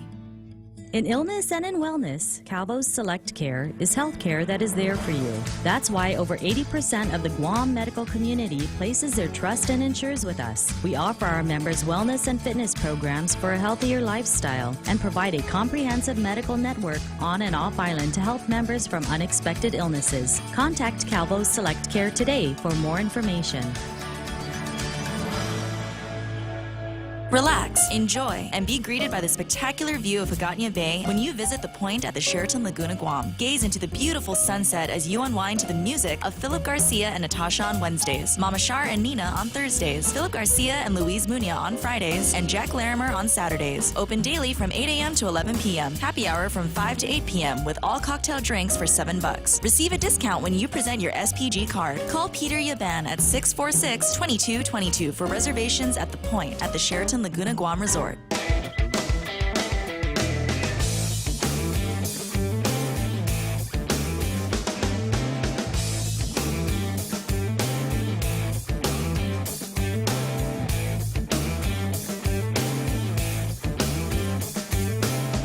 Having a hard time on Twitter today. I got a note from somebody says had to leave the radio and start listening to the police band radio in Dallas. I guess there was a shooting there of a couple of police officers. Basically, it looked like an assassination type shooting of a couple of police officers at a Home Depot. And I'm having a hard time.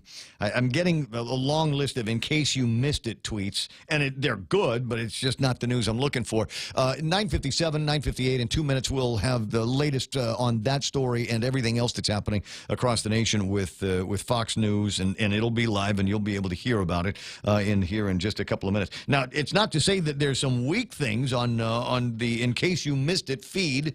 Like this, my friend Tiffany retweeted it, and I think Josh retweeted it as well. And it's a great line for if next time you're feeling poor about life. An arrow can only be shot by pulling it backwards. When life is dragging you back with difficulties, it means it's going to launch you into something great. So focus and keep aiming. That's an enlightening piece of information for us this morning. That's nice. It still doesn't make it any more fun, but at least there's that. So I tell you what, a couple of things that we talked about earlier this morning that I think I'm gonna eventually try to get back around at one point is the conversation that we were talking about the Mini Hatch Act. You remember the guy called in and wanted to know a little bit more about that. We had Pete Calvo from the Civil Service Commission on the line, and he was talking about a couple of hatch violations. And if you Google, this is fun. If you Google Mini Hatch Act Guam today, you will come up with a bunch of stories because it's been in the news in other election cycles, and it's going to be in the news in this election cycle. Somebody sent me pictures of an envelope that was marked confidential. And inside this envelope marked confidential, and it was sent around to departments and agencies, were fundraising tickets for a particular incumbent senator. There's nothing else in there. Just the fundy tickets. It was marked confidential, and maybe that's the way you get out from under it. Or now it's probably still a violation of the Mini Hatch Act. So I'm curious about that, looking to see if it's happened with any other names that are looking over at the legislature or potential candidates that already have jobs in the government of Guam, to see if we can spot that. Watch out for it. Watch out for it. Well, maybe we'll develop a little bit more of the conversation in the next couple of days. Hey, I got to go. We're KUSG Hagåtña. This is The Point, 93.3 FM. Back with Kevin Kerrigan and Mike Knight tomorrow morning at 6 a.m. You better be here, too. Now, Fox News Live. Pressing pause on his confirmation. I'm Lisa Lacera, Fox News. The Senate putting the hearing for the next head of the VA on hold as allegations of professional misconduct surface. Dr. Ronnie Jackson met with President Trump in the Oval Office late in the day with questions about whether his nomination to be the next VA secretary should go forward.